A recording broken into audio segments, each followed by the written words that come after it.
everyone. Good morning, good afternoon, good evening to you all from wherever you're joining us from. I remain your girl, Kachi. Thank you so much for having me here, and thank you so much for joining me here too today. I hope you guys are doing very well. I hope you guys are doing great. Okay, guys, I'm just going to take time out to acknowledge everybody on the comment section. I can see we already have people here. I can see the mommy of all mommies, Mommy Diaspora. Thank you so much for being here with me again. I appreciate you. I can see Johnson Emmanuel. Good evening to you. I hope you're doing very well. Thank you so much, guys, for being here today. Today's segment is going to be packed with a lot of things we're going to be talking about today. I can see come. Thank you so much for being here with me. I appreciate you. To our lovely viewers out there, thank you so much for joining us once again. I can see we already have people joining us. I can see Fresh Beats. Fresh Beats, good evening to you. I hope you're doing very well. Thank you guys for being here with me again, once again. You know how we do it. I'm just going to copy the link here and share it with you guys. So, you know now it's first come, first serve. So, guys, if you know you would want to join me today, because trust me now, I'd always given a back to back. If you know you want to join us today, just kindly click on the link on the comment section. Just click on the link and I will have you right here with me on the screen. First come, first serve, guys. Don't forget the software we're using just accept 10 people and it's 10 people alone. So guys, make use of your sport. somebody else is somebody else just clicked on the link right now. Mr. Gotsi, you didn't even waste time at all. I can see Alex. Alex is already here. Una not even waste time at all. Una not even allow me drink water. Keep cup. Una don't run the joy. Okay, I'm happy about this. Thank you guys for joining me. Thank you, Mr. Godson. Thank you, Mr. Alex, for joining me here today. I can see Frank Okumbo. Good evening to you. And I can see Oses Moore. Good evening to you, sir. I hope you guys are doing very well. As you can see, today's topic is going to be very hot. We have a lot to talk about today. So tighten your seatbelts, relax, grab your popcorn, grab your juice, because it's about to get down. You can see here Kwankwaso to Peters will be again. Ekweremadu and wife sent back to jail. The UK Prime Minister resigned. IPOB warning to Kwankwaso. So that is what we're going to be talking about today. It's already packed, guys. You don't want to miss what we're going to be talking about today. Okay, guys, I'm just going to, display some things for us here so we can see what we're going to be talking about today.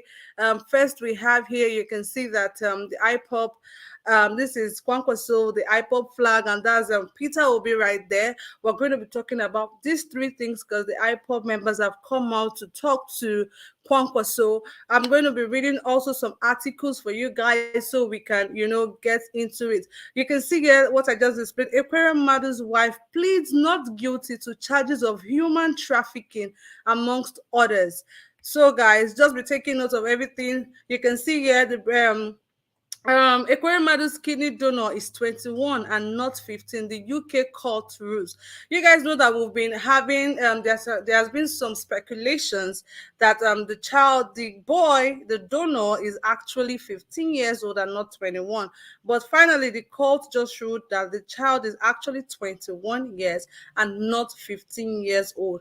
You can see that. We promised you guys that as the updates are coming, we're going to be updating you because we literally do not talk about news that are not verified on this platform. So, but before I go further, please, guys, help us to share this video, help us to like this video, subscribe, comment, do all you need to do for us to encourage the work that we do here. The next is, you can see the British Prime Minister Boris Johnson resigns. So those are the four things we're going to be touching today. I hope you guys took note of everything. Those are the four things we're going to be talking about today, guys. So thank you very much once again for being here with us. We've had more people now join us, so we're going to dive into what we have for you today. Mr. Ninja, good evening. Good evening to you, Kashin. How are you doing today? I'm doing very well, thank you. Is there Yeah, something you want to add? yes. Yeah, this is a very, very exciting one today, and I cannot wait to dive in it. I before that, I appreciate everyone right there. I can see wonderful Mommy Diaspora right there with us, and many others that you have already mentioned their names. Thank you very much, my good people, for joining us. Let me acknowledge my people right here on the screen with us. I have Mr. Godson with us. Mr. Godson, how are you doing today? Good evening to you. Good evening, Mr. Naja Watch. Doing all right. Thank you very much. Good to be here. Thank you. Same here. Good to have you. Thank you, sir. All right, my brother Alice. What's up? Good evening to you. Good evening, Mr. Najaos. Thank you and your team for the good work. I thank those on the comment section and the viewers worldwide. So good to be here too. Thank you very much, my brother. Good to have you. All right, we're going to be moving on right now. We appreciate every one of you. I'm going to take some while I allow Kashi to take some as well. Let me start with this Ekweremadu and his wife that were sent back to jail today. You know, as you all know, in the UK government does not tolerate rubbish. If this were in Nigeria, remember this man was the former vice or whatever deputy senate president. You know, no court go fit the carry and left or right and his wife at the same time in Nigeria. You know, look at the what is it called? Um, Dishonorable lunatic who beat up my staff. Till now, we are working so hard to make sure that they arrest him. They are still putting in left and right. He doesn't have any immunity at all. You know, so talk less of Ekweremadu. So this is one thing we must learn from. Ekweremadu and his wife today pleaded not guilty. They send them straight. They say, yeah, bundle them back inside the jail there. Don't mind them.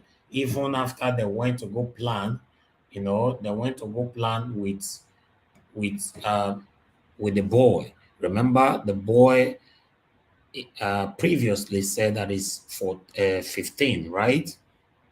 Now, um, they came out to say the boy is not 15 anymore. He's not 21. The boy himself came out to say, I'm 21.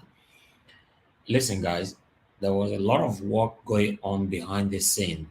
It means the Ekweremadu and his team or crew or whatever have reached out to the boy's family back home or however they did it to convince or persuade their son to change his mind before on the 7th of July. And the boy did. He came out by saying, oh, all right, I be talk, I not talk again. I be 21. Remember, the United Kingdom government are not stupid. You know, they are very, very intelligent people. They know that, yes, there's some kind of threat, you know, or kind of ransom that have been put in place here and there. And immediately that came up, they said, these people bundled the entire prison. Yeah, I beg, I not fit talk till August. They stretch it till end of August again before they can talk on this matter as we speak. But as we speak right now, you know, Koromado is in jail. His wife is in jail. You know, even though he got his freedom tomorrow or anyhow it happens, but at the moment he's in jail. This is what we are working so hard for, to see the dishonorable member of Edo State House of Assembly to go to jail as well, you know, to feel what the poor people are feeling, the innocent people are feeling in Nigeria. You know, the UK government they are not interested if a Koromado used to be a senator or a vice or deputy senator, they are not interested. What they're interested on is your crime. And that's how it's supposed to be in every part of the world. So, my people, I would like us to stress a bit on this. You know, um, as you can see right now on the screen, the Kwemado wife pleaded not guilty to charge of human trafficking and others. Former Deputy Senate President Senator Ike Ekweremadu and his wife Beatrice have pleaded not guilty to the charges of human trafficking and organ harvesting in the United Kingdom. The couple were at Westminster Magistrate Court for the continuation of their trial on Thursday.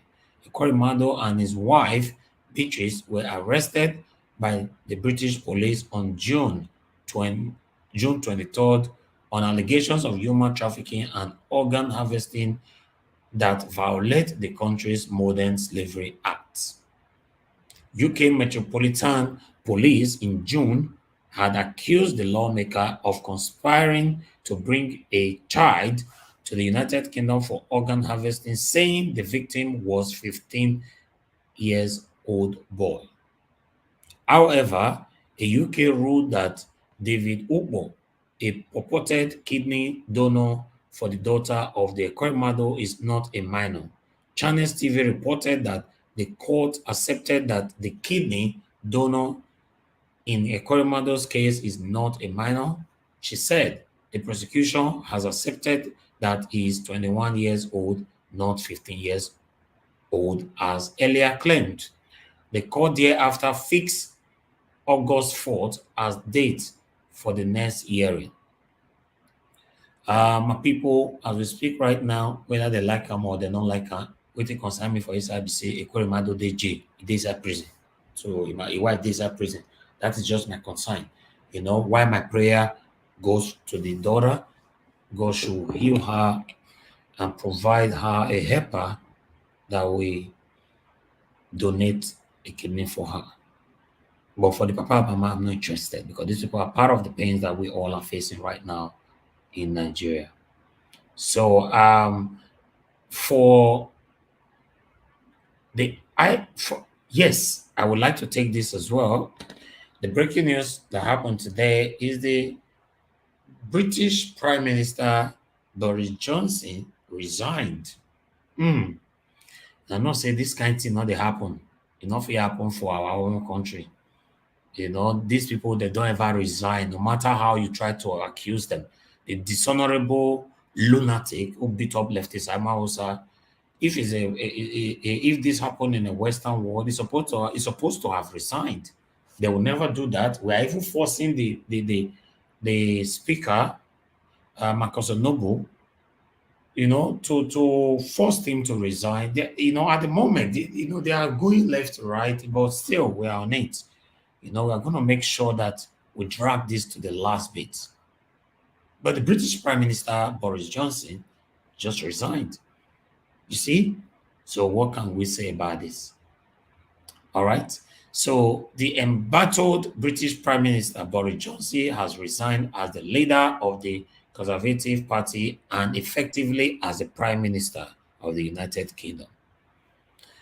Mr. Johnson announced his resignation Thursday afternoon at 10 Downing Street, London. He said he will, however, remain in office until the Conservative Party elect a new leader who will also assume office as Prime Minister. That is expected to happen before October.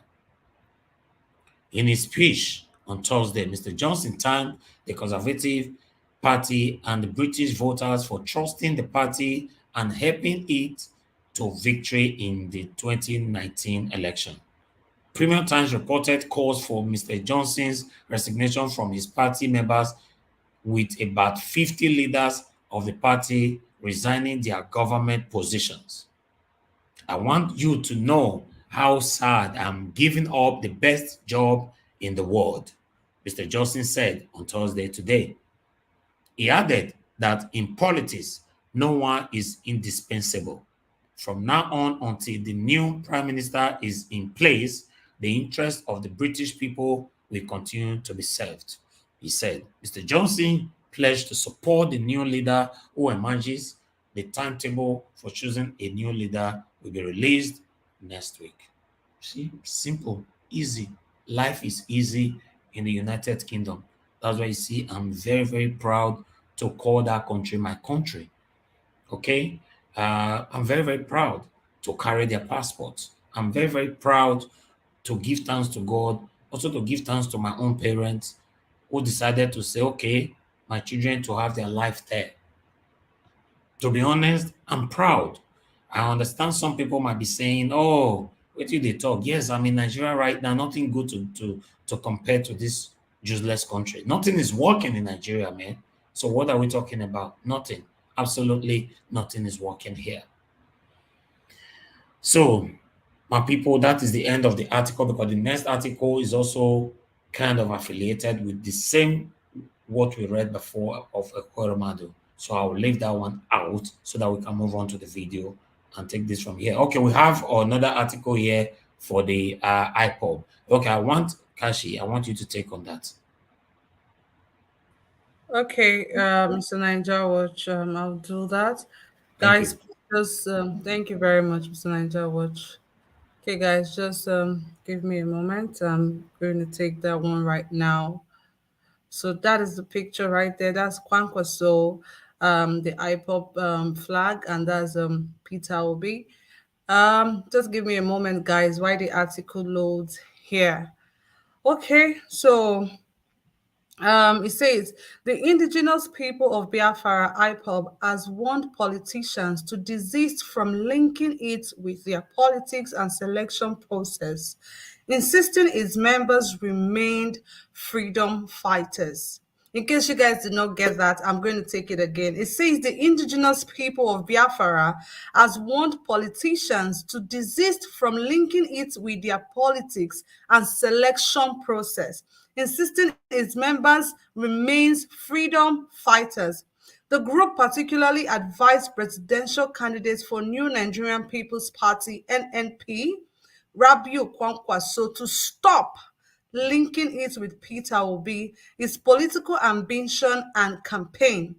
In a statement by its media and publicity secretary, Ima Powerful, IPOB noted that Obi is not its member and never supported its freedom agitation. Remember that when we showed a video to you guys yesterday of Shehu talking about Peter Obi supporting the indigenous people of Biafra, the hyper people, saying that there was a picture or rather a video of a son dressed in the regalia of the IPOB member from head to toe and was stepping on Nigerian flag. So this is the IPOB people now talking, telling Kwankwaso and his team, because I want to believe they're talking to him and his team, making them understand that Peter Obi is not a party to them, is not a part to them, and they are telling Kwankwaso not to link IPOB to anything that has to do with their political ambition. The secessionist group asked Kwankwaso to settle his differences if he's threatened by Labour Party and Obi's teaming up. Yeah, because exactly that's what it means. It just feels like every other party right now is just threatened by the Peter Obi's movement, because we all said it, nobody's voting for Peter Obi, nobody's voting for one person. What is happening right now is even bigger than Peter Obi itself. It's a movement. If Peter Obi now come as I can say no do again, all of us will go jack and we will carry and say, my guy, you must do. You don't come outside, so you don't come outside, you don't get choice again. I mean, we're at that level right now in the country. The statement reads in part, we wish to advise the former governor Kano State, Rabiu Kwankwaso, not to involve IPOP into their selection process they call election in Nigeria. The Nigerian politicians generally and Kwankwaso in particular should desist from linking IPOP with Peter Obi, his political ambition and campaign. Peter Obi is not an IPOB member, never supported our agitation for freedom at any time because it pursues a totally different goal from that of the indigenous people of Biafra.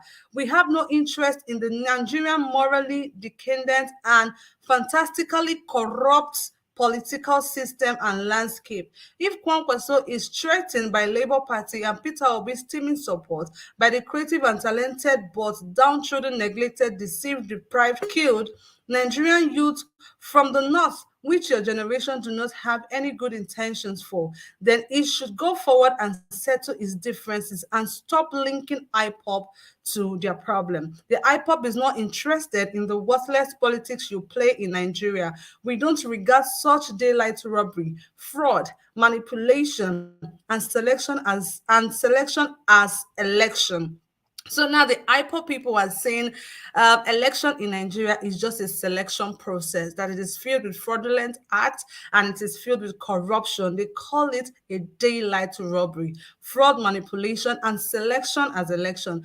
Maybe there is something Kwankwaso is not telling the world. Instead of saying the truth that because he is Fulani with a born-to-rule mentality, he cannot play the second fiddle to a southern Christian presidential candidate. He has the temerity to associate our hallowed liberation movement with the shameless mockery waters of the zoo politics. IPOB is not concerned with the waves of his election. We have never asked for nor say anything contrary to our goal and demand. So I'm going to stop that right there, guys. I think this says it all of Shewu's allegation earlier. If you watched our video yesterday, we played a video of Shewu saying that Peter Obi is in support of the Biafra. Even his son had to wear a regalia style and matching the Nigerian flag and all of that. So this is the indigenous people of Biafra now coming out to explain, saying that Peter Obi has never been a supporter of the IPOB. Peter Obi pursues a different goal than them, that they are not in support of election because they feel election is just a selection process in Nigeria. There's nothing free and fair about election in Nigeria. They further went more to state that election in Nigeria is a fraudulent act, is a daylight robbery. So that is what they are trying to say. I hope they've been able to clear the air with that, but I really just feel they are just being threatened about everything that is going on in the country. They just they find who to blame. Because the country, things are just getting worse by the day. Okay, so that is that about the article. We're going to go into the videos right now. Mr. Ninja Watch. Thank you very much, Kashi, for that wonderful deliveries. Thank you, thank you, thank you. Yes, as you can see, Kwankwaso and his own people are trying to drag the IPOB into this whole situation that's currently going on. But meanwhile, I would like us to listen to Kwankwaso himself because Kwankwaso was granted interview at Channels TV. Please, let's listen to this. God bless you all. Please help us to share this broadcast and like the broadcast as well, so that others can know what we are doing here. We are talking about our future right here. God bless you all. With the presidential candidate of the NNPP, a former governor of Kano State and a former Minister of Defense, Senator Robbie Musu Kwankwaso. Thank you so much for joining us tonight. Thank you very I know much. you had a rough ride coming through from the airport, but thanks for making it tonight. Thank you. Have you agreed with Mr. Peter Obi on aligning or joining forces? Thank you very much, Sean. Well, for now, we are discussing with so many people, individuals, groups, and even parties, and we'll continue to discuss with them, believing that at the end of the day, we should be able to come together with some people that together we can take the leadership of this country at all levels, at state and federal level. And I believe that the situation now. Have you met? Because there was a time that I was supposed to meet with you before you joined the Labour Party. Have you since met with him physically since then? Well, not yet, but our committee had the opportunity to sit down and do some discussion together. And I believe that it is highly likely that we are going to meet and discuss the issue of coming together to work as a family so that Nigerians will have an alternative to PDP and, of course, APC. I'm just coming from Gombe State. We have seen how people at grassroots level, not only in the south, but even in the north and everywhere in this country, who want positive change. And positive change is very important and very critical to our country. We have seen the situation today in terms of economy, in terms of security, in terms of education, infrastructure, and so on and so forth. And people, the voters of this country are yearning for change. And I believe we will only be fair to ourselves if we come together and work and bring out a real alternative for the people of this country.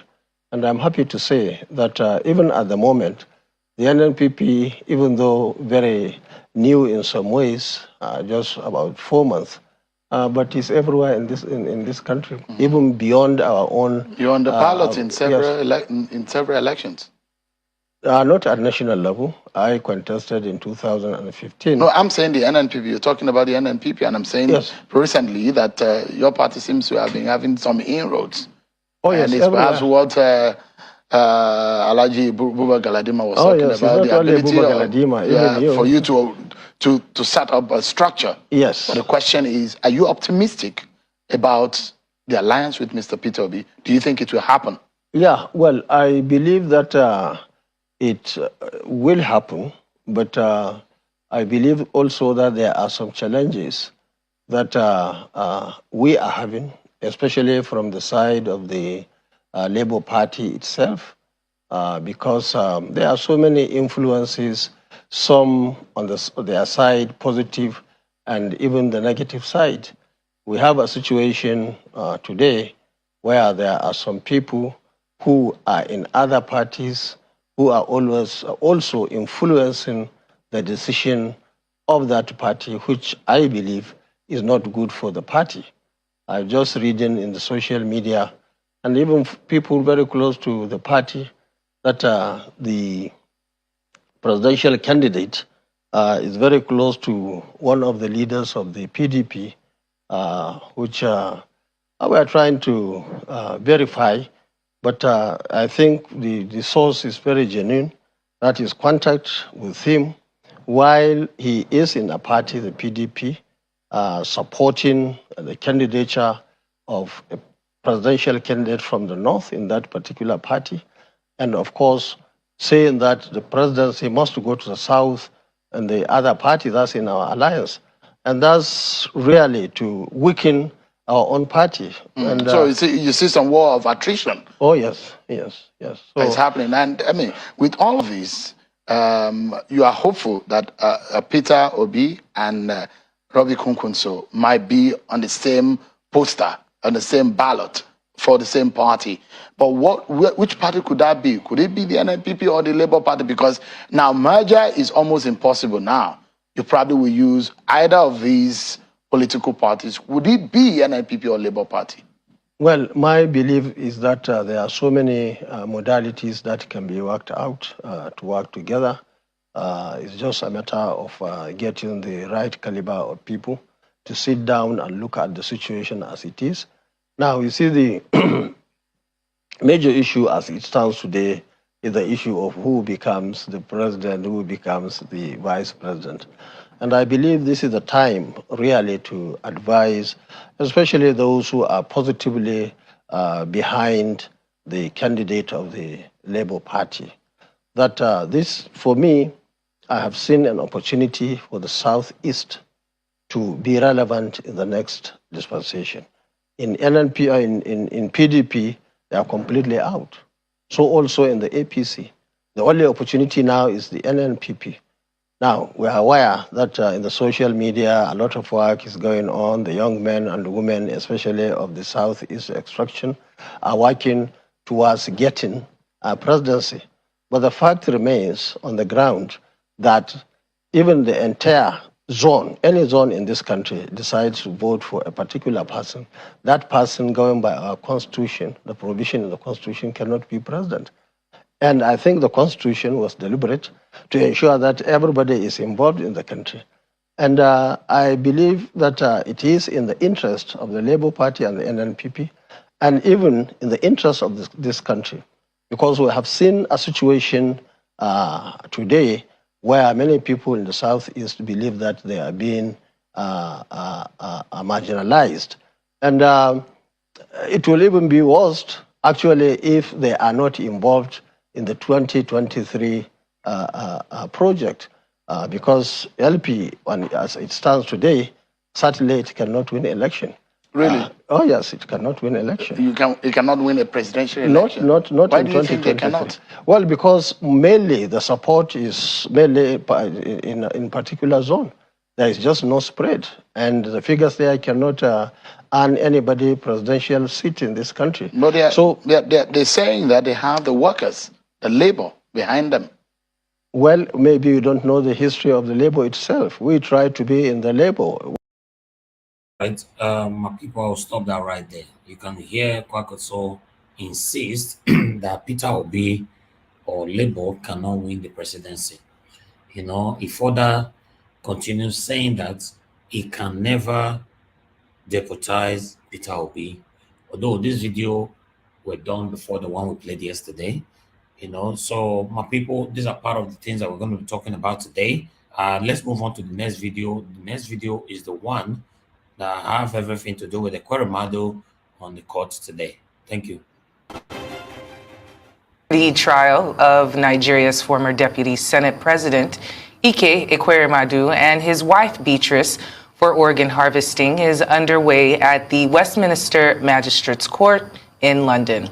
Ekweremadu and his wife are charged with offenses under legislation to combat modern slavery, and they've been in custody in Britain since last month. It will be Mr. Ekweremadu's third appearance before the court. He has not entered a plea, and earlier on Thursday, protesters against organized and organ trafficking besieged the court. Alleged victim in the Ekweremadu case has admitted he is 21 years old. Time now to go live to London, where Adefemi Akinsanya is on ground to let us know what exactly is happening with the trial that is set to start. Thank you so much for joining us, Femi. Hiya, how are you, ladies? Well, we're doing all right. There's a lot going on in the UK today. Identify themselves, give their date of birth and confirm their living addresses here in the United Kingdom. The background of the case was once again re-established by the prosecution, and it was only at the very end that one of the defense lawyers stood up and revealed to the judge, with us sitting there, that the alleged victim in this case has admitted to being 21 years old. You'll remember that it was initially reported that the alleged victim in this case was a child, was a minor. But what we're hearing now is that that alleged victim has now changed their story and has admitted to being 21 years old. Because of that admission, he is now no longer bound by anonymity, and within the court proceedings, the alleged victim was referred to as David. No other names were given, but his first name, David, was used in the court. And since David has now admitted, according to these lawyers, that he is in fact 21 years old, he's no longer bound by anonymity and no longer given those protections as you would give to a minor. All right, people, I would like to forward this. I want to go to a specific place where some of the lawyers were speaking to us. 1 minute. Okay, here. Thank you. This is Arise News going live into Nigeria. Please do first and foremost identify yourselves and tell us what you saw today and what your thoughts are. My name is Olisa Mecho. Today we've come here to show solidarity with our friend Senator Ike Ekweremadu, a good Nigerian, a family man who has a problem over here. The most important thing that we witnessed today is that the child, the so-called child, the minor, recanted, and on his own free will he went to the police again and confessed that he's not under 21. That means he's not a minor, and because of that the judge struck out section 45. So everything about this case can be open since the minor is no more involved. That's the most significant thing that we've gotten. The second one is the fact that the application for bail was not moved today because the defense intends to handle it and move it at the Crown Court, and that will be done before the 4th of August. Those are the significant things that we've gotten today. All right, people, we'll stop that right there. I think we need to move on now to Peter Obi. The support for Peter Obi from Nigerians, as you all know, that is circulating everywhere in social media, how many Nigerians are dedicating themselves, their houses, their almost everything for Peter Obi to become the president of Nigeria. So we'll have a pastor here, I guess. So we have something to say about Peter Obi. Please help us to share this broadcast, like the broadcast. The like is not encouraging enough. Please support us so that our voice or our voices can go far. God bless you. It's Christian agenda. Are you hearing me? Yes, sir. Obi is something they cannot resist. Yes, sir. Obi is a movement. Yes, he is. The definition of our life it will be defined in 2023. On God.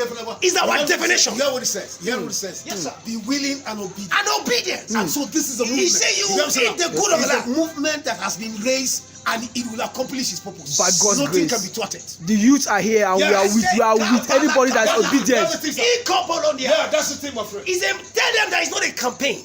It's a movement. Campaign stopped after election. Yes, sir. But Obi, he is the movement himself. Yes, sir. What is in Obi? No man can stop it. No. If the Igbo say no, Nigerian youth will carry Go against them. Yes. My friend. That's Tell it. them this. Yes, sir. I'm telling you. Obedient for life. Obi for life. Yes, sir. Yes. This It's is a Banshee local government, This is Labour Banshee. Party office. Yes. As you can See, see, they don't give shishi, but look, it is still here. My name is. It's not about money. It's not about finances. We're not doing it for the money. It's about what? It's the movement that has been orchestrated from the foundations of the world, and it will accomplish its purpose. Amen, sir. Obi is a fulfillment of prophecy. Come on now. Yes, sir. Come on now. Over Nigeria. Yes, Come sir. on It's going now. to accomplish. Yes, And sir. if they don't do it, listen to me, they will face the judgment. They will, because we are ready. They will. We are Tell tired. them. We're tired. I just came out from the church, from the altar of God. Obi 2023. Nothing can stop it. Yes, sir. Nothing. Nothing can stop I am a Nigerian. You've had the youth. All the way from Pangshin Plateau State. Thank you very much, sir. I am Palm, God bless you, Pastor sir. Palm. God bless Tell you, sir. them. We'll tell them, sir. Obi is a We movement. are disseminating. All right, OB is a movement. OB is a movement. It's a continuous saying. I've said it before on this platform so many times. It's a movement because it's not paying for this continuous advertisement. It's not. It's free. It's for free because we are fighting for our future. All right, let's listen to another of our sister here. She's very popular on social media. Many still don't realize that we don't have security in this country. What we have is an illusion of security. A lot of people think that by praying that they will be secure, nothing will happen to them. Let me tell you something. The last victims, they also prayed. God will not do for us what he has given us the capacity for us to do for ourselves. God has given us everything to be able to secure ourselves as a nation. God has given us the capacity for us to choose who becomes the commander-in-chief, who becomes the president, who is in charge of our security. God has given us the resources to buy arms and ammunition to train ourselves. God has given us the human resources to be able to defend ourselves. We have soldiers. We have a lot of good soldiers, good generals, intelligence generals, but they have been kept at the back. They have not been allowed to be in position to do the needful. What we have is a lack of political will to secure every Nigerian. People are sitting down there. You have another opportunity again, come 2023, to make the difference in who becomes the president and commander-in-chief. You are there sitting down and saying that, oh, you are going to vote people who think it is their turn. No wahala. Is it not turn by turn? Even Nigeria is turn by turn Nigeria Limited. Vote for people who don't have capacity just because they think it is their turn. Oh, they've been vying to be president since God knows when. They've been running to be president since 1990 something. Oh, they have put many people in position. So now it is their turn to be put in position. Vote for them. Remember, it will soon be your turn also to be abducted or to be killed or your properties to be destroyed or whatever. It is done by Turn Nigeria Limited. Though. I've been saying this before. Let me repeat it again so that you will hear again. Yesterday's victims were once survivors. Today's victims were yesterday's survivors. And tomorrow's victims will be today's survivors. Who is next? Those who have been killed will not be killed again. The next to be killed are those of us who are alive. You and I that are alive. We are the next victims waiting to happen. Who is next? The people you are saying is their turn for them to be president, and you vote for them, and they go in there and give incompetence. When it is your turn to be killed, or your turn to be kidnapped, or your turn to be maimed, or your turn for your properties or whatever to be destroyed, they will not be there for you. they will not be there for you. They have shown capacity to ignore you and go and chill in Dubai or chill in London. They can use their private jet, to go out. They have vehicles that have bulletproof. You and I, do we have vehicles that have bulletproofs? No. What is it that we have other than may God protect us? We are praying to God every day. But yet, when God gives us the power that God has given us to choose the right person that will become president and commander-in-chief and be able to competently defend us, we are throwing the power away. When it's time, we say, oh God, protect us. God will not do for us what he has given us the capacity for us to do for ourselves. It's in our hand to do the needful or not do the needful. If you like, vote the people that is their turn. Remember, Nigeria is turn by turn, Nigeria Limited. It's turn by turn. It will soon be your turn also to be abducted, killed, kidnapped. Me, I've already made, since 2014, I've been waiting for my turn. I know it will be my turn. That's when I started asking, who is next? Ask yourself. These people you are thinking of that you want to vote, when you are next, will they bother that it's your turn? Bam. Wow. Aisha Yusuf, that's our sister right there. Aisha Yusuf is from Edo State, in case you don't know, but she grew up in the north. She has been saying it how it is for a very long time now. So yes, I think it's time for us to move on right now. I will hand over right now to Kashi. You know, All right, uh, thank you. thank you. Over to you. All right, thank you so much, Mr. Niger Watch. I think the video literally have said it all. With everything going on in the country at the moment, one can only just say, God, why all this? But like Aisha you so rightly just said, God cannot come down and do for us that which He has given us the power to do for ourselves. What are we doing? What measures are we taking? What are we doing concerning everything that is going on? I mean, we all saw a video yesterday of the what's the name of that correction center now in Abuja that they came, they boggled up the place, and a lot of people, a lot of inmates, they were released. Like, look, did you see that? Did you guys watch that video? Did you see what happened? Unfortunately, we can't play that video for you guys because of how gory it is, and it is against the YouTube guidelines. If not, we would have played that video for you guys. It's just terrible. It's an eyesore. Look at what is happening in the country, and nothing could have been done about it. Nobody, no soldiers, no security on ground to do anything about it. It's just heartbreaking that this is happening. But I guess it's not just enough for us to keep talking. We should swing into action. And what is that action? That is why we're here. We're going to provide solutions. What are we meant to do? What should we do? Because it feels like the people at the top right now knows, or I don't even know. Like, I'm lost for words. I'm actually speechless as to what is going on. She literally just said it could be anybody. Yesterday's survivors, the ones that are dead yesterday were day before yesterday's survivors. It's just heartbreaking. Yes, exactly. Okay, but thank you. Kuje prison in Abuja. Thank you so much for that. Kuje prison. Just look at that. I don't know how many of you watched that video. Just take a look at that. It's just heartbreaking. Then listen to what Kwankwaso is saying, that now we have given the Easterners the opportunity. Dear sir, dear Mr. Kwankwaso, dear Mr. Rabiu Kwankwaso, this is not just about the eastern part or the south or the southwest or however you think it is. This is not just about that. This is not what we're talking. We're talking about a movement. We're talking about an agenda. We're talking about something that will move the country forward. Like I rightly said earlier, guys, if Peter Obi come now talk saying they do again, Nigerian youth are ready to grab him and say, guy, you cannot come out and tell us that you're not doing again. You must do. Oh. It has gotten to that point. It has gotten to that point. It's just so heartbreaking that at this point, this kind of thing is happening. This kind of thing is happening. Yeah, thank you, Mr. 2NG. 64 Boko Haram members escaped. Just take a look. It's just heartbreaking that this kind of thing is happening. And there was no security personnel on ground to even fight back. Oh my God.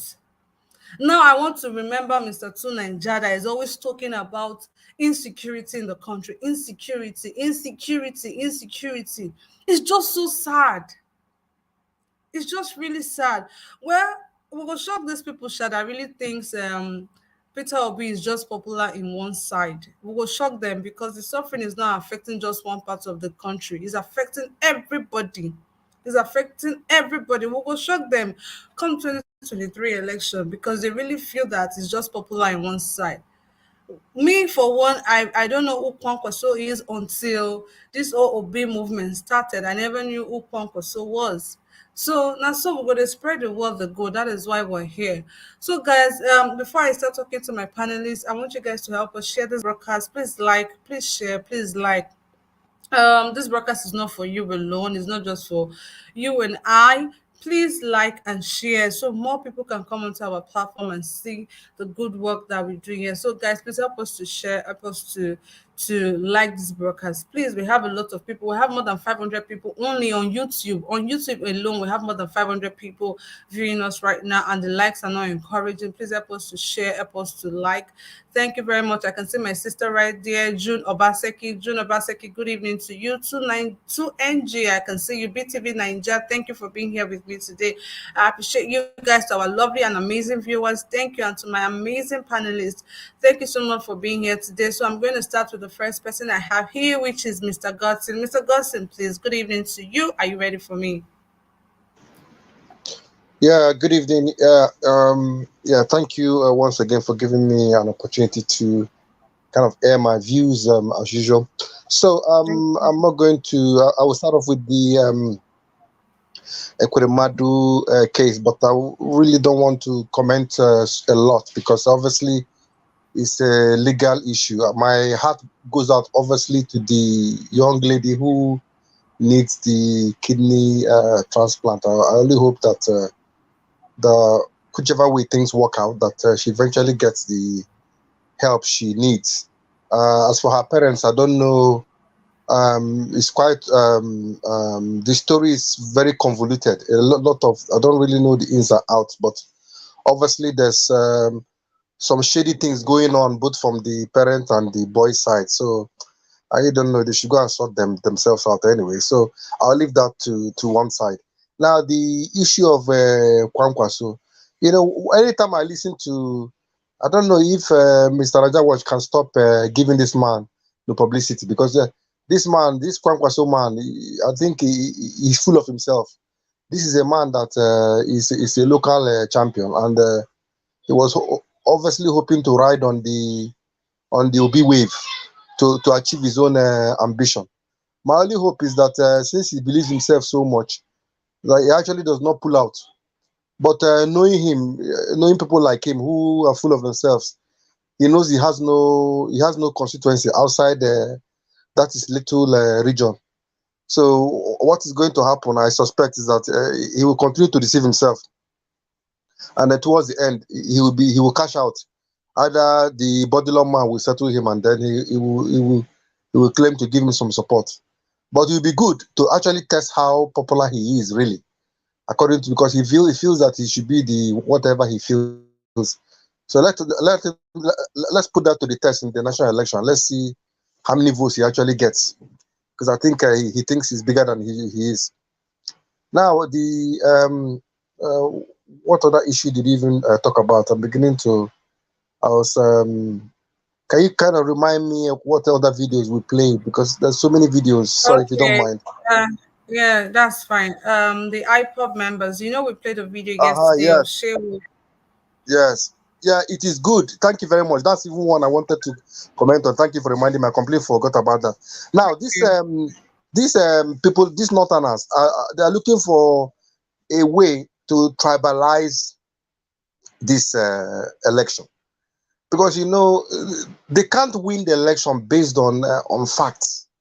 They've got nothing to run on. In this part of the world where people, for example, I'm in the UK now, you can see, I don't know, we talked about Boris Johnson resigning and all that, where people have their ethics, there are people that their rules, there are people who follow people are actually have some shame. and people have their integrities there. In Nigeria, the politics is the way they run politics and the way it has always been. Even if you look at what IPOB is actually saying, what they're saying is true. Politics in Nigeria, from the past experiences, have always been full of it's fraud. A lot of shady things happen, buying votes, faking results. People will vote and then the next day they will go and announce a different result. So what IPOB says is true. There's election in Nigeria. Really, does it really work? If we want to be honest to ourselves, the election in Nigeria is all a sham. It's an absolute sham. It's just they know the result before it even starts. The only reason why we're hoping that this year will be different is because this year, for the first time, they're actually using they've modernized the voting system such that when people vote now, they can transmit results by server. It's not before where people will thumb print. They can go overnight and get people to do all the thumb printing. The videos are everywhere, how it happens in Nigeria. So what IPOB is saying is actually true, but they're obviously looking for a way. They cannot find anything. You can imagine the kind of wave this Obi movement is, how the wave is growing. If Obi had any skeleton in his cupboard, do you think by now the government would not have brought it out? That would show you that there's nothing. The way his name is going, and the reason why they've not been able to do anything is because there's nothing there. Because the man keeps telling you, go and verify. The man is confident in what he said. If there was anything, if there was any skeleton in his cupboard, they would have brought everything out by now and exposed him. But there's nothing to expose. So what are they going to do? The only other thing, the other tool they have is to see if they can make it begin to bring tribal the sentiments in there. Okay, I talked about yesterday how Donyo Kukwe shared the picture of people who are making an alcoholic drink like whiskey and putting Nupito B's picture on all the bottles in the north and just giving it to people, distributing it for free. I mean, this is how desperate they are. So when they know IPOB is something that the eastern people from the east have been making a noise about it. So what are they going to? They feel that okay, let us use this one as a way to soil the man's name. But I thank God that IPOB people have come out. But even though they've come out and said this, do you expect them to accept? They will still continue, because the thing is that they will continue to say what they want to say. They don't want the truth. So even though IPOB have released this statement, don't be surprised that they will refuse to accept the statement. They will continue to say what they're saying, because as far as they're concerned, they have nothing. They were looking for a way. It's so funny that the two biggest parties with their structures, the only people they talk about now is P2B. It's very funny, really, because he said this man has no structure, he has nothing, he cannot win the election. The other man said on the radio, on the TV, that Obi movement is just like a wind. It's just like a wind. It's going to blow. I think the chairman of the PDP board of trustees was saying that the Obi something is just a wind. It's going to blow. It's going to.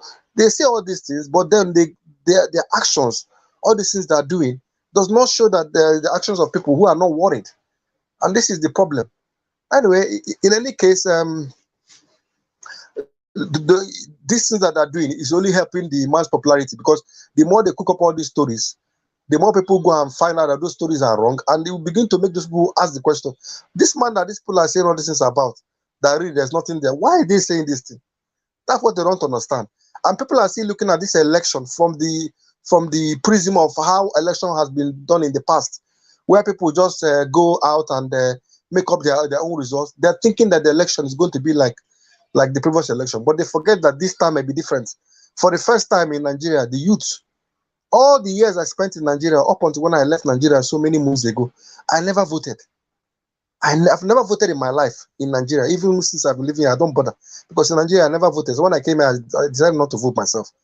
But there are a lot of people in Nigeria who are like me. They don't vote. But this time around, because of the poverty, the hardship in Nigeria, people are finally woken up to the realization that my vote can actually make a change. And I'm so thankful the way people have keyed into this something. And people are actually realizing, because before, this political class, they don't really care whether people vote or not. They already know there are people that are going to come out. There are people that are going to bribe.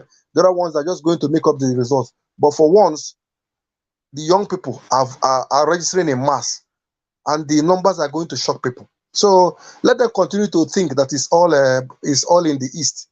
That because Obi happens to be an Igbo man, they forget that the movement, people that are supporting Obi don't care. If Obi, somebody was saying, if Obi came from another country, people will support him. I think Mr. Naja was making that this thing yesterday, and I agree with him. If Obi, if somebody can come from another country now and say, if we are sure if we vote this man from Panya, wherever, that this man, if you bring him and vote for him, that he can change Nigeria. People vote. People just want a change. They are tired of these people that recycle themselves, come and loot the treasury, they display their money in our front, and the thing is that when they steal, it has become this bad that they don't even hide it anymore. They will just steal, and next day they'll buy private jet. People don't even care. They don't care anymore. That is how bad it is. Before they used to hide it a bit. Now they don't even hide it anymore. It's a shame, really. Anyway, I will stop here for now. Maybe later on, if I have some more opportunity to talk, I will contribute again. Let me give other people opportunity to talk. Thank you very much. All right. Thank you very much, Mr. Godson. It's actually a shame everything that is happening in the country right now. It's just very alarming, and sometimes you're just speechless. You don't even know what to say. It's really heartbreaking. It's not surprising to me that these guys think the way they think. They don't know how powerful social media is. They don't know how messages can travel on social media. Messages travel on social media wide and very far. It travels. Unfortunately, they don't know this, and we're going to use our tool. We're going to do everything we can. I can't emphasize enough about how we all have to go get our PVCs, go out and vote, and make sure our vote counts. I can't emphasize on that enough. We all have to keep trying our best. Like I always say, double your effort, triple your effort, do everything you can. God will not come down and do for us that which He has given us the power to do for ourselves. In Nigeria, now only Nigeria now I know say people they pray for electricity. Ah, NEPA don't bring light. Oh my God, Father, I thank you. Hey, see light. Only Nigeria, and then this kind of thing they happen. These are the basic things. Now, waiting God already give us the power. Be this is so sad. It's really sad. Anyways, I'm going to go to the next person I have here, which is Mr. Alex. Mr. Alex, I beg. I no carry dictionary call to zero. So I beg, speak the English so we go understand. Thank you. Yeah, thank you. I greet everybody on the platform. I greet viewers worldwide, and I greet those on the comment section. I thank the owner of this platform for giving us this opportunity to hear our view, to contribute to nation building. I'm so ashamed. I'm so, I'm ashamed, yes, to see these lawmakers jumping or sending delegates to England because one of their fellow criminals is in trouble. Children have been at home. Children have been at home nationwide. Our universities have been shut down. These lawmakers could not raise an alarm to shut down the National Assembly until students go back to school. And we say we have a patriotic National Assembly. Deborah was killed unjustly in some part of the north. These lawmakers, they could not organize themselves to inquire and serve justice to the family of Deborah. Abuja, Kaduna trained victims, kidnapped victims are still in captivity. They are slaughtered every day. These lawmakers could not organize themselves to really see how they can mount pressure on the government, the presidency to rescue these people. Lekki Tollgate family, Lekki Tollgate massacre, their families are still licking their wounds, still looking forward for justice to be done. These lawmakers, these shameless lawmakers, the Senate and the rep members that God will never forgive. Now they are running to England to defend a criminal. For me, as far as I'm concerned, you may say he has not been convicted. For me, he is a criminal. If he's not a criminal, what is he doing in British jail? So they can quickly organize lawyers. Our people are in Libya. Unjustly, they are in jail. Some are in Italy, Sicily, Napoli, Bergamo. They are in jail unjustly. These lawmakers do not care about the nation, but they care about one of their fellow criminals, one of their fellow looters. So you can see the kind of people you have in authority. You can see the kind of love your leaders have towards you. They are just after themselves. So we should try to find a way to fix this hemorrhaging democracy we have in Nigeria. This arum scarum out of our leaders must be checked by voting them out come next year. We don't have leaders, we have dealers. We have very wicked, very insensitive, very selfish set of human beings. For me, Ekweremadu should remain in British jail for the rest of his life if he's found guilty of any crime against that land. I wish all the senators can be arrested just now for the evil they've done against Nigeria, so they can quickly package lawyers. They can quickly send delegates. When our currency is on decline, they cannot invite CBN government to come and explain. So why are they not representing us? What are they doing in the House of Assembly, in the House of Senate and the Rep? What are they doing there? They are just rubber stamping borrowed funds for the presidency, which they all share together with the ministers. So we don't have lawmakers. We don't have governments. These guys don't care about us because they know now, obviously, they've checked in the family of this boy, whose real age I'm sure is 15, to make him say he's 21. Somebody in his family may have been kidnapped or may have been giving money to tell him it's okay, change your mouth. This is the kind of country, the kind of political rascals you have at the highest echelon of lawmaking body in Nigeria. What a shame. So why do you expect electricity? Why do you expect good policies? Why do you expect good laws? Why do you expect development in Nigeria? Do you know that we don't have medical care in Nigeria? And we have lawmakers who are taking their children abroad. They deserve to be imprisoned. All of them, all the lawmakers just now. So quickly they can package a set of lawyers to England. Our people are rotting in jail unjustly. I mean, worldwide, European Union wide, America, they've not packaged lawyers to go and see their cases. Some of them are criminals, we know, but some of them are not criminals. But they want to go and stand for a fellow criminal, a fellow looter, a fellow borrowing chain. They are the ones borrowing Nigeria money in Nigeria name, sharing it with themselves. They all have houses in Dubai, in England, in America. So they can quickly package lawyers, not up to days. Send delegates to go and rescue one. It's like a set of monkeys going to rescue another monkey.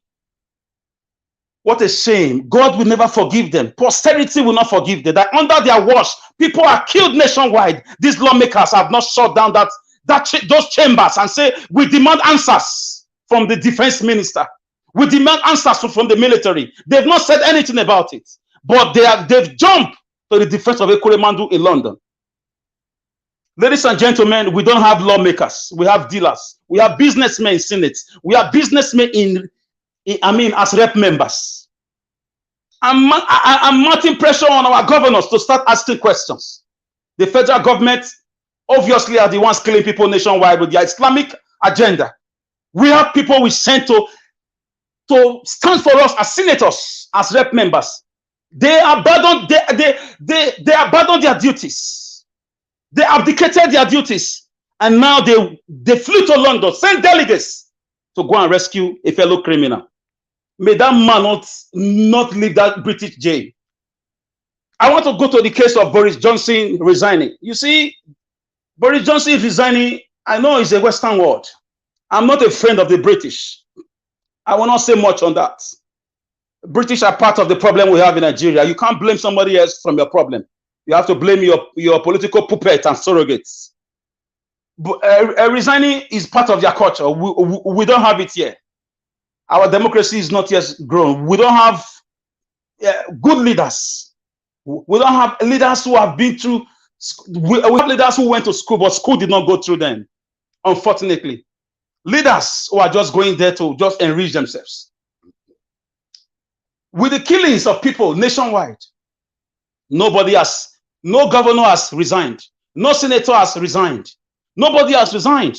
It's a good one for the British people. Good luck to them. For me, I would like to talk about IPOB. I will never be against IPOB. I have my reasons. I'm a human being. I have rights, my fundamental human rights of association. I will never be against them. Never. You cannot deny a people rights of existence, rights for development, rights to national federal character. You cannot tell me the third most populous tribe in the country is being ostracized, and we should just keep them incommunicado. We should just wish them away into oblivion. I understand there are wounds in 1967 to 1970 in that bloody civil war. What led to this war? Why did the Biafra agitation come about? So our government just now must go back to the drawing board. Whoever becomes the president, I hope Peter Obi will touch on this matter. We have to visit history. Our government intentionally has wiped away the Biafran history from our government and history classes. I'm aware of that because they don't want children to see the atrocities that they committed. They just kill people for nothing. Ojukwu was only agitating from the beginning. He wants fairness for his people. He wants his own country. He was not asking for the whole country. He wants his own people to have their own stuff. And after the Civil War ended in 1970, there was a three-arrow reconciliation, reconstruction, and rehabilitation. Those three things were not done. In the process, NYSC was formed to heal the wounds. But the Igbos have not been treated fairly. For me, I'm a man of justice. So these people are agitating because if you go to their side, for the past 30 years, federal government presence are not there. I know their governors are corrupt. They have governors, they have senators, but the children, the citizens are not feeling the federal government impact. Apart from a few states like Anambra State, a lot of states there are not feeling it. So they have rights. If the government was doing well, if there were jobs for young people nationwide, if there was electricity, if there was youth empowerment, loans given to citizens to pay in 10 years time like it's done in Western world, I'm sure the agitation won't have gone to this level. But our government will say Nigeria don't have money, but they have money to buy houses in London, to buy mansions in Dubai, and they have money to loot. You will hear a budget, billions budgeted into agriculture every year, billions into medical sector, billions into educational sector, billions into security, billions into whatever. But you don't see the physical evidence of these monies. They are carted away into foreign banks. So, ladies and gentlemen, IPOB have their right to agitation. Catalonia in Spain, they are still agitating for their own country. So they are not the ones. They are not the first to do this. Even Scotland is still agitating for their own freedom from the United Kingdom. So a right for self-determination is every people's right, so long they are not enjoying the communion anymore. So people have right to want to go to their separate ways. Instead of engaging these people on the round table talk, you took in their leader, you are killing them nationwide, you sent your killers nationwide, especially in the East, and you want them to keep quiet. So for me, I have no issues against anybody forming their own country. We can discuss these things in the round table and find possible solutions to keep the country together. I'm not a secessionist, but I believe people should be treated fairly. So our senators, our House of Rep members who are in London, may God forgive you, because what you are doing is very wrong. The country is in tatters, economic tatters. You've not sent delegates to the president to go and ask questions. You've not sent delegates to the central bank. You've not sent delegates to all the governors to go and ask questions. You've not sent delegates to the police about the killings, to the military about the killings. You sent delegates to London to free one of your own. I will drop it there. Thank you, guys. All right. Thank you so much, Mr. Alex. It's always a pleasure to have you here.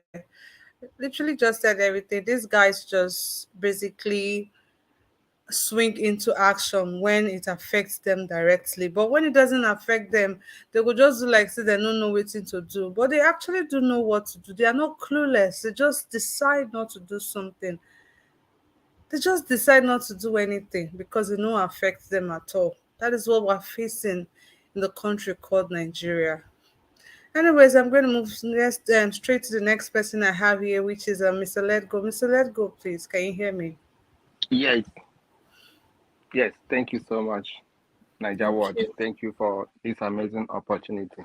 Yes, I will go straight. What Mr. Alex said is the truth. That is the hard truth.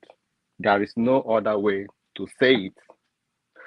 So, what I want to say is that after the civil war in Nigeria, Biafran war, so federal government of Nigeria, they come in conclusion that they will have three objectives: to reconcile the people, to restructure that particular region, and to rebuild it, and to rehabilitate the people.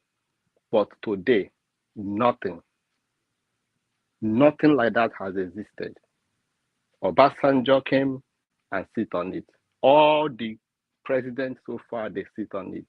Nobody want to look into it. And when the Biafran people rise up, you want to subdue them. You want to send ammunition to them. You want to send the military to them. You want to form all kind of, military and militant to go and cage them. If you go to the Biafran people, every 3 or 5 posts, you will see a police army checkpoint. You go to the north, nothing like that. Okay, so it is inhuman.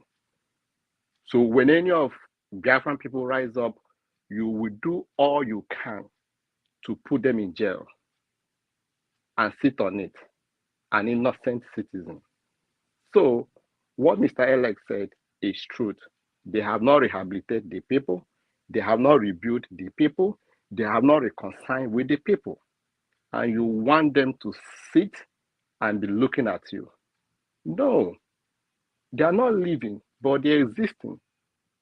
It is bad, it is condemnable, and I believe that incoming government, in Obi movement, will sit down in a round table with all the region in the country, and they talk about it, talk about the history of the country that they have wiped out in our education system. That is wrong. So going to the issue of Ekweremadu. Ekweremadu and the family, sorry for the daughter that is sick. I understood it. But the father and his men did wrong thing, and they are gotten what they planted. If Ekweremadu is a good man, the environment, the people will fight for him. God will fight for him. God will provide a helper. But because of he's doing it because he has our money, he has our power, he can do whatever he can to get away with it. And the nemesis got him in the UK. If Ekweremadu has built a common community healthcare center, that people will be talking about it, but nothing. Look at what we are today. After APC PDP campaign convention, what happened? Tinubu is in France receiving a healthcare. Atiku is in Dubai, gotten his own healthcare. All of them, they have flew out of Nigeria. And shame to Nigerian youth that are supporting this kind of people. Somebody tell you, Emileko, it is my turn to rule you. At the end of the day, they abandoned you in your wretched house, in your wretched environment, and traveled overseas to go and renew their life. And you will be here supporting them, using your hard-earned money to support these thieves. Now, Tinubu is in France. Where are his supporters? Can you travel to France to get treatment? The answer is no. But after he finished, he will come back and be telling you, Emileko, it is my turn. Think twice, because Yusuf just said that yesterday victim were survivor. We don't know who will be the victim tomorrow. Look at Nigerian system. Mr. President was in Kuje prison, visiting the prison. Look at the environment of that prison. This is where you put criminals. This is where you put people that committed all sorts of crime. But look at how that environment looked like. 64 Boko Haram members were set free in a whole capital territory of a country. No police stopped them. No military chased them. No secret service chased them. Up to this moment, we are. Is that a country? Is that a nation? That's the question we should ask ourselves. We have military headquarters in Abuja, police headquarters in Abuja, DSS in Abuja, all the forces, Air Force in Abuja. What happened to the Air Force? If the Air Force used the helicopter to patrol all the Abuja, wouldn't they see where these people were heading to? The answer is they know what is going on, but they just want to show it to Nigeria that there is nothing an average Nigerian can do. But we can do something. 2023. We have the power to change our country. The National Assembly has failed. The people we put in the government have failed. So we cannot allow this to continue to happen. There is no justice for me and you. No justice any day. No justice any night. So we have the power now in next year election. And please, Nigeria Watch, I will beg you. Somebody said this in here when I log in here. Somebody said that, please stop bringing Kwankwaso into this OB movement. We don't want to hear that. Me particularly, I don't want to hear that again, because Kwankwaso has told us clearly that if OB is not going to be a vice to any Northerners, that the Northerners have made up their mind to vote for their own person. So that argument, if it's possible, let it be gone so that we can focus and know what we are doing. Please, if it is possible, I plead, let us remove the issue of Kwankwaso, and Kwankwaso did not do that in this particular race, because we don't need him, because he's leveraging on P2B's wave of supporters to get influence. So for me, I don't want that anymore. So for people that are supporting P2B, that are supporting this Nigeria movement, remember our people was killed in the Lekki toll gate. Tinubu denied it. The military denied it. The president denied it. The governor denied it. And nothing has been done till today. Lai Mohammed said that nobody was killed in a broad daylight. And today, no result. We have not heard of anything. Look at this Kuje prison. I beg you, we're not going to hear anything about it because they'll put it under the carpet. And we have a national assembly that are there representing us, that are there representing that are not doing anything. They're dancing the tone of the government. And look at the INEC. Look at what INEC want to do now. Look at what INEC want to do in Yobe State. Lawan that did not contested for any senatorial seat election, they are working so hard to put Lawan on that ballot. The same thing is happening in Akwa Ibom State. So we have to try as much as possible with all our power, with all we know, to pressure INEC and to let INEC know the danger of what is coming if they will ever ring next year election, because Nigeria is going to break. There will be war. That is what is going on, because INEC, I'm seeing them as people, as that they are not independent, because they are trying to dance on the tone of the current government. So we should put more pressure from whoever we know, whoever that work there, whoever that is in the power, to let them know the implication of anything to jeopardize our right, our power, coming 2023. Let us engage our people in our local roots, get our PVC, and prepare to take action. And I'm telling you that God will never fail. P2B choose this power, choose to go this way because God has chosen him. He did not choose himself. He has all it takes. He's a billionaire. He doesn't want our money. So he has all it takes to live a flamboyant life if he wants. But here he is, suffering for a common man. So let us get our PVC. It shall be all right. Thank you. All right, thank you so much, Mr. Let Go, for that amazing submission. I'm going to go straight to the next person I have here, which is Mr. Tunaija. Mr. Tunaija, good evening to you. How are you doing today?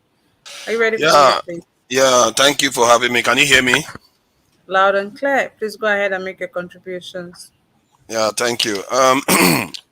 obviously, I feel like people tend to have. I think our people have a serious problem with threat assessment, and our men, we don't understand what threat is.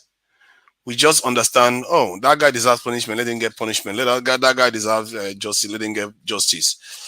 When we talk about this Ekweremadu stuff, you forget that this man is a top government official of the nation.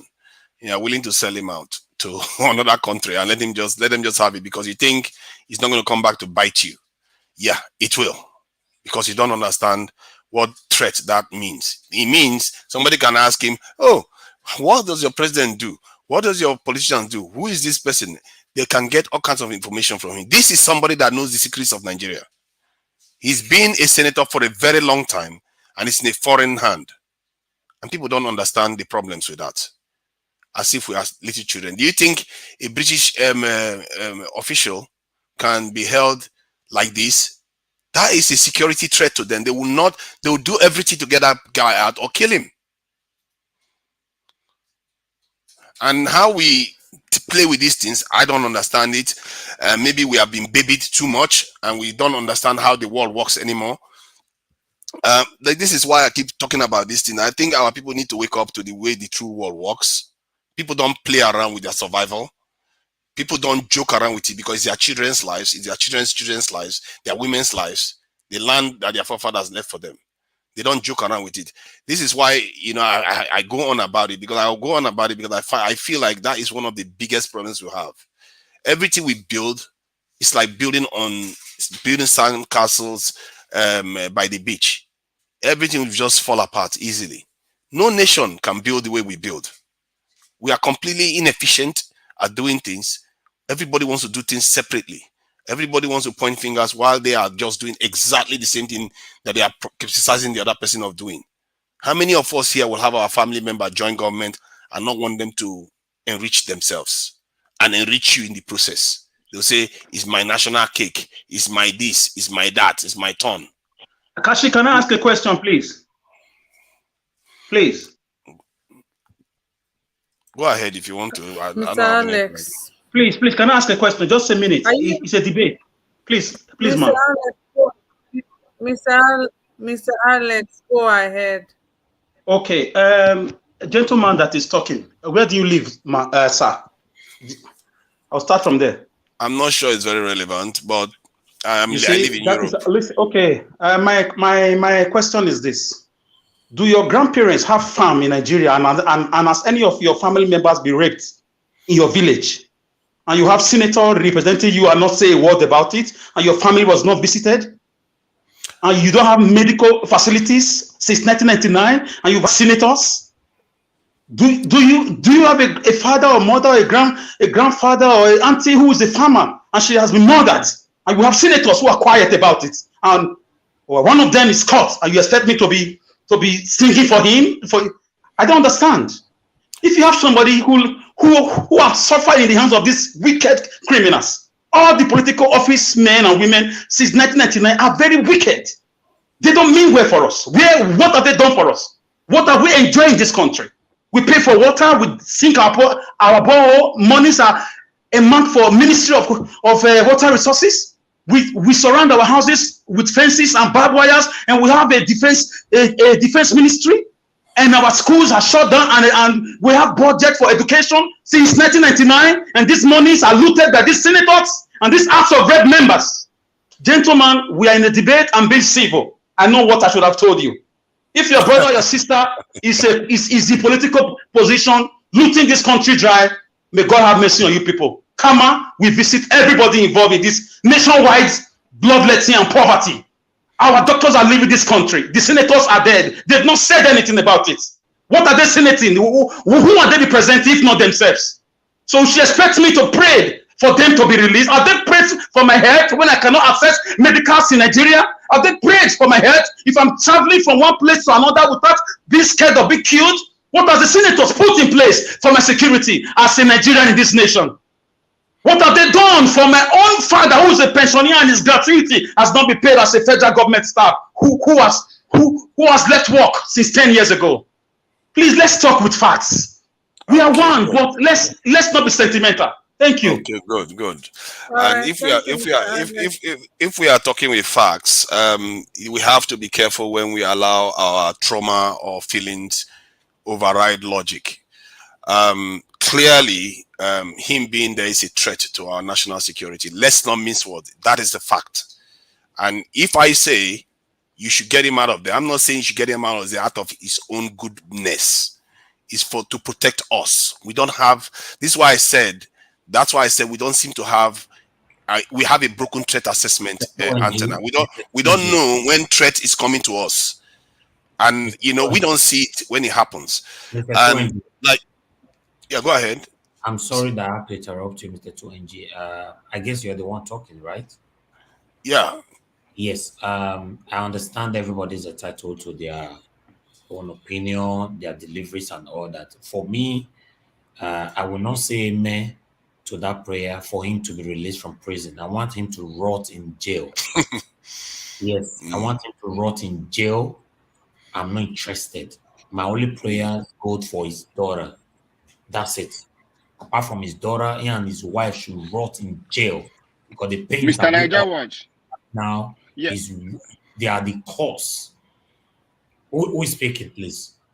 Please, this is a let's go. Can I ask him one question, please? Yes, please. But everybody should respect his opinion. You can ask him questions. Nobody should disrespect him. Go ahead. Thank you so much for this wonderful opportunity. So the question I have to ask to Niger, he said that Ekweremadu being in the United States, in a London custody is a threat to Nigerian national security. It's not a threat at all. So my question is, what kind of threat? What kind of threat to Nigeria, please? One, he's been a senior senator in the country. He knows a lot of people and he knows their routines. He knows what they do. He knows things that I don't even have a clue about that could undermine the country.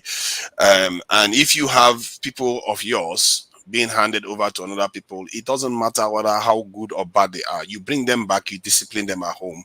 It's our problem. Not you. Okay. No, none of these devilish criminals have been disciplined in our own country. If Ekweremadu was to be in Nigeria right now, he would have been eating nice food from his living room while they are deceiving every one of us Nigerians that is behind bars. Let the United Kingdom do it their own way. This is the right way to handle criminals, to handle bloodsuckers, to handle devilish and heartless human beings like Ekweremadu and fellow other leaders that have been ruling us since the creation of this country. Nothing good. What you fail to understand is that United Kingdom is technically our enemy. If you don't know that, yes, I know, but let them help us to punish him. Let United Kingdom help us to make sure he rots in jail. That's because Buhari cannot do that for us. Niger Watch. You know why I asked him that question? Yeah. The reason why I asked to Niger this question is because I could recall the former governor of Delta State, James Ibori, was in the same UK for how many years? Yes. After that case was transferred to Nigeria, what happened? It's been celebrated everywhere. Ibori is receiving chief title, receiving money from federal government, moving around, parading himself. Is it a threat to our national security? Please answer this question. Be logic, please.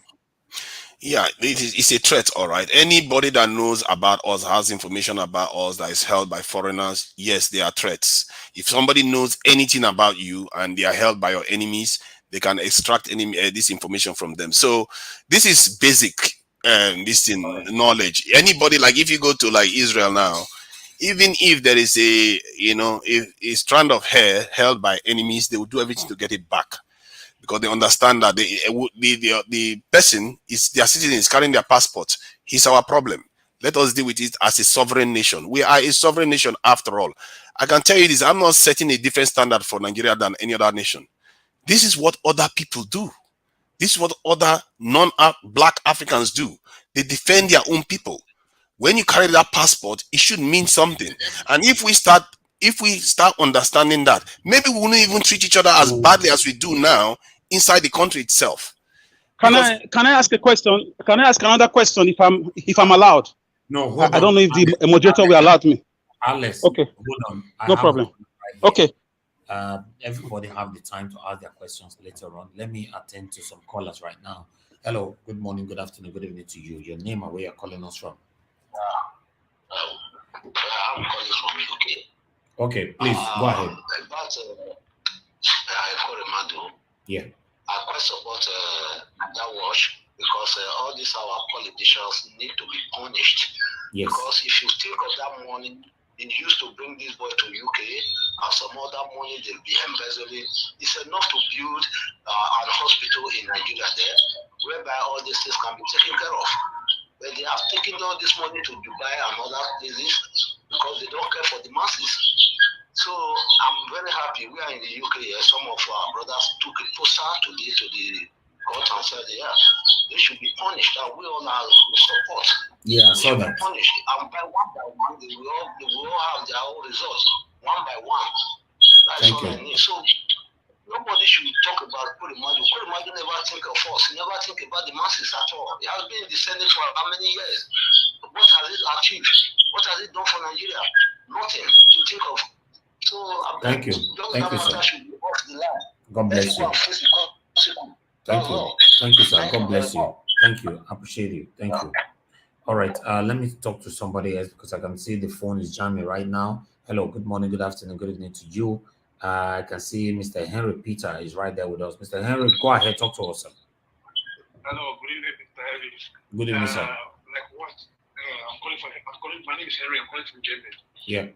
What I wanted to say, when this other guy was talking about arresting Ekweremadu is Nigeria's problem. It's not our problem. So to use this word, who gave a damn about him? Yeah. Ekweremadu care about other Nigerians. Do they care about other Nigerians? Why should be that our national threat to our national security? That guy should withdraw his statement. Just because his own home. No, he's entitled to his own opinion or statement. Okay, you can counter him. That's what you are doing right now. Yeah. But you see, why Ekweremadu, if he's so smart enough, why could not build standard hospital in Nigeria? Yeah. If he's smart enough, why could not do a test with this boy there before he traveled to UK? He's not smart. Maybe he's smart, but this is the punishment from God. Thank you. Thank you, Mr. Henry. It's the punishment. Thank you. Thank you. Let's hear from someone else as well. God bless you, sir. Okay, it's a big punishment. I don't feel sorry for him. I feel sorry for the daughter, but they will not brought himself and his wife brought in prison. Thank you. Thank you so much. Thank you. All right. Let me hear from someone else. Good evening to you. Your name and where you're calling us from. Hi, good afternoon. My name is Osaze. I'm calling from the United States. Thank you, Mr. Osaze. Please talk to us. Yeah, I'll be very brief. Thank you. From what our brother was talking about, the national security and everything, I understand where it's coming from. I understand where it's coming from. But what I want to say to him is that Nigeria is already living in threat. Yes. We are already living in fear. We are already, our people are dying every day. So I don't know what Ekweremadu wants to go and tell them in the UK that we are not already living in the country already. Because people are dying on a daily basis. The masses are suffering. So for me, if you ask me, I will tell you Ekweremadu, it is his karma that is receiving right now. It is his karma. Because, like another brother said, if we have good hospitals, if we have good facilities in Nigeria, I will not see any reason why he would leave Nigeria and go to the UK for medical attention. It's just you are telling me that our president in America, Biden, will go to the UK and go and receive medical attention. It is not possible. We cannot see Biden go to the UK because everything is already in the United States. So for my brother, I understand what he's talking about, but my thing is, Nigeria is already living in threat and it's fear already. So I don't see anything new that's going to come to us. Thank you. God bless you, sir. Thank you very much. Thank you. Hello, good evening to you. Your name and where you're calling us from. Hello, turn down your device, please. Turn down your device. Okay, I've done that. Your name, sir, and where you calling from. Good evening once again. My name is Jonathan. I'm calling from Italy. Okay, Mr. Jonathan, go ahead. 1 minute. I call in the response of the other brother that was speaking about Ekweremadu. He was saying about Ekweremadu being in UK in the prison is a national threat. What I want to ask you, what kind of national threat is it to us? And also, which threat have we not faced as a nation since Nigeria have been a democratic nation since 1999? Is there any threat that we have not faced in Nigeria? Why is he saying that Ekweremadu being in UK in the prison is a national threat to us? We don't care if it's national threat. Let him remain there and rot in the jail. All I care about is his daughter because she is innocent. I pray that she recover from the illness. But for the dad and the mom, I pray that they will never come out for that prison because that is karma. Karma has taken up with them and they will face it. All right. They will face it. God bless you. I appreciate you, sir. Thank you very much. Good morning, good afternoon, good evening to you. Your name and where you're calling us from. Please turn down your device so we can hear you. Turn down your device. Turn down your device, sir. Turn down your device. Where you're watching me from. Okay, sorry, I've done that. Okay, thank you, sir. Good evening once again. What's your name and where you calling us from? Yes. Yeah, my name is Collins. I'm calling from Brazil. Thank you very much, sir. Mr. Collins, go ahead. Talk to us. 1 minute. Please, sir. I just want to quickly add this. Why is it that when it comes to the increase of salary to the ordinary Nigerians, they tell you it will cause inflation? When it comes to taking care of our hospitals, schools, and everything, they will tell you, oh, we don't have money. But when it comes to these senators, like Senator Bilai, check the cars in his compound, check his dress and everything. In fact, a senator from the United States said, when he saw these pictures, he said to himself, I have been a senator for 16 years. I cannot acquire this. When they want to increase their salaries, it doesn't cause inflation. When it comes to teachers, the nurses, and the ordinary people, there's going to be inflation. My question again to the first guy, I know that he wants to protect Nigeria's security. Where were they when ordinary Nigerians are being jailed in the UK, in Brazil, in the United States, in all over the world? Even those who are innocent, call your embassy. They will refuse. Please, sir, may God heal the daughter, but may God punish Ekweremadu. He was slapped in Germany. Amen. Did you know that he was slapped in Germany? Yes, he was beaten up. Yes. Thank you, sir. God bless you. Thank you very much. Yeah. Let me talk to somebody else quickly. I'm coming back to you guys. I'm a panelist. I have a couple of people calling us here now. I just want to pick the last call. Okay, I can't pick this call. You are calling me with a video call. I don't understand what you mean by that. I'm on air. You're calling me with a video call. I can't pick that. Meanwhile, I have to stop calls right now. Let me go back to Kashi. Kashi, are you okay? Let me hold on. Okay. Kashi, just hold on for a minute. Hello, Mr. Tobari. Thanks very much. Thanks. Hold on. Okay, yes. Mr. F.A., thank you very much for calling us. My brother, talk to us. Yeah, bros. Good evening. Yeah, good evening to you. Yeah. It's me, F.A. Yes, I don't see him. Yes. Thank you very much, my brother. Go ahead. Talk to us. 1 minute. Hi, bros. I beg. My contribution is here. I want you to beg you. Bro, I know say maybe they try. I beg. You see that Kwankwaso, I don't know. I don't fucking care to know his name. I beg the favor when we don't want me to do for us. Your followers. I beg. Like I say that man video, not to they show us for this platform, bros. I beg. They not like say the man they go more popular. No. It's part of the media. It's part of the media. We cannot choose video to show. No, it's not discouraging. It's an information. We are passing information. It doesn't. We understand. Let me say we know that because that man, he don't feel like. I know you don't like him. Yes, I understand. I know you don't like him. Thank you. No problem. God bless you, my brother. Take care, my brother. I appreciate you, my lovely brother. Thank you very much. Hello. Thank you very much, Mr. Moitian. Mr. Moitian, I lost you right there. Let me just. Okay, Mr. Moitian, are you there with me now? Hello. All right. Once I give opportunity to my panelists to start talking, I'm not going to interrupt them. So that's it. All right. Sorry about that. All right. Kashi, are you there? Yes, I'm here. Over to you. Thank you. Alex wanted to ask a question to Mr. 2NG. Let 2NG finish his delivery. After the question, then you can move to other panelists. God bless you all. Two Thank you. is Mr. 2 Ninja, not 2NG. We have 2NG Oh, and sorry. we have 2 Ninja. Oh, okay. 2 Niger. So Sorry, 2 Ninja. sorry. Mr. Yeah. Alex, are you there?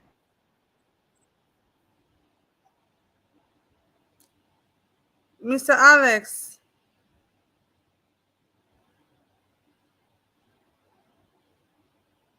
Yes, yes. Can you hear me, please? I'm here. I can Can you hear hear you me? now. Please go ahead and ask the question. So some of the callers already brought the word out of my mouth. I just wanted to say that the blood of the innocent people in 2020 Lekki Tollgate massacre. The Senate did not do anything about it. They didn't send delegates to investigate this matter up till now, and there's no justice.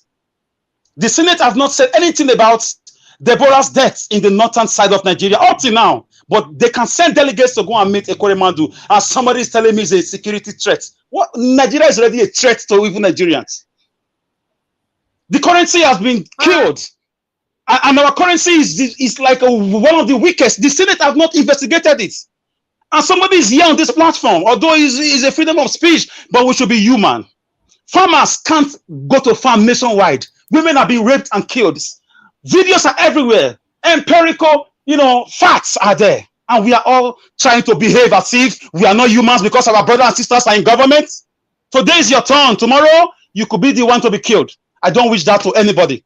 These guys are wicked. Ojuku told the Yorubas those days that the Malams are coming. They don't like education. They are not progressive. A lot of them are very conquest oriented. They want to conquer you and take your land and kill you. So we should split this nation. I'm not calling for that. Ekweremadu should face justice in England. If he's found guilty, he should be punished. And every senator, every public person in Nigeria who falls into the trap of the EU, anywhere around the world, they should be punished. Since we cannot have laws that can be obeyed, they are all above the law in Nigeria. So I'm happy that I don't like British, but they have to do justice. Thank you. All right, thank you, Mr. Alex. I'm not sure if that's a question you asked right there, but I'm just going to go back to Mr. 2 Ninja to finish his submission. Yeah, thank you. You see, this is the thing we do. Any people that outsource their security and their justice to others have forfeited their right to it. It's just that simple. You like it or not, it's just what it is. If a family is having problems, you don't say, let's hand our child or our family member to the other tribe to deal with, because that's a problem. Instinctively, we already know that. But when it comes to our national security, we don't have common sense anymore. We protect ourselves with iron bars every day in our houses. Mr. Alex. We buy gates. We have metallic gates. We spend all kinds of money doing these things, but we don't spend that much on our national security. Many of us are in the West here. We don't have iron bars in our gates because the military, the police, they are doing their jobs that we pay into. That is how it works. If this was WAEC, this is cheating. We can see the results. What other people are doing. All I'm saying is copy it. We can shout all we want. And for me, I find it quite regrettable that men that should be more logical about these things are willing to have another woman's husband dish out justice on their behalf. That is just spelling out weakness and trauma that we are in, and we can't think straight. We can't think straight. This is a problem we have. I didn't know it was this deep, because everybody that called, we are against what I said. But it's common sense. You do it all the time in your families. You can't keep. When are we going to grow up? We are not children anymore. We are not a colony. Technically, we shouldn't be, but we're acting as if we are. I can tell you that many of these people that are saying these things, when Europeans show up today that they want to govern this country directly, they welcome them as subordinate human beings, inferior human beings. They cannot look a European eye to eye and say, you know what, we are equal. That is the problem with our men now. And when they go around doing these things, they don't know that they are undermining themselves. Nobody's respecting you because no other people will do it. But They don't Mr. hand their people over Tunanja, to you us. don't live in Nigeria. Mr. Okay. Tunanja, but you don't live in Nigeria, right? You see, people say this. I am with Nigerians every single day. I buy fuel. I know the price of fuel in Abuja right now because I have to buy fuel in the black market of the black market to power my generator that I cannot get power in the Federal Capital Territory. That this jailbreak happened recently. So I'm in Nigeria every day. I'm talking to Nigerians every day. As a matter of fact, while I was on this channel, I was exchanging message with a Nigerian. See, it's not everything I do I have to tell everybody, but I mean, I'm very much on the ground. I'm invested in the ground. So whatever is going on in Nigeria is going to affect me just as bad. I've had some of the negative experiences from these government laws. I'm not supporting the government. I'm not saying I'm supporting the individual behaviors of these people. But in the end, they are our problem. These people these men that are calling or pointing fingers, what are they doing to fix it? They should be on the ground, engaging, contributing positively, looking at other human beings in their face, in the eye, and considering themselves equal, if not even superior. But these people are willing to have other people dish out justice for them. That is weakness. You run away from your land, you go to another man's country and build a machine that is grinding your people down. And you give them even more of your best. Oh no, I wouldn't call it the best, not even close. Senior officials, you hand them over. See, I've seen this trail happen over and over again Let among me our understand. Let me understand you now, right, Mr. Tunanja. Who are you blaming for this? Are you blaming the government officials for allowing the UK hold one of their most senior, person in the government this long, or you are blaming its citizens who are saying, well, you should rot in jail because of what he has done in the country? I'm not very sure as to who you're blaming right now. I'm holding all of us accountable. You know me, I'm not interested in individuals. I keep saying it all the time. Our minds have to start changing. It's us that are causing the problem. See, most of us are hypocrites. I said it just now. How many of us, our brother will go into that office and will say, you know what, follow the rules. Don't take any government money. Don't do anything. How many of us here, if we are being honest, what are we doing here? If we can't talk honestly with each other, Please, if we are not going to fix this problem, if we don't talk to each other honestly, we are not going to get anywhere. We don't have that luxury. Even if we carry on like this weakness is going to persist. If we start being honest, we are going to start seeing the problems, and we are going to start seeing how to fix it cleanly. It's not that big of a problem in my mind. Okay. Nigeria's problem is not that big. We just think it's very big. Can I ask you one question, please? Go ahead, Dan. Are you in part of the government? Have you been senator before, or rep, or governor, or one of those office positions? Have you ever been to it? No, I've not even smelt near any government official before. Okay, I've thank had you. bad experience with them, so don't even start. Okay, I've had very bad experience with them. Yeah. Let me ask you the question. You said it's a threat to us. What kind of threat? The British is coming to become the president, to become the law, or the British is now the one to be making law for the country? That is, I want to ask, to know the threat it's. The threat it poses is that when somebody has your official that knows all the top people in your country, that he knows a lot of people from business to all kinds of stuff because of the nature of job he's doing, and he's in foreign hands, that is unacceptable. You can't have that remain. It's a massive security problem.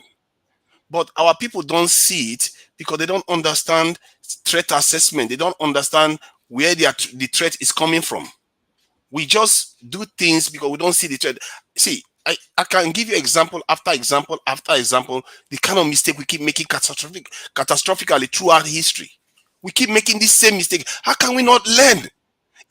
To be fair, most of us don't even know our history. A Yoruba man was in that ship that came into Lagos to take over Lagos. From there, take over the whole Yoruba land. They went to the Igbo land, take it over, and they went to the north. That's how they took over Nigeria. A Yoruba man was on that ship that came in because he wants to take the throne of Lagos. When we don't value ourselves, we sell ourselves to other people. Do you know how King Jaja Bobobo was taken away? The humiliation we keep suffering. Sorry, where are we going with this? Are we with? Oh, come on, stop it, only man. This is not your channel. Stop it. You like to talk about banal stuff. I'm talking about real stuff here. If you don't want to talk about real stuff, don't stop me when I'm talking, please. If you want to ask questions, you can ask questions. So it's not. I don't really appreciate people that just take things for granted. And this type of weakness is causing us a lot of problems. This kind of stuff that annoys me. He should know better. He's very educated. All this my degree people that don't. What has degree done for us? We just talk degree. Look at the weakness we exude as men. I'm telling you, I've spoken to Rastafarians that have more honor than many Nigerian men that I speak to. You people are shameless. 200 million strong. You go have side chicks and all the rest. You can't even defend yourselves. You expect white people to save you. And we come here. Sorry, can we interact with the speaker, or can we interact with the speaker? Mr. Tunanja, I don't exactly know. Can we interact with the speaker? I don't exactly know where you're going with this. Mr. Tunanja is now insulting everybody on the platform. He's not being rude and insultive, and I will not accept that. You can't say shameless on Nigerians. That's an insult.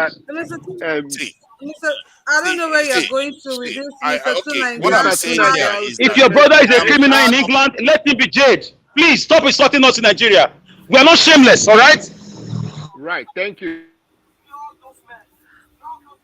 All right. Mr. Tunanja has been temporarily removed because we don't allow insult on this channel. It's totally prohibited. I understand his pain. I understand he's putting in his emotions in this, but insult is totally prohibited on this channel. Thank you. Yeah, Mr. Nigeria, I can hear you. You have to put Mr. Tunaja back. He needs to apologize to the house. Put him back, please. Yeah, he was talking and talking. I had to remove him first to be able to communicate with people. Then I'll add him back. All right, Mr. Tunaja. Yeah. You see, I let my. Can you hear me? Hello. Yeah, I can hear you. I can hear you loud and clear. Okay. You disrespected the house. Everyone right here, please. Before you say anything, I want you to apologize, please. Okay. I let my emotions get the better of me on this one. So please accept my apologies, especially to Niger Watch and the members of the panel. And but I regret saying that. Okay, yeah, we are shameless, because that is an insult. If I was on a different, can you stick with the topic as well? Can you stick with the topic rather than no? Can you stop? Can you stop with your topic? You rather limit the window that we speak in. You rather limit the scope of discussion because you don't want to hear the truth. This is what blinds our people. Thank you for your apologies. Thank you for that. Your apologies Apologies accepted. Yeah, please let's just move forward already, because we've dwelled so much on this particular thing. So let's just move to the next person we have here, because we have a lot of people who have not said anything yet. Engineer Ken, you are up next, please. Yeah, good afternoon, everybody. Man, this is a tough one. Yeah, good afternoon, Engineer Ken. How are you doing? I'm doing excellent well. Okay, great. Please go ahead and make your contributions. Yes, I heard what our brother was saying to Nigeria. I heard what he was saying, but I didn't see any light in it. Okodumare is so small to have Nigerian as secret. Despite that, he's the deputy Senate president. You think those Fulani members, they will bring him to the board to discuss Nigeria secrets? No way. No way. No way. He will not be there. He didn't even know anything about Nigeria. The only thing he knows is just to get the salary and his temperance, and that's it. Any other thing that goes on, what they do, how they plan their next movement, this man has no clue. They don't tell him. That is the truth. That is just the truth. You see, it's so ashamed that some of us has been cajoled with this kind of behaviors of our politicians, because to me, I have no sorry for him, neither him or his daughter. I don't feel sorry for his daughter either, because so many other men, daughters have died because of what his father did, because of what Ekweremadu did. So many. They refuse to build good hospitals. They refuse to do good health care. They refuse to do roads. They refuse to provide for the poor. They refuse to help the needy. They refuse to help the less privileged. Many are dying every day of hunger. Many are dying every day of malaria. Many are dying every day of lack of food. So those children are dying every day are someone else's children. They are someone else's brothers. They are someone else's daughters. They are someone else's auntie. They are someone else's cousins. They are someone else's nephew or niece. They got families. So if his daughter die right now, I don't give a fuck. Mr. Engineer Ken, please, your language, please. I'm sorry for my language. I'm really sorry for my language. Let him feel that pain. That pain that the common men and women are passing through in that country. Let him feel that pain. If I have my way, he will be jailed for life. Because that boy is 15 years old. I believe his families have been threatened back home to call their son and tell their son to change his age to 21. That is what just played. Between you and I, we all know that this man they have invested so many children, kidney or liver in black markets in that country. Maybe there was no way out. They didn't get the right to match, or he was scared that they can't do it properly. That was why he took his daughter to England. And he didn't know that is where God had planned for him to be arrested. These are all the shady things that these government officials are doing in that country. So I'm not so surprised to see what the British government are doing. Because it's best of the same feather that flock together. But the British government are also the same corrupt. They plant all these things that we are passing through. These are all their dogs. These are all their dogs, but the dogs that they give, they will not they become so wild, even way bigger than them. That is why the load is not too much for them. So let me take us back to the prison breakout. That prison breakout has been done by the Nigerian armies and Nigerian police and Nigerian prison authorities. You there is cannot no certify that, Engineer Ken. You said what? I said you cannot verify that, can you? My sister, let me tell you something. I was once a cadet. You understand me? I was once a cadet. I went to Nigeria Defense Academy, Georgia, Kaduna. I will tell you clean and clear. Nigeria Army are one of the strongest army in the world. And the best in Africa, Nigeria infantry soldiers. I'm telling you clean and clear. There is no man born on earth that can break Nigerian prison in Abuja. No man born on earth that can do that. When I was a cadet, our former president Abacha came to our Defense Academy. He said one thing. He said, no court in this country that is bigger than the army. And it is true. It is true. There is no paper around that is bigger than the Nigerian army. If the Nigerian army leaders are not involved, they are involved. These are just the way to make money. They don't care how many people died. The next thing now, they're going to rebuild that prison. So the prison's authorities, the prison's commandants, they will make money from that. That's how to make money. Remember, their government is by February next year, they're handing over. So right now, they have to create insecurity in the country for all hands of government to make money. That's what they are doing. You know, so for them to say that, oh, the country is not too safe, that is why presidential crew, we were being attacked. Who bombed the Boko Haram or the Fulani X-Men to attack Nigerian president convoy? You know, you don't know. I see, it's just like somebody will wake up tomorrow and you want to attack an American president convoy or Putin presidential convoy. It's not done.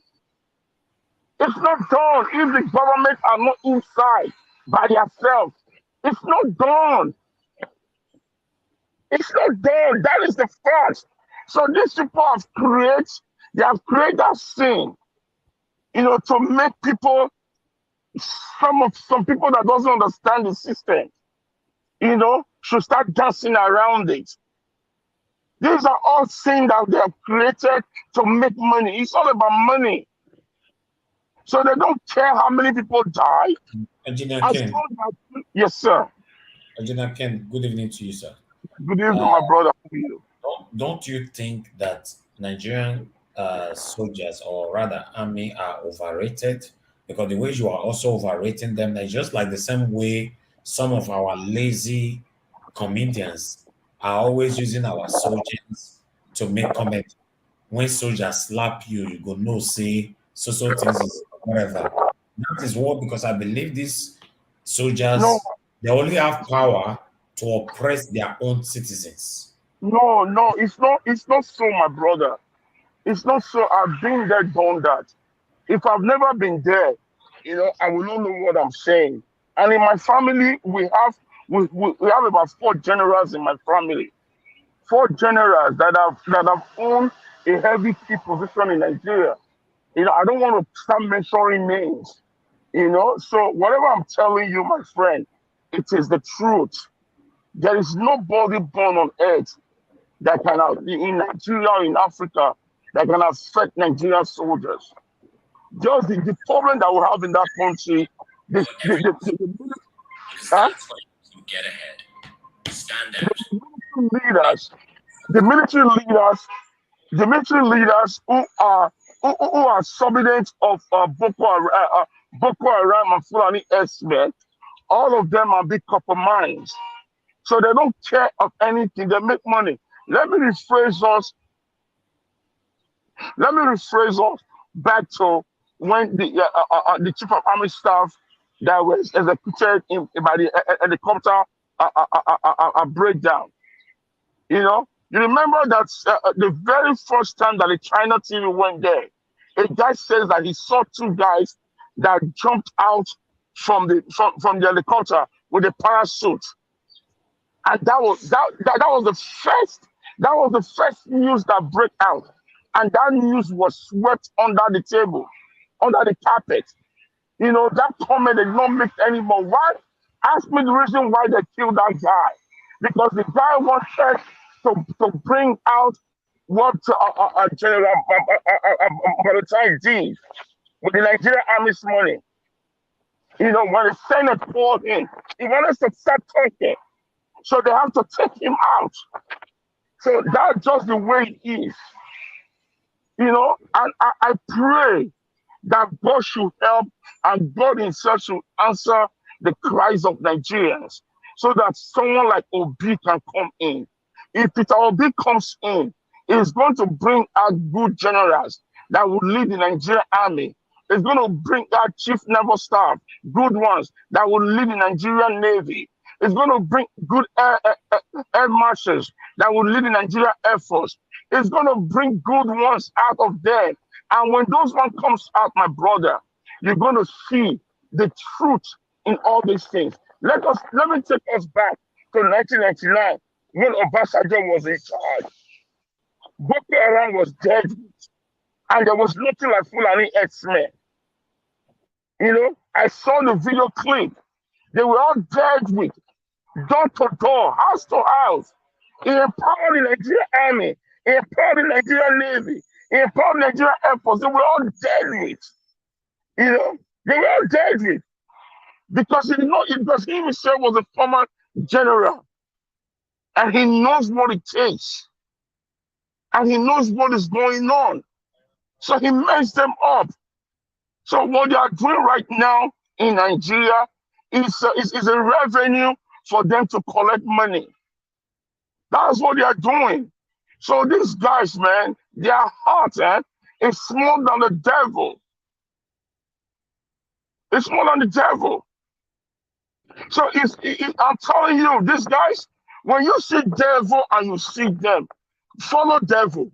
Because devil himself is afraid of them. He is afraid of them.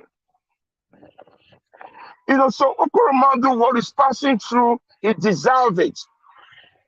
He deserves it. He deserves what is passing through. You know, look at what happened in the train bomb. Till tomorrow, those guys were not brought to book. Till tomorrow, the people that are kidnapped, they have not received their bail. They don't care about them. You know, so Nigeria, my brother, is somehow, you know, what we need right now is revolution. No revolution of gun.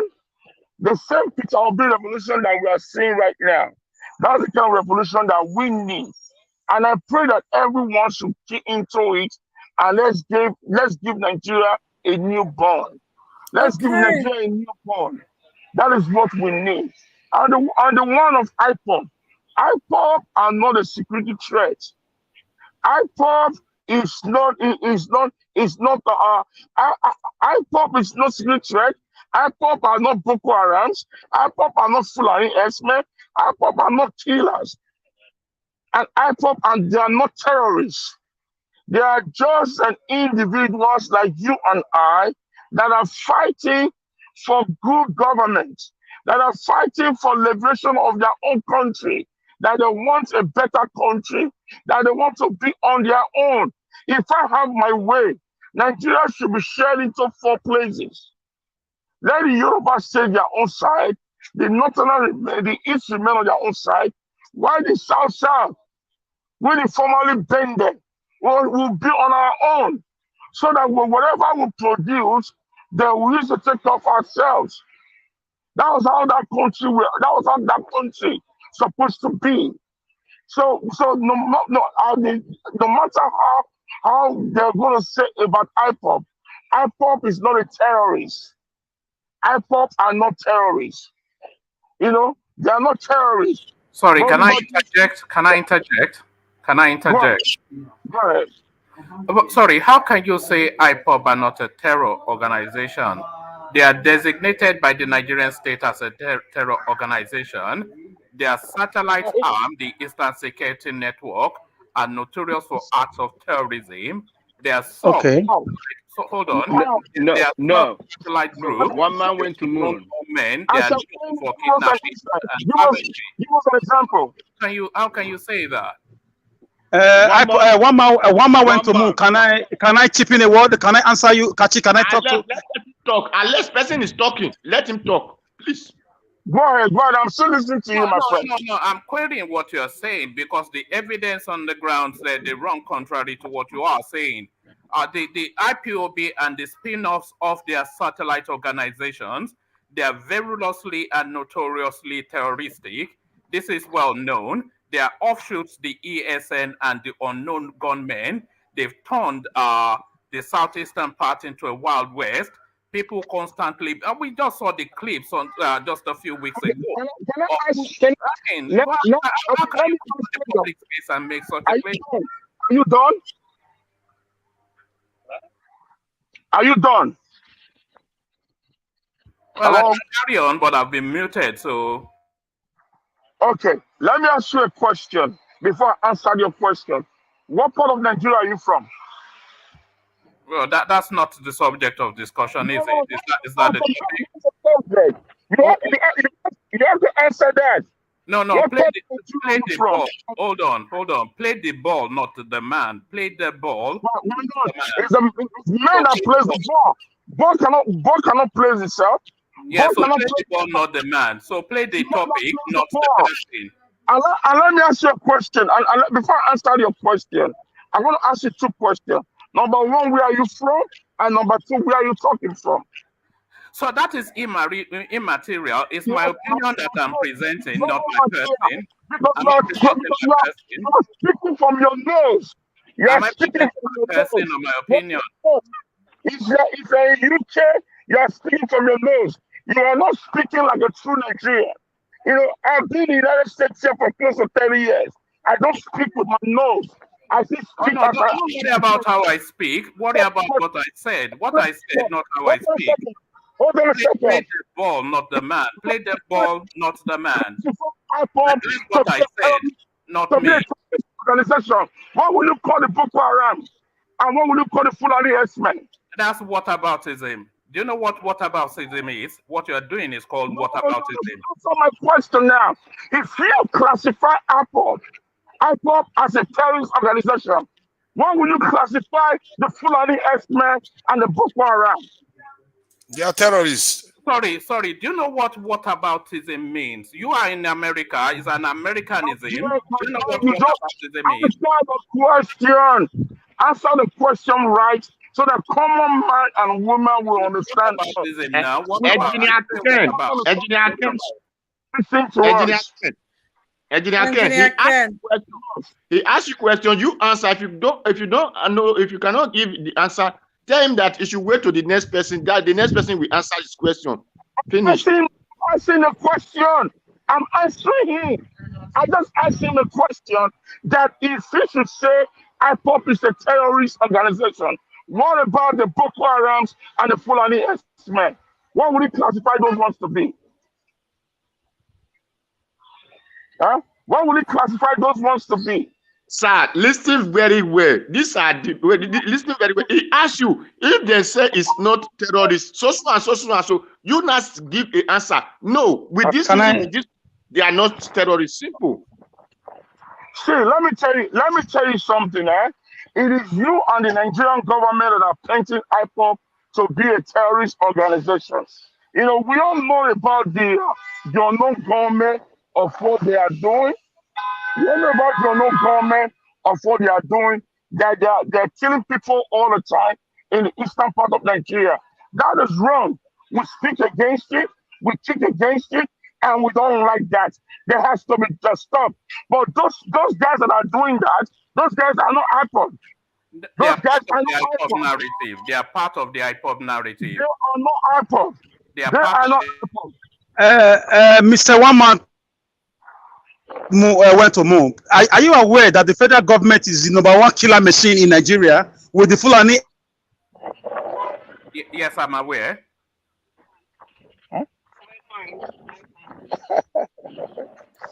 Okay, thank you all so much for all of the interjections. Thank you, guys. Engineer Ken, are you done with your submission, please, so I can move to the next panel? But the guy was just matching my tongue. But you can see that he wasn't able to answer your question. Yes, I know that. I know that because he has no answer. He was wrong. He was wrong. Yeah. The Nigerian government, the Buhari government is the wicked and the worst government that ever exists in the land of Africa. The Buhari government that have said that IPOB is a terrorist organization, the Buhari government refused to stigmatize the Boko Haram terrorists as a terrorist organization. They refused to stigmatize the Fulani herdsmen as a terrorist organization. They refused to do that. People that went to the church 3 weeks ago to kill Christians, kill children, kill babies, even a pregnant woman. And those people are not terrorists. They are terrorizing the land of Africa. They went down to Oyomo. 8 young Boko Haram men raped 78-year-old woman and beheaded the grandmother. Those are not terrorists. My friend, you are so lucky that we are all in the social media. I wish I can see you one-on-one. I will have flogged you with a barbed wire. That you will see the Engineer Ken, please, you can't say that. Engineer Ken, please, you cannot say that. You cannot say that. I'm so sorry. I'm so sorry for my response. You know, I take it back. But at least Mr. Naija Watch. Mr. Ken, sorry to interject you. Mr. Ken has every right because one man went to moon has no facts to back up what he's saying. What has IPOB done that he will say that IPOB is a terrorist? I'm not from there, but this is agitation. They have marginalized, and the federal government know that. Look at the way federal government put all their power to abduct Nnamdi Kanu from Kenya, and look at the way Nigeria is being. So he don't have no fact, and he don't have the power. Or even though we are in a air, he don't have the power to say that IPOB is a terrorist. Why we have a terrorist in our government? Okay, so he has every right to be angry. He has the right to every threaten right to be violence. angry. Does he have the right to threaten Mr. violence? Legbo, he has every right to be angry, but does he have the right to be rude Threaten to violence. another panel? Say something. Yeah, like I keep saying, you can totally air your views, but insult is totally prohibited. Please, please. I That's what apologize I'm saying. already. He asked him question. Why did the federal government? Engineer Ken asked the question to One Man Went to Moon, and One Man Went to Moon could not answer. I did answer. I did answer. He asked, but Engineer Ken asked you a question that what about the Boko Haram and the Fulani Herdsmen? You were telling him back that, do you know what it means to be saying whataboutism? That was what you were asking back. I said they're a terror organization. I said they're a terror. Okay, I didn't hear you. I didn't hear you then. I didn't hear that either. You never say that. You never say that. Yeah, I didn't hear it too. That's why I answered the question. You should have answered the question. I didn't hear you. I didn't hear you. I didn't hear you, Mr. Woman Went to the Moon. You can just scroll back. But since you have answered the question, that is fine. Thank you very much for answering that, because what I heard was, Engineer Ken, do you know what is whataboutism? That was what I heard. Anyways, let's just move straight to what we're talking about, because there's a lot of deviation from what we're actually talking about today. You guys have totally deviated. I understand that sometimes when we're talking about our country, we get emotional, we get angry as to what is going on. I mean, there's no same person that will not get angry with everything that is going on in the country. It's really heartbreaking. It's hurtful. It's painful. Yes, we might be in the diaspora, but we have families back home. We have people back home, and we don't like what is going on back home.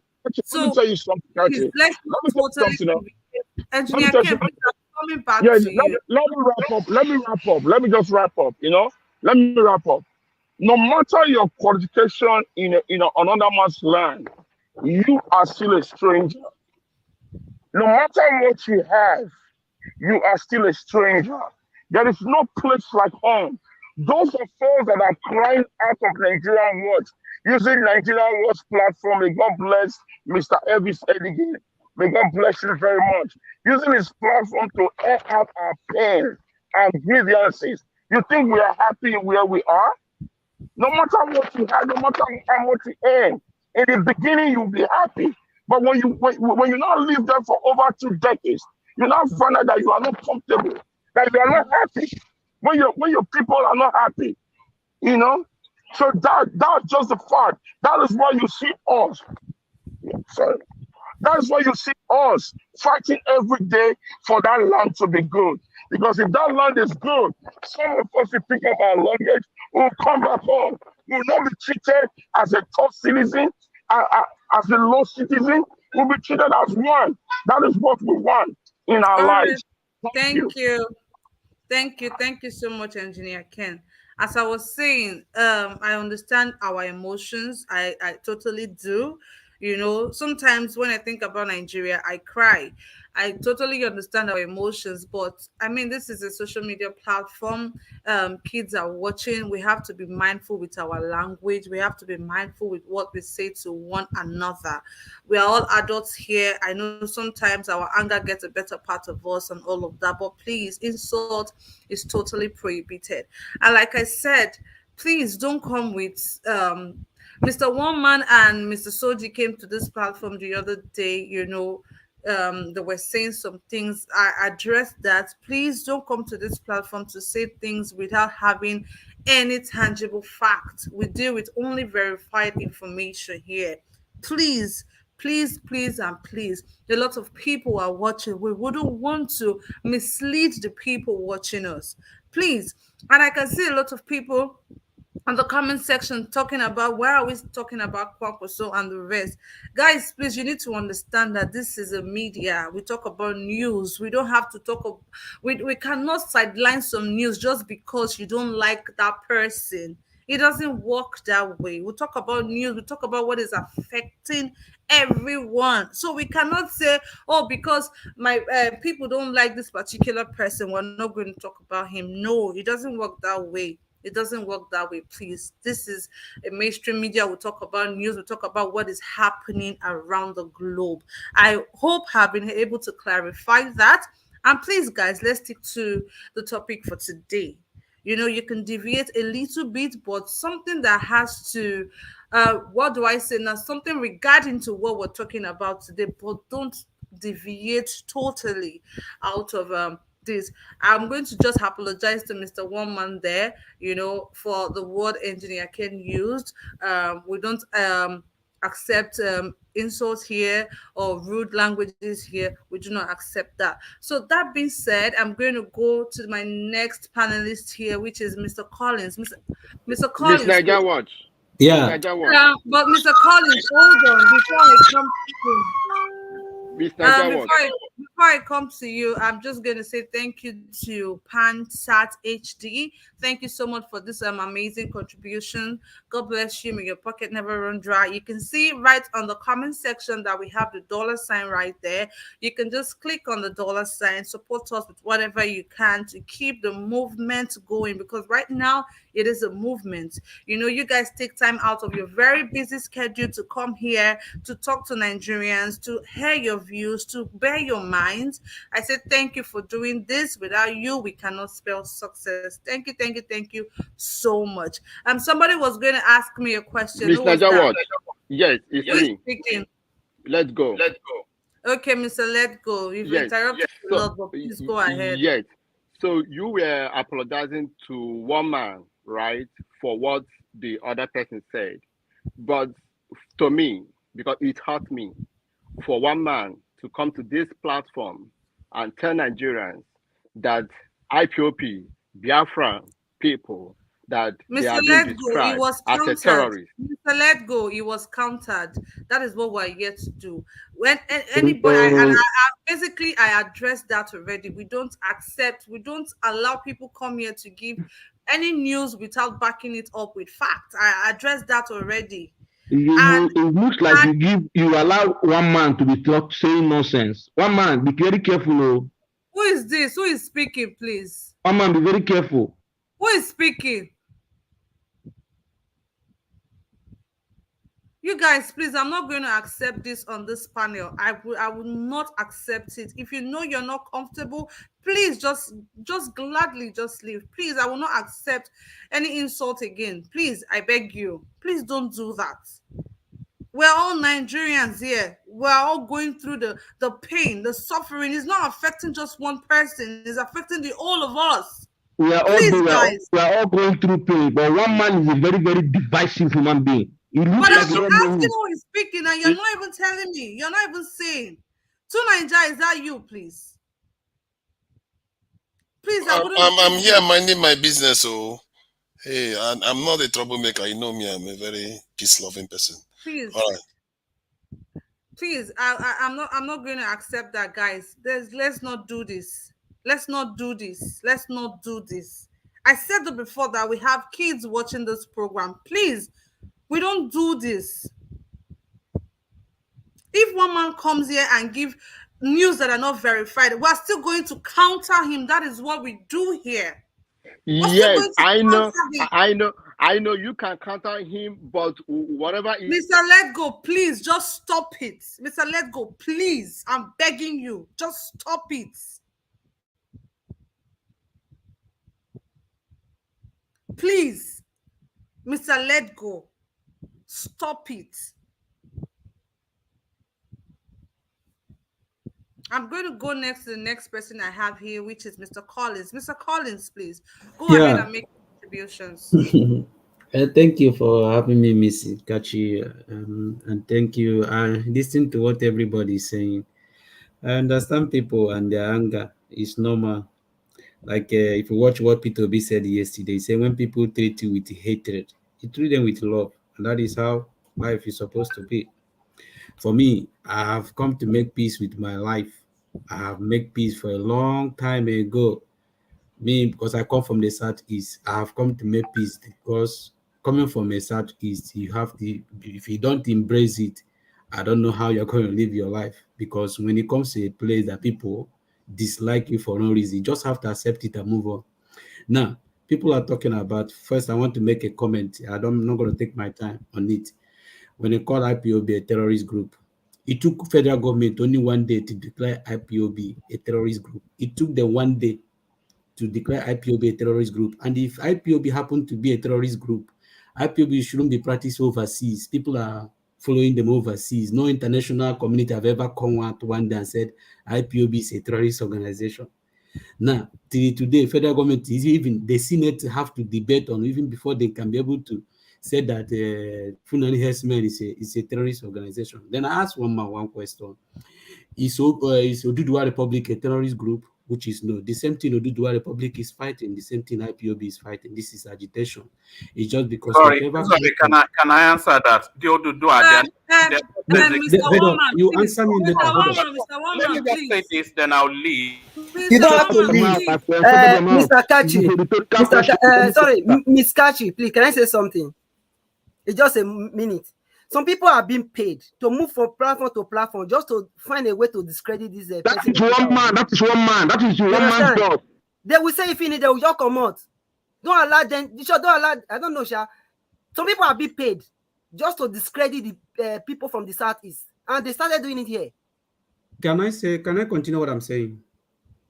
So what I'm Mr. saying, Collins, I don't need please, one. Please, Mr. Woman, no interjection again, no interruption, Yeah, please. I Already said that. Please don't come here with any news that is not verified, that you cannot back up with facts. Please, I beg you, and please, no interruption. Mr. Collins, please go ahead. I don't need Mr. Woman to answer the question. You just you can go and meditate about it. Now, IPOB for me, because if IPOB happen to be a terrorist group, you can't practice it in anywhere in overseas because people will counter it. The federal government is working, the world is watching. So if the world cannot call IPOB a terrorist group, I don't see an individual sitting in his house calling IPOB a terrorist group. And that is the case for me. That I'm off to that case. I'm not going to talk it. I'm not going to say anything about it again. Now we are talking about Ekweremadu. I understand, my brother. I understand you very well when you said it's very threat to the security. I know that is a threat to the security, but what we are talking about here, if Ekweremadu being arrested by MSCs in London or all these secret agency, all these secret agents in London, it will be a different thing. He's just arrested by police. It's not maybe anybody can arrested by police and questioned by police. He wasn't arrested by CIA. He wasn't arrested by Interpol. He wasn't arrested by MSCs. He just arrested by normal police. You understand? So if the man happened to arrested by MSCs, now Nigeria government can involve because this is happened to now be an intelligent or authority, but this is just a police case, so it's a normal thing. I believe he's free to go answer the question. And for me, looking at what is happening in Nigeria, Ekweremadu have been in Senate for 2000 since 2003. Since 2003, haven't done anything for his community, for his local government, for where he came from. People like Ekweremadu are the reason why where Nigeria is today. So when you look at somebody like Ekweremadu, for me, I don't have any remorse for him. I don't have any. So far as you are a politician in Nigeria, I don't think I have any remorse for you, because if you are doing your work, the situation Nigeria is today, I don't think we are in this situation. Look at, and the worst thing, all of them used to travel to abroad, then travel overseas, and they see how things are being happen. Like today, when we have our morning newspaper review today, one of our brother, Mr. Sunday, is driving from Napoli to Germany. The whole road everywhere was very good. The way everything was very good. People build that the same thing there. But if people can build such a thing, what is taking us time for not to build our country? It baffles me that most of us here are overseas, and when our own thing is supposed to be saying the truth to our people, telling them that this is how things are being run, this is how things are being done. That is why you travel overseas. You travel overseas for you to go and learn, not to go and brought shame to your people. You just have to educate them. Now, this is how things are being done. We're supposed to be encouraging when we see people doing wrong thing. We tell them, don't do this. Like our brother asked here that if your brother happened to be in a politician, are you going to say you should be honest? For me, if my brother happened to be in a politician, I will be the first person to counter him, because I know myself. At least I have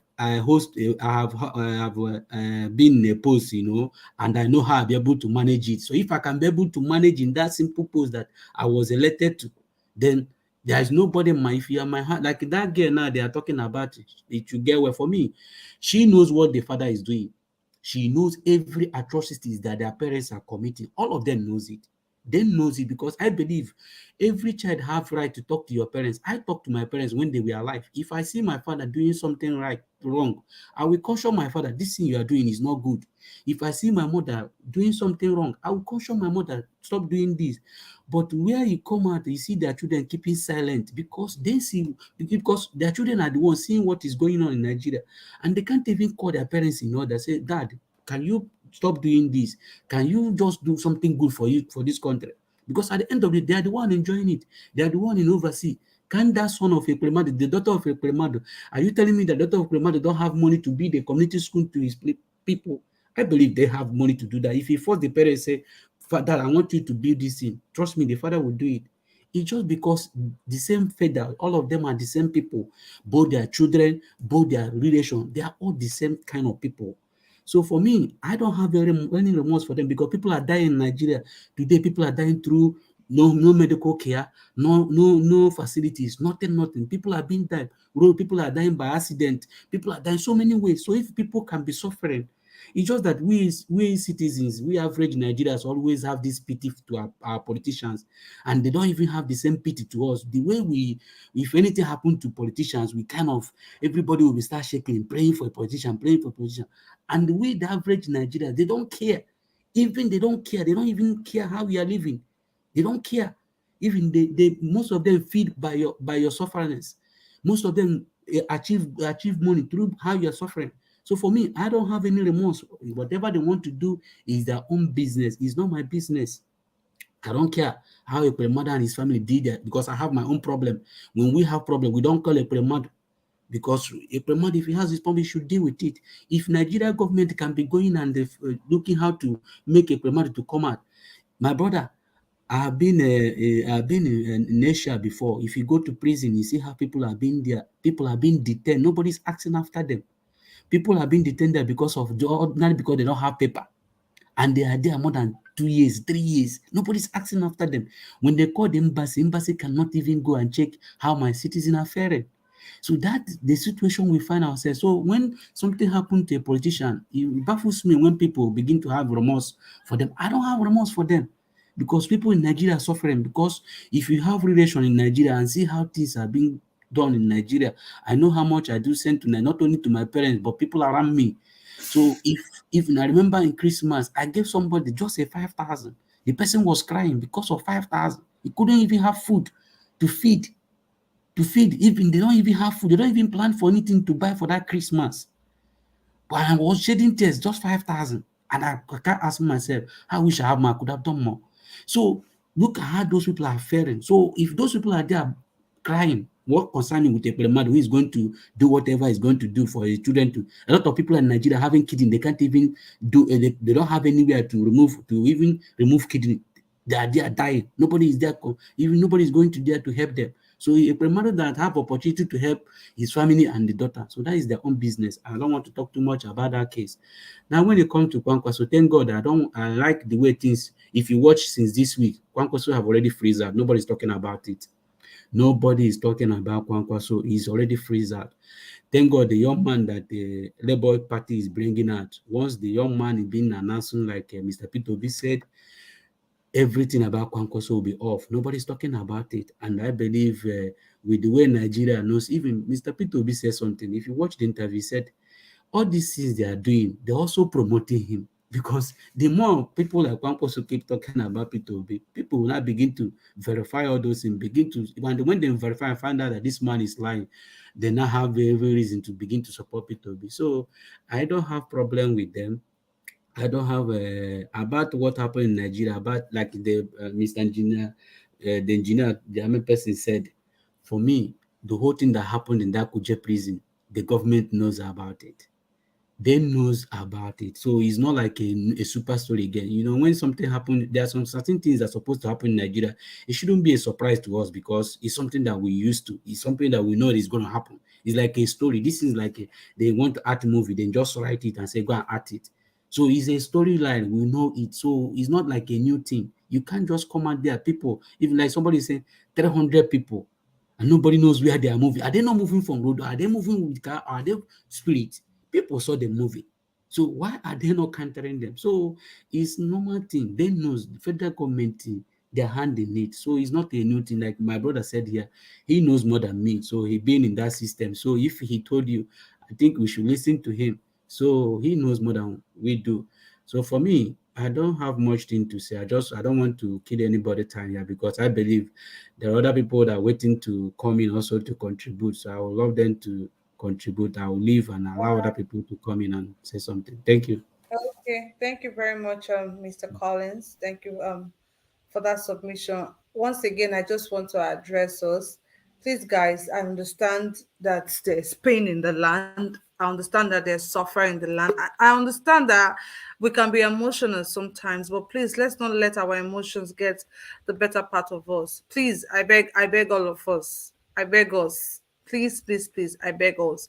So I'm going to go straight to the next person I have here, which is Mr. Okundaye. Mr. Okundaye, please, your time is now. Good evening, Kashi. Good evening, Najawash. Good evening, all the panelists, the listeners, and the commenters.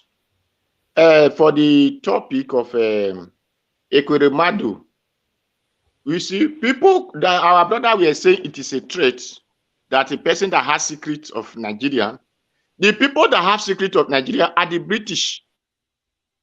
You people should understand that the place they arrest him is also a British. I'm happy they arrest him because they are just letting him to understand that since you have been there eating this money, why did you not use it to build hospital so that people can treat themselves? Now, that is it. It's not that it become a threat to Nigeria security. First in all, Ekweremadu is not even a military. It doesn't control any part of security positions. So neither will it be a threat. And Ekweremadu had never talked against British. Neither will British want to kill him for that. So that brother who think is a threat to our security, is a threat to this, British controlled Nigeria even till today. The other time, did you not hear that British Prime Minister came to Nigeria, that all the chiefs went there? The Oba of Benin, the Lagos, the Yoruba, the Hausas, and our brother from Anambra, they went there. They went and talked. Those are the British government. So for these politicians we have, which people are calling them politicians, they are politicians. You must understand that our brother who said IPOB, I want to refer to you, who said IPOB went to a terrorist organization because they have gun, they have this one. I love them to have gun because nobody will stay on his house. Another person will come and be killing him. Or did you want them to fold their hands for people to come and finish them? Then, if you did not want him that way, then what did you expect them to use to counter those who carry gun to face them? They will use their mat and their banner.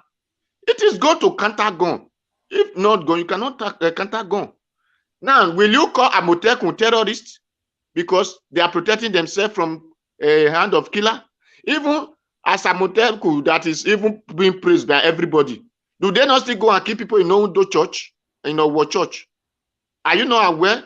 Have you not aware that they went and be destroying Igboho family before Igboho rise up? Just like our brother Odinadikanu did in the east. Okay, have you not been hearing that in my own road to Abuja, you cannot pass it? Even there was a day soldier has to meet with them. It was war with soldier and them. Now you must understand that what you all think terrorists, the Nigeria government are the terrorists, if you don't know now. First in all, is it Nigeria? Is it me and you that set up that government? Is it not British that set up that arms? that our people are following. It's not our agreement of Nigeria. That is why we don't control the laws, because we did not know how it was set up. So another person set something up, and you are using of it, and you think you are sovereignty of your own. You are not sovereignty of your own. You are under their law. Nigeria government is still under the law of British, because they set up the police, they set up the soldiers, whatever the government. They went and said they borrowed democracy from British America. So we don't have a government of our own, my brother. So there is nothing like threat to our security. The only threat we will have to us is the government who allowed some parts, some people be killing. Did you hear that is the Biafra, how did you call them? The Eastern Security Network is the one killing people in Zamfara, killing people in Kano, killing people in Sokoto, killing people in Abuja. Have you heard of it? That is those one. So the real terrorists are the Nigerian soldiers and those they empower to be killing Nigerians. Lagos Road, you cannot pass it. Is in Biafra, these people that block Lagos Road. So my brother, before you come out to say something, you will be able to explain very well that if I know you did not live in Nigeria, the place you live, did you not see that different people carry guns? They call them locality, local government, state, and before it become federal. Have you not found it? Even some which they call civil defense that guard supermarket. Do they not carry gun where you live? So it is our if we did not open our eye, we will leave other people to come and be killing us, except if you are the ones supporting those ones that are killing us. So you can tell us not to carry gun to defend ourselves. Because if my father what I understand, you will say the elders of the East did not support them. No. If my father did not build the house, will that make me the son not to build my house? Since the elder refused to support to protect their children need to protect themselves from the hands of killers. So that is why you have to understand that they are not. There's nothing make them terrorists. Now, Nigeria government said they want to kill terrorists. They went and back to Kanu jet. Have you heard that they have killed one person with the Kanu jet in the place that they are killing soldiers? Did you not know how many times they have killed soldiers in Maiduguri, Borno, so on and so forth? Did you not hear that they attack a president convoy is in IPOB? Are those one not the terrorists? Did you hear that the Nigeria government used Tucano death on them? Now, did you know, is it not terrorists that keep people in toll gate? Have you heard that Nigeria government have brought those people to boot? Is it not only Nigeria you hear that they are negotiating with terrorists?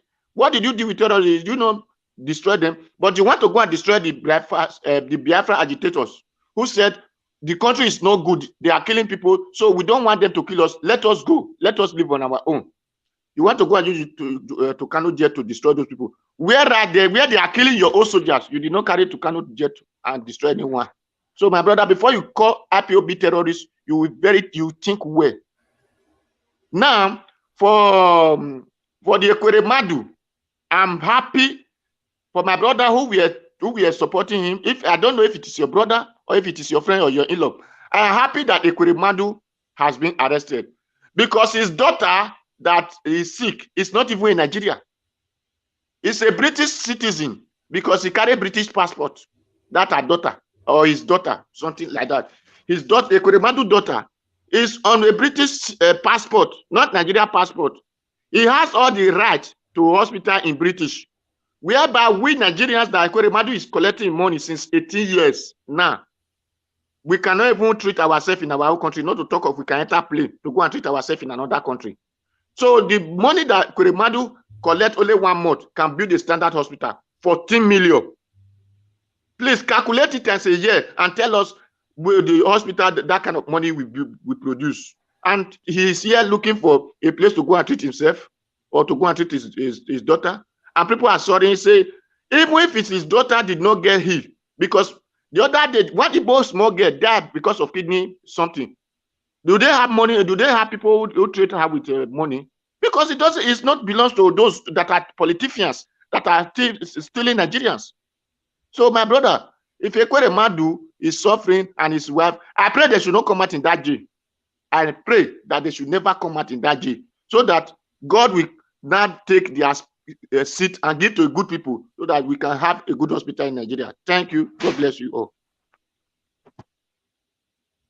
All right, thank you so much, Mr. Okundaye, for that submission. I'm going to go straight to the next person I have here, which is Mr. Tiobala. Mr. Tiobala, please. Yeah, thank you so much. I really appreciate the good work you are doing. It's good Thank to you. be Good evening to you. it's good to be here again. Um First of all, I want to use this medium for you in case of next time to address this person called One Man. Over a time, I've been his own channel.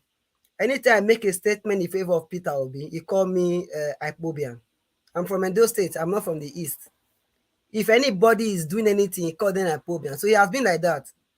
So I don't know. Not that, as in, it's like he has been paid or hired to go and discredit the person of Peter Obi. I said it yesterday. When one man make a video that he will take his time to ensure that he discredit Peter Obi, he made it. He's on his broadcast. He's on the internet. So whenever this man comes here, sometimes people say everybody can air their view. People can air their opinion. If you are on one man show, it will not allow you to make any contribution value in favor of Peter Obi. We're not the same. Except of recent, that some people, some persons like Joy, a rational mind, and other persons, started making a valid position, started countering him. So that just by the wayside. I want to speak with regard to the issue of the prison issue that happened in Abuja. So it's so unfortunate. I just listened to one of the footage of video that was, is it Amela, the Senate president? Yeah. When he was speaking regarding he said that a national prison at Abuja does not have a CCTV camera. So imagine a situation like that. That is more reason we are living in fear in today's world here in Nigeria. There in Nigeria. Imagine you don't have a CCTV camera. Okay, operation that happened lasted over 30 minutes or 1 hour, the case may be. And the soldiers, the security personnel could not quickly activate their helicopter or any other thing to quickly, attack, repair this attack. They were there looking. As we speak right now, we don't even know those people who attacked. We don't even, as in, none of them have been arrested. So it's rather so unfortunate that we are even talking about this kind of issue in this modern world. If it has happened maybe in a place, in a local village now, we'd say, okay, because it's a local place. Not in the capital city of Nigeria. It's so unfortunate that we have a Senate president come out this afternoon, yes, talking about it that they don't have a CCTV camera. They cannot even make a law to regarding that effect. But what they keep on doing is to send their own persons to go to visit Ekweremadu in Abuja. While people are dying here in Nigeria. Sorry, Tiobala, did he just say that they didn't have CCTV cameras in a prison? I'm telling you to watch what is it called? Channels Television Politics Today now. They don't have CCTV camera. And I make it here that day, at least. Operation is going on. We have what you call NISAT. Okay, forget that one. It's even too big. We have a helicopter. You cannot even use that one to monitor the operation. Common CCTV camera, they don't have it. I work for Nigeria. And these are senators. Like to Nigeria, I really understand your whole point. You mean work for Nigeria, but just that the aspect you are channeling your vision or your point is in the favor of the elite. Because it's in the favor of the elite.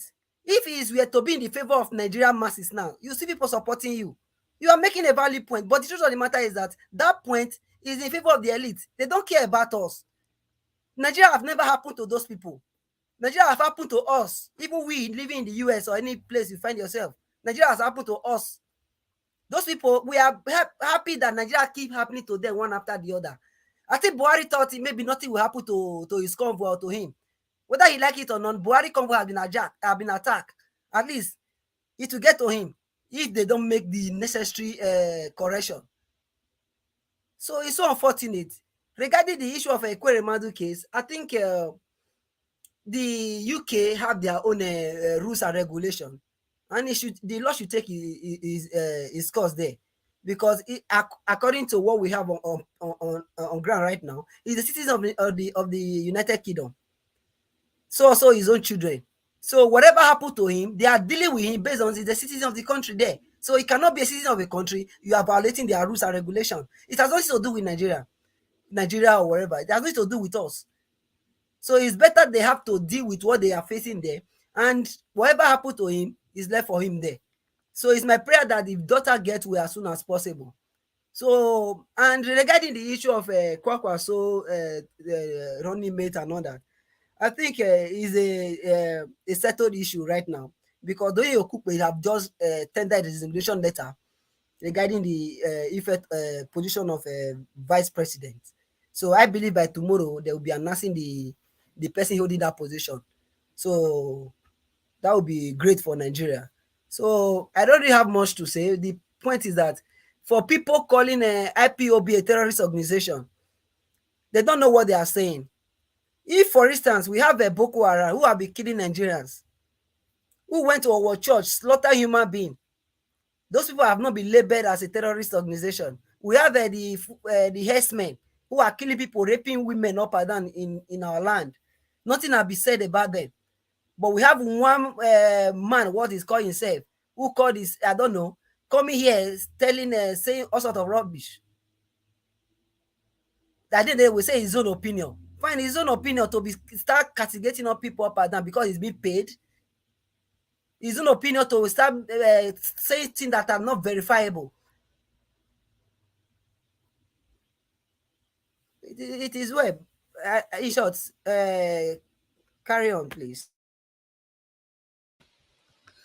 All right, thank you once again, Mr. Tuyobala. Like I said, I understand our anger, I understand our pains, but let's also know that this is a social media platform and there are rules guiding this platform. Let's just try as much as we can to stay put with the rules. I'm gonna go straight to the next person I have here, which is Gingerbread Man. Gingerbread Man, please. Thank you for coming here again today. Please go ahead and make your contributions. Thank you very much, my sister. I had to join, I had to join quickly when I heard one man tries his possible best all the time to, make people angry, but God will, God will visit him very soon. Um, Concerning Ekweremadu, I want to, encourage us not to rejoice over the downfall of another man, regardless of whether he is good or bad. Let God be the judge, because he who rejoices over another man's downfall is only setting trap for himself. I was looking at one of the news network, I think it was on Arise, where they were saying that the true age of the boy has now been revealed to 21 years old. That is a very big development, because what that means is it taints the credibility of whatever statements the boy has made. If it is going to be, if there is no obvious evidence, maybe in writing, it's going to be Ekweremadu's word against that boy's word. And what that means is that because of his credibility is questioned, I'm afraid his case might not hold waters. That is just for that. Concerning Ekweremadu, why hasn't he built a hospital in Nigeria? Well, I've not seen any motion or seen anywhere that they said that Ekweremadu moved the motion for a hospital to be built in Nigeria and it was declined. If he has done that, then maybe we'll give him that credit. But with the current structure of Nigeria, I don't think only Ekweremadu, is to be blamed. It's a systemic thing, a systemic problem. And putting the blame on one person, I don't think it is fair. Even in as much as if he has committed the crime and it's proven that he committed the crime, then he should do the time. We all, I don't know, I live in the United States, and there are so many Nigerians that live outside of the country. When we go to a foreign land, we comport ourselves, we obey the laws, we do things right. That is because we came into a land where there's a system that is working. So we quickly adopt to that system and start doing things the way it's supposed to be done. So the Nigerian problem is a system. It's not an individual problem. So the system needs to change for things to, start heading in the right direction, which is why for the first time in a long time, there is light. It happens to be like there's a shadow of light at the end of the tunnel. And I always want to use this opportunity to continue to encourage us to preach to the citizens of our great nation that in as much as we strive to collect our PVCs, you shouldn't end up collecting your PVC. We should go out and vote and defend your votes. Make sure that the people's choice also, counts. Okay. With regard to the prison break in Abuja, on Symphony News, I think that's a part of AIT News. It was reported that the military men that were stationed at Kuje prison were ordered to be removed 24 hours before the attack. So, if you understand the Nigerian states, you will understand that the security architecture is compromised. So I heard somebody talking about CCTV, helicopter. My brother, all those things will not happen. You can imagine where there is a coordinated attack where it has been alleged that these military men that were stationed in the prison were ordered to be removed 24 hours before the attack. It tells you that there's a compromise somewhere. So do not expect any response in the 3 hours period while that attack was going on. There's not going to be any response because it was a planned and coordinated thing. There's a video circulating on, I saw it on Sahara TV, where they made a video. They said ISWAP has taken responsibility for the attack. They made a live video while they were burning the cars and screaming, making those their enchantments.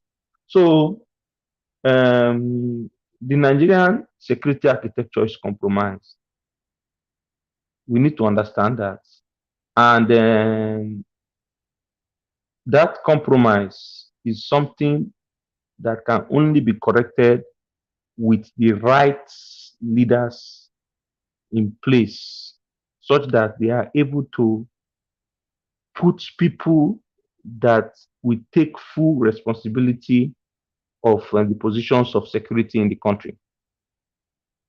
There was a video that circulated some time ago that a military man made a video, and he was encouraging the Nigerians to go and get their PVC.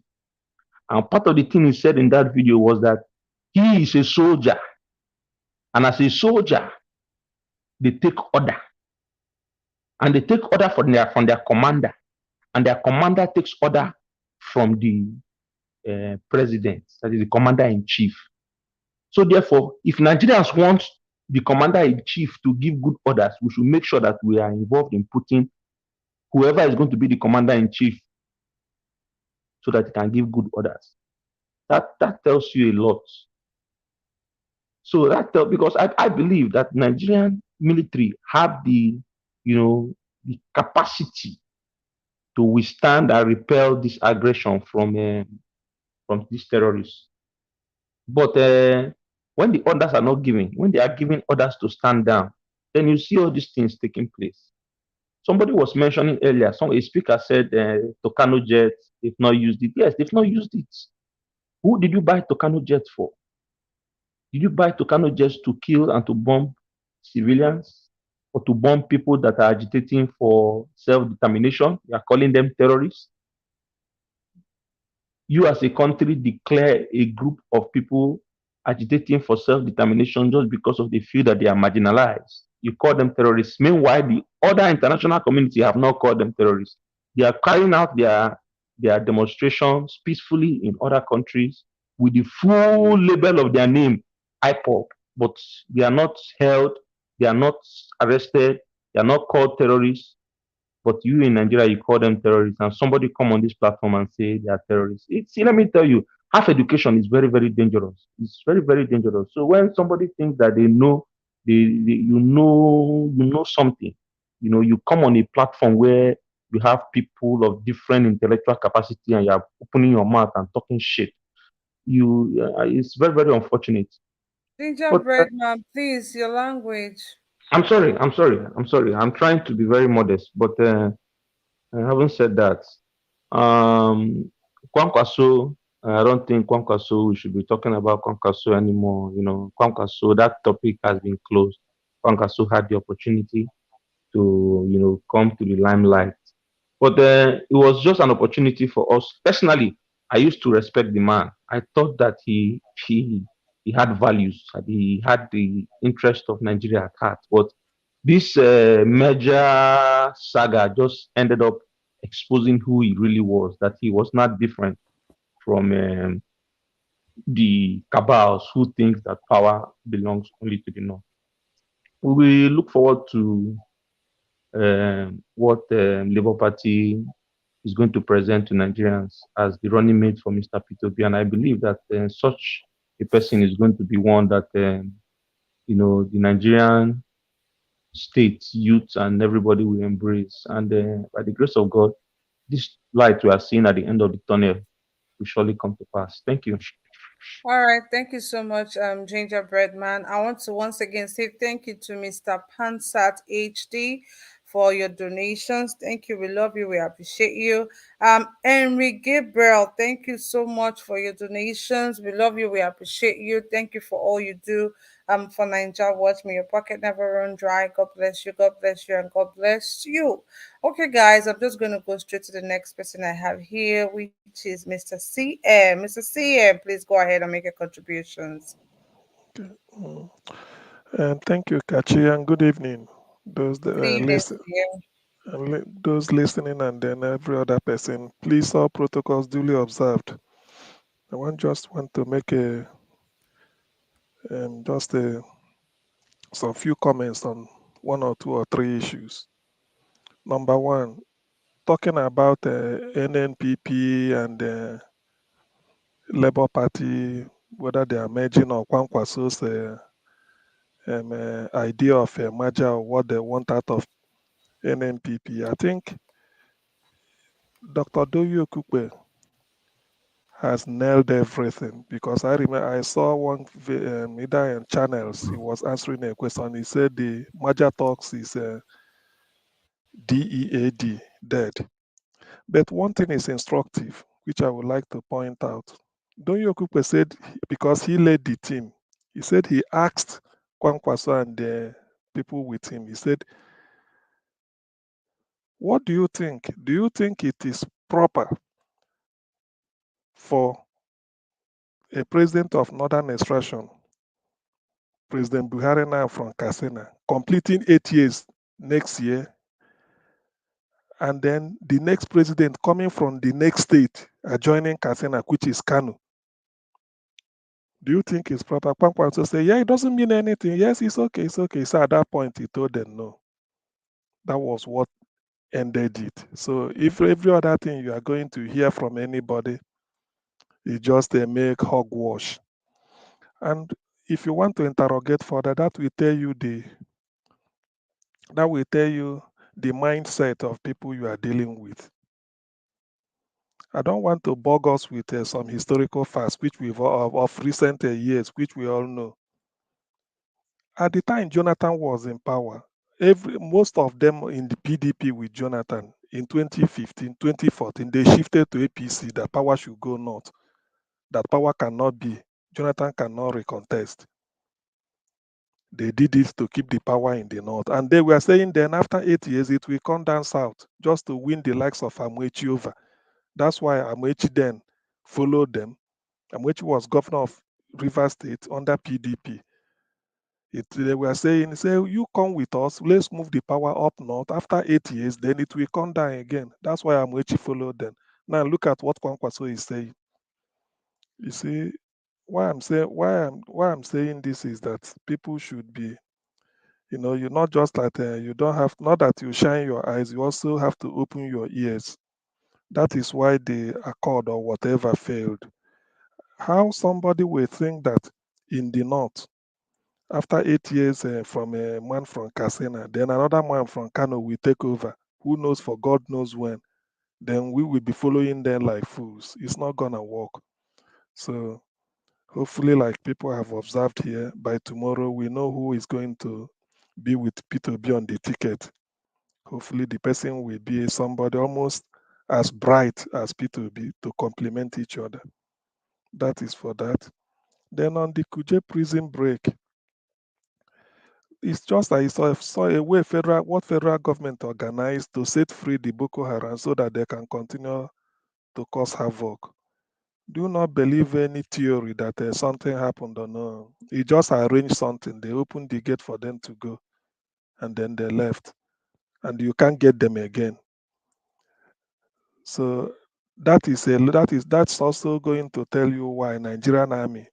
Sometimes some people, when one of my friends here start to talk about defense, we can't defend ourselves. And I heard somebody who said there has been a cadet. He can vouch the way Nigerian army is the best in Africa. That might be in the 70s and 80s. The army you have in Nigeria now are terrorists. These are Boko Haram.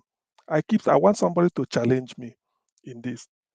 If you are from Egypt, you are an Egyptian civilian, and you want to, or a Libyan civilian, or Moroccan civilian, even if you are from a Malian civilian, and you want to change citizenship and acquire Nigerian citizenship, when you come into the country, they will tell you the procedure to follow, which is fair enough.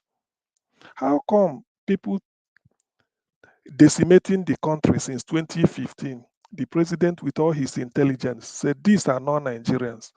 These are terrorists from Libya, terrorists from the Sahel region, Morocco, and Mali, and wherever. And we agreed. God so kind, our own soldiers were able to capture some of them, and then get them to, maybe as a prisoner, you keep them as prisoners of war, something like that. All of a sudden, they say they have repented and they are now part of Nigerian army, which is they can now carry Nigerian passport. One, is that how to acquire Nigerian citizenship? Two, even if you want to acquire the citizenship, won't there be character investigation? These are people that want to kill you, or they've been killing you and you happen to get hold of them, and you are integrating them into Nigerian army. You see, why I'm saying this is that a lot Nigerians need to reason very well. If we continue doing this, what happened in Owo will be a child's play. That's why when all these things are happening, people just gloss over it as if nothing is happening. Now they've been to Kuje in Abuja. One day they will tell you they've taken over Sorok. The other day we heard in the news that the governor of Niger State said a greater part of Niger State going to Abuja there are Boko Haram flags all over. So, well, if Nigerians are keeping quiet, well, who am I to challenge them to wake up from their slumber? That is as far as I could go, because I know some people will still comment on it. Then secondly, the Ekweremadu issue. You see, I know whatever I say about Ekweremadu, I know the law will take its course. My happiness, I said it the first day here, is because this happened in UK. Whatever it is, if he presents his case beyond all reasonable doubt, the system will set him free. But if they found him wanting, well, they have to convict him.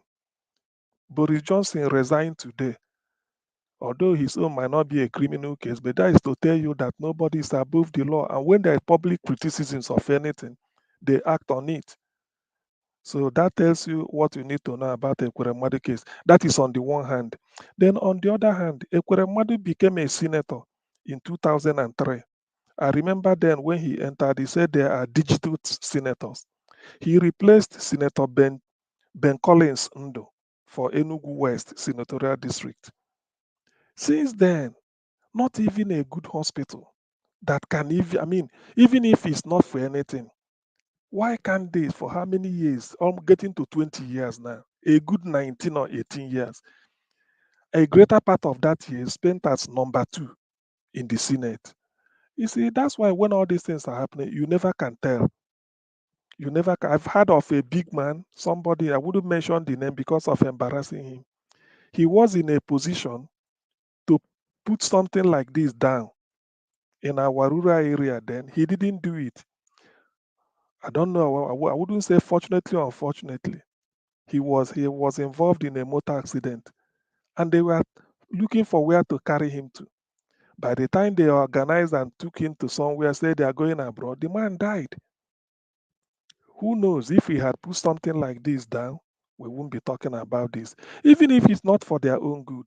I mean, for the good of the people you are representing. What really do you gain? Ask anybody in the Western world. You don't gain anything from government except good health care. If it is free because you pay tax, then you access it. If it is not, if you have to pay, when you pay, you get your money's worth, value for money. Education will be standard. Even if you are paying, you will get you will get the value of what you are paying for. Then the infrastructure is there. If you can buy a car, if you are entering a bus, at least you enjoy the ride on a good road. If you buy a car and put your car on the road, then you have to enjoy the good amenities there. I mean, good road facilities. The same thing with security. So in our own case, in abroad, nobody buys you food every day. Come and take food. No, I don't think government does that, unless maybe you are disabled, and in that case, it's a special arrangement, not just you. So what do we really need from a Nigerian politician, if not good road? That is not for me. It is even for him. Good healthcare, good schools, is that so that we can earn a skill, go through the school, you get a good skill with which to fend for yourself. And then security of life and property, because you never can tell who it will be. So on all these counts, Ekweremadu failed the people he's representing, the people of Enugu West. And when I'm saying Ekweremadu, I'm saying all politicians. It's just that because he's in the news now. So these are some of these things we need to reflect on it and then think about the future. They have not helped us. There is no way we can be able to establish a hospital. Good ones. It's a very big shame. In Ghana, you have them. In Cote d'Ivoire, you have them. In Togo, West African, all around us. But in Nigeria, you don't. Yet they are not ashamed you are coming abroad. It is true that he's coming to UK to do transplant. But some people somewhere will ask, can they do transplant in his country? Somebody may say this, but your guess is as good as mine. Now let me now touch on this something like the chap who made a brief entrance into the Niger Watch platform. You see, I must say this. I regard Niger Watch as a place where people come and put views across. Not only that they are putting it across as of right, but they are putting it across because they have something to contribute and they are willing to enlighten and educate and then also learn.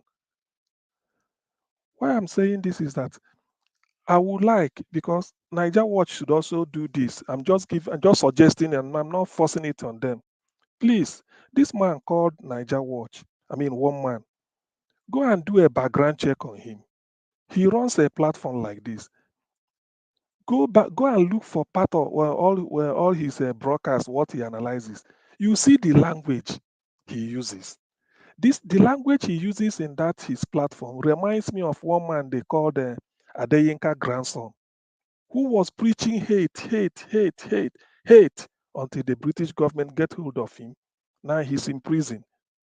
You see, what one man seeks from Niger Watch platform, he can never allow you to behave that way in his own case. He can never.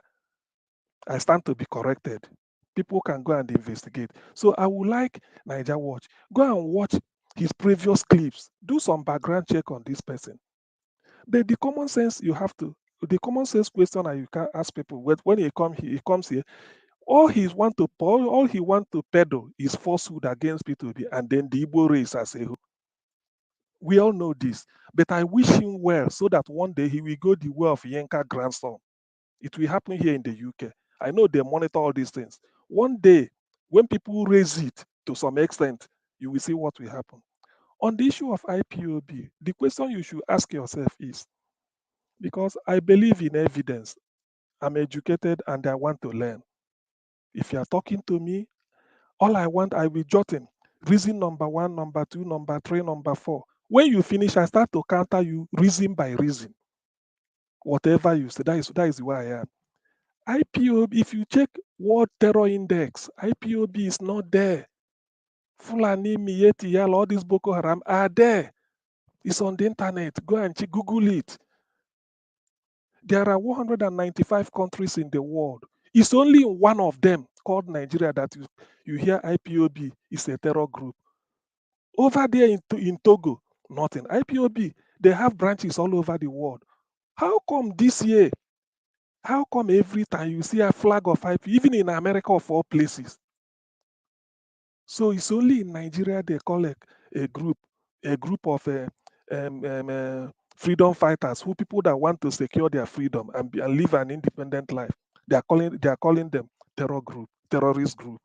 Yet it's only in Nigeria that you will hear Boko Haram or Fulani herdsmen designated as terror group. So when you look at this thing, when people come with this type of narrative, I expect Nigeria Watch to stop them at that point and then throw them away. Not because I know we can, over here in the UK, there's what they call freedom of expression. But when you now want to peddle hate, they will deal with you. What the hatred you are peddling is your right to. Okay. I'm coming. Thank you.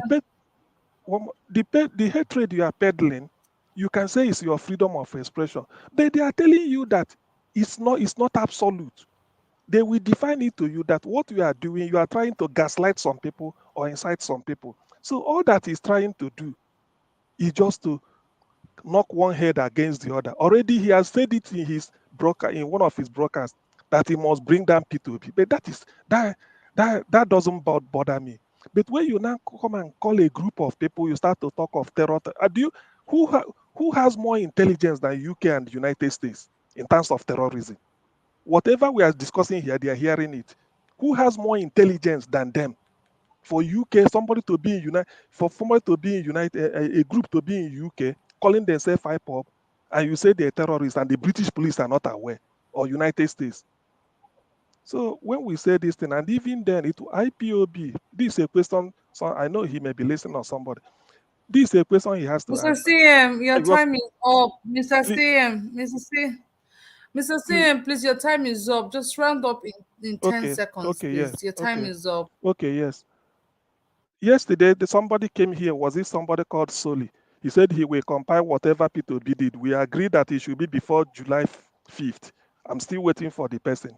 Then, to finish off what I'm saying, IPOB, Nigerian government called them terrorist group 2017 in September. So somebody should be able to tell me what happened before 2017 that necessitated them to be called a terror group. So things like this, I think we should have to be conducting a enlightened debate here. When somebody wants to stray, we don't tell the person that, look, we are not in a motor park. We are not a group of motor park touts discussing in a bus stop. If you don't know, if you are here to peddle hate, they just throw the person away. Thank you. Thank you, Mr. CM. Tomorrow, Friday, Nigerian time is tomorrow, Friday, 6 p.m. Nigerian time is our debate. So you can come tomorrow. We're going to have a debate, and normally every Friday we spend longer time here. Pansant HD, thank you again. Thank you for the gift. We love you. We appreciate all you do for Ninja Watch. God bless you. So I'm going to go straight to the next person I have here, which is Mr. Midwest People. It's been a while. How are you doing, Mr. Midwest? Good evening, my sister. Good evening, my fellow Good panelists, listeners, and viewers. Just because of work, no chance like that. So I've not Okay, been no so much. problem. Yeah. Well. Thank you very much for the platform, and my contribution is we are willing, to stand for Peter Obi. We need to be strategic.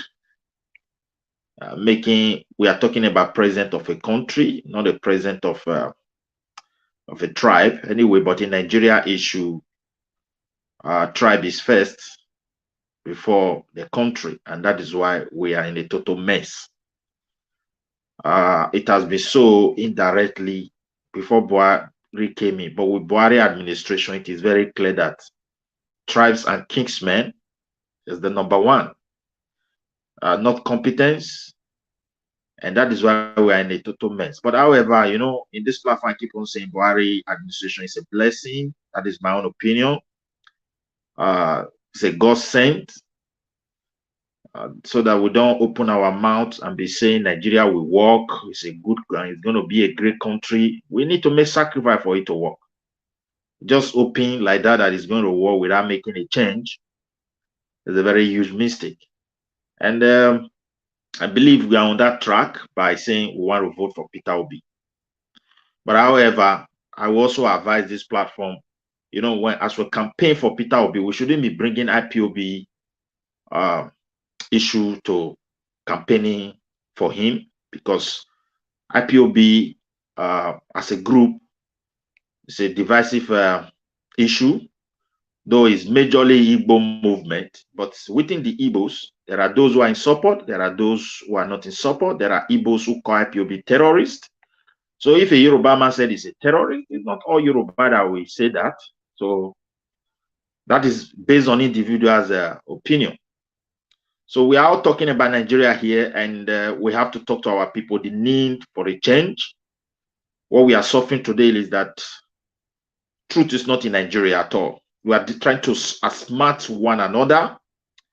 We are trying to, it's a country where group feel maybe they are superior than the others, so they have to outsmart them and take position as a leader of the country. And that is the first reason why Wazobia was created. And those Wazobia is what is killing Nigeria today. And we will not just exempt the three majority from it at all, whether Igbo or Yoruba. Because if you look at the problem we are facing in the southern part of Nigeria today, I call it Igbo and Yoruba problem. Both tribes are unable to manage themselves. So everybody become a victim as far as the South is concerned. If, for example, is a place where people want to say truth to issue, that day they said they want power to come to South, because they are dealing with a very intelligent people. People who have plan A, plan B, plan C. Because when we're growing up, you call them, then they'll be mumu, they're not guessing. Whereas the real mumu is not playing out clearly. Those who get sense, you don't they play. So it's very clear. I don't want to mention, what is on ground. Can't keep on killing people, mom. You can't take power from them. You can't direct them. They're in charge. They're in everything. So it means they're intelligent. They know what they want, and they strategize towards it without even gun and bullet. So it's left for us to come together, because people don't want to say truth about this certain Yoruba and Igbo. That day they're supposed to say, look, Yorubas are rule, like one Mike is still here. They have rule as a president. They have rule as a deputy. And now we need to unite as a certain people to be able to make Nigeria great, because they were not uniting to split the country. They were uniting for power to come to South so that they can do things differently. And that was their own agenda. But they're supposed to speak truth into that gathering by saying, let's give this power to an Igbo man, because a South man has ruled. And even if that South people feel the South man did not complete his tenure, is their tenure is their chance to complete it. Well, that is good. They still have chance to talk about that. But for the Yoruba, it should be, we have ruled. Okay, let's try these people, so that unity will be truthful one. But it's very unfortunate that when they mention South, the Yoruba see it as their privilege, as their chance, and that is why things are not moving for us as a certain people. Nevertheless, as we are campaigning for Peter Obi, I want to tell people that is listening, let us ask ourselves a question, because I asked myself a question today. Do you think a Fulani man or a Northern man will stand that day and announce to Nigeria that Igbo man has won an election? I don't know. I'm just talking about the future, what lies ahead.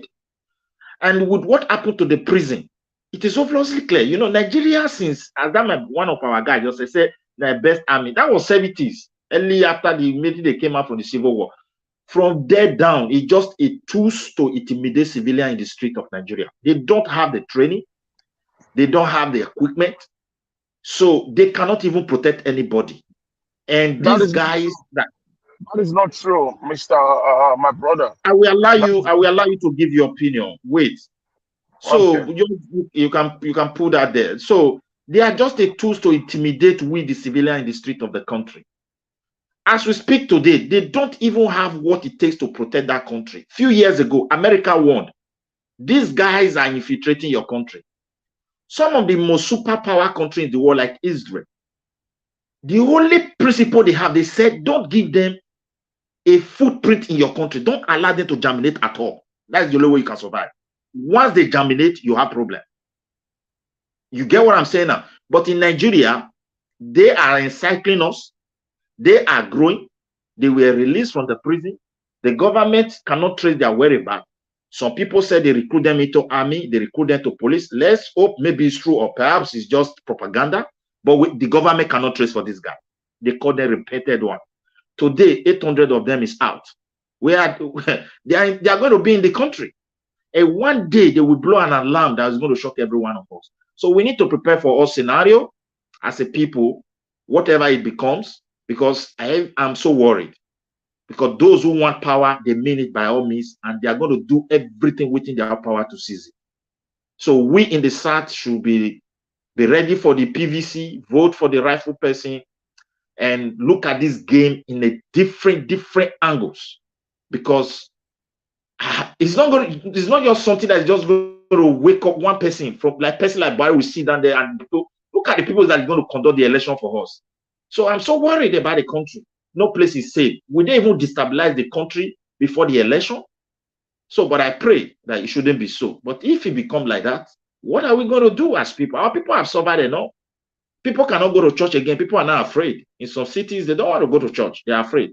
Things are just changing in a very bad direction. And I pray that we should see that Peter Obi as a change. Let him just go there as we give him a try. We know that he's also a Nigerian politician. He has done something good. He might have also made so many mistakes. But I feel at this moment, we can't compare him with Tinubu. We cannot compare him with Atiku, because he's the only person that, even Kwankwaso and all that, we can't compare him with them. He's the only man that is outstanding. He's still standing there as a Nigerian, but we know that. But by the grace of God, I pray that God will give him wisdom to tackle this problem that is facing us as a people. And God also will favor in that Nigeria will love to vote for him, because we cannot force people to vote, but we always come back for. And concerning our Ekweremadu that have been arrested, I don't pray for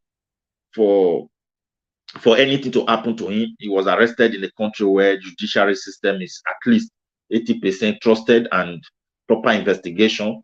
If they see him as someone that has break their law, they may jail him. If they see him is not guilty of anything, they will set him free, because normally organ donation, I don't know United Kingdom law, how they, everything here in Europe, as one guy also said, is system in advanced world.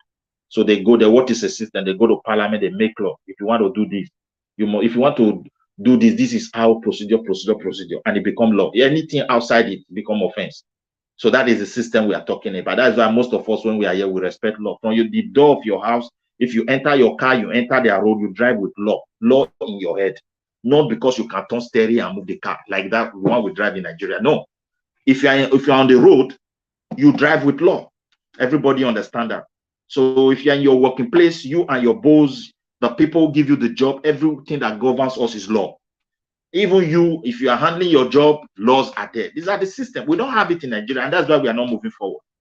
So I pray that Ekweremadu, they set him free. That is my wishes. But if he has committed any offense, he should also face it, and that is part of life. And that is all I can say about that. And my Nigerians that are listening, we have no other choice at this moment. Tinubu have nothing to offer. Atiku have nothing to offer. Let's vote for Peter Obi. And by the grace of God, I assure you, the man will do something different. Thank you very much. All right. Thank you so much, Mr. Midwest people. It was nice to have you here again.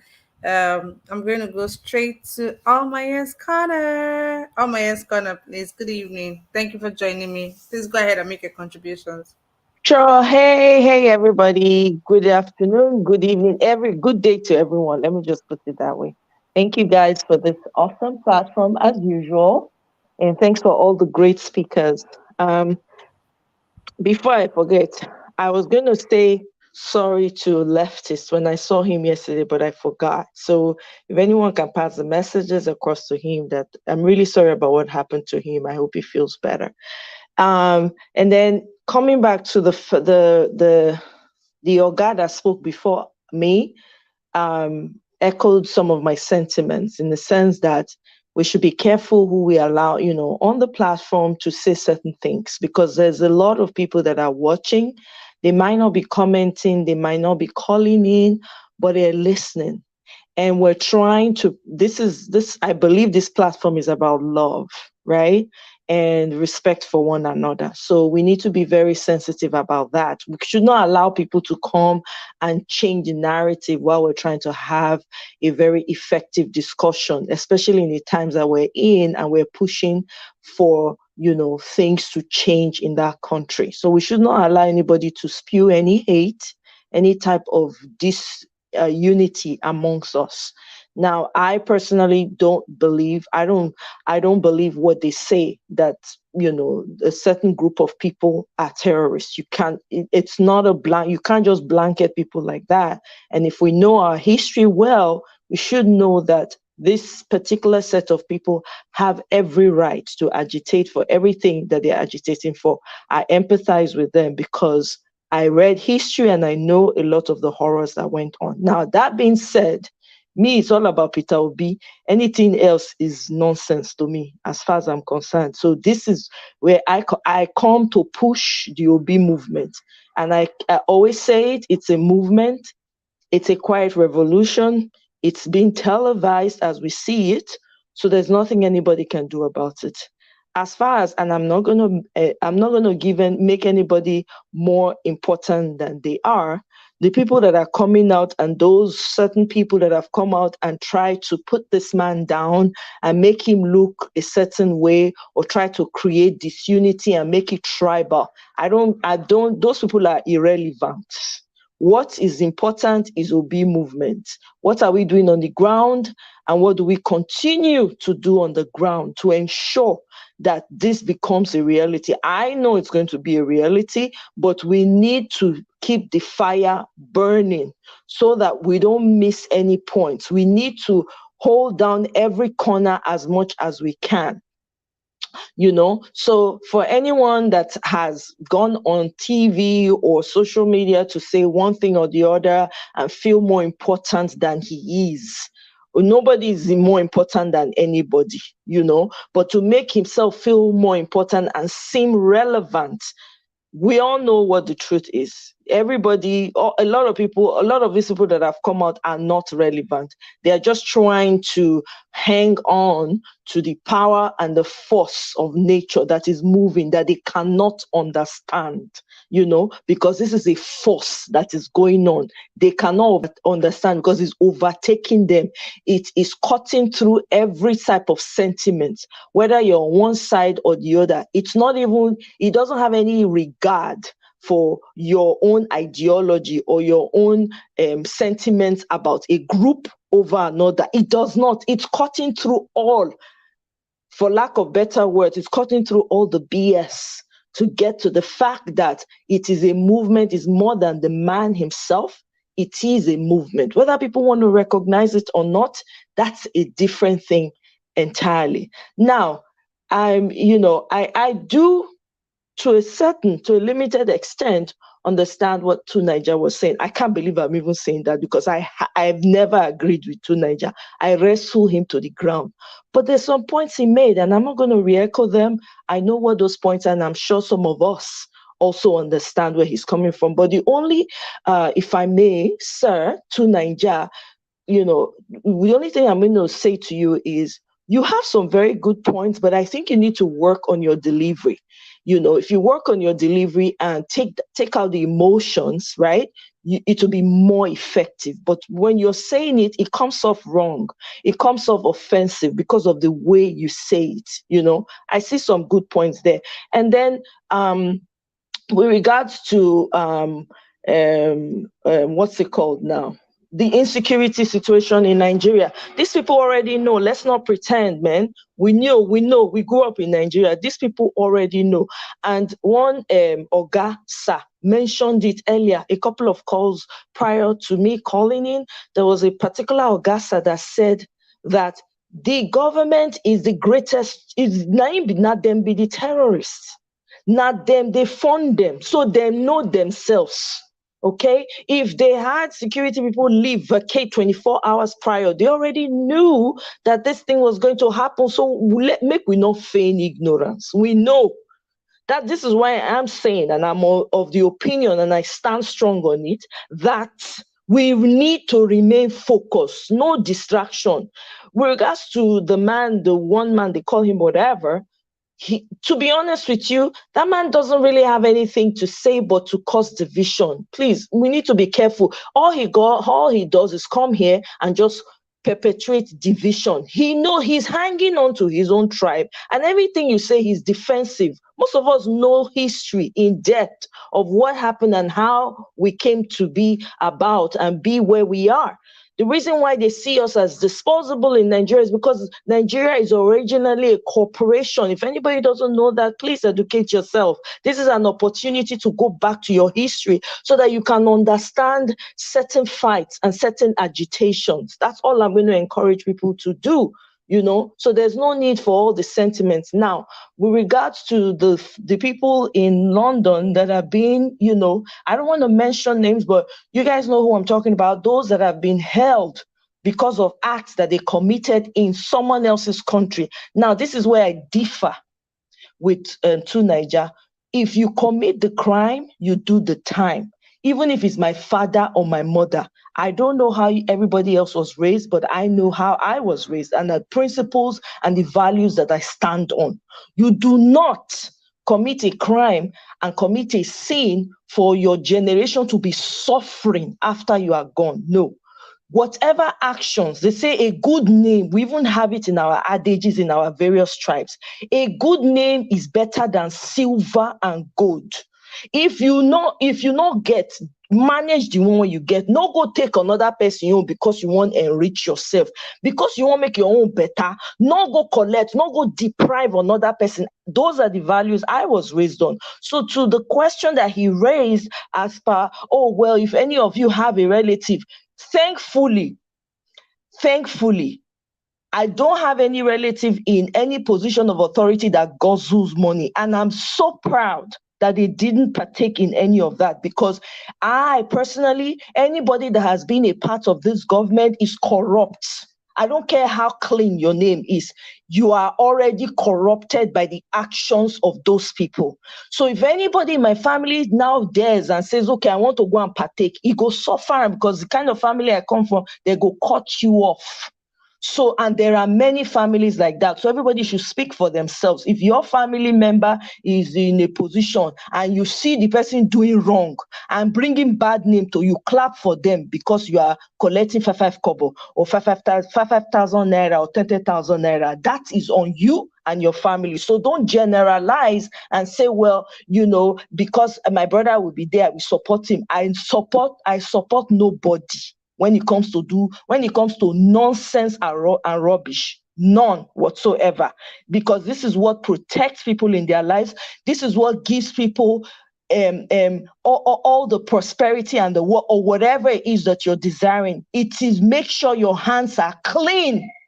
That's me. That's the way I see it. So having said that, I'm going to leave you guys. I just want us to remember, Peter Obi is the movement. Bulletproof focus.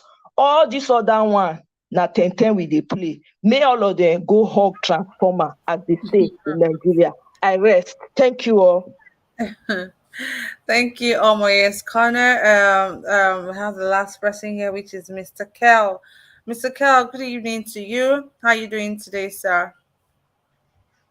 Yeah, I'm good, my sister. How are you?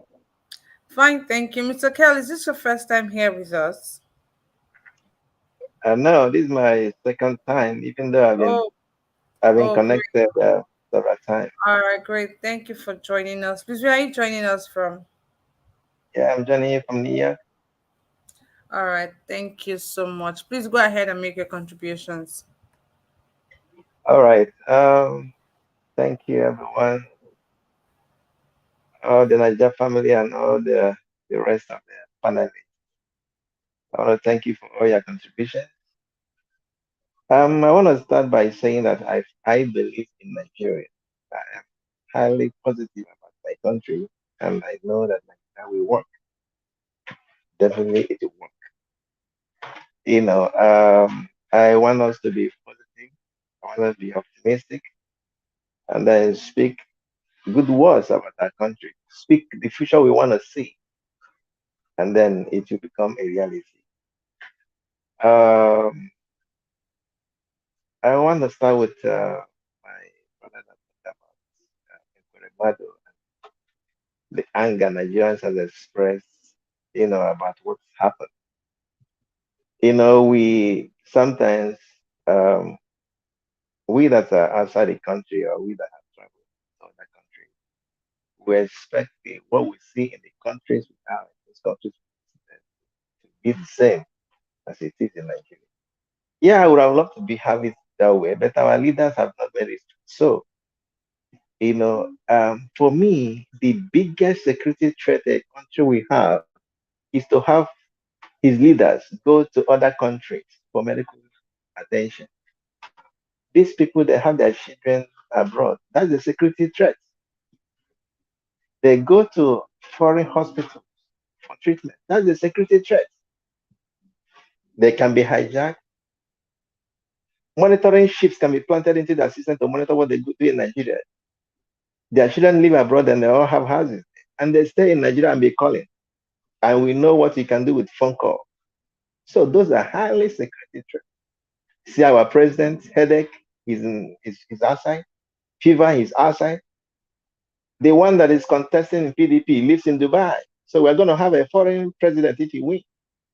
All these are security threats. Now, do you know what foreign countries, has injected in his system to see what happens when he flies out of their country?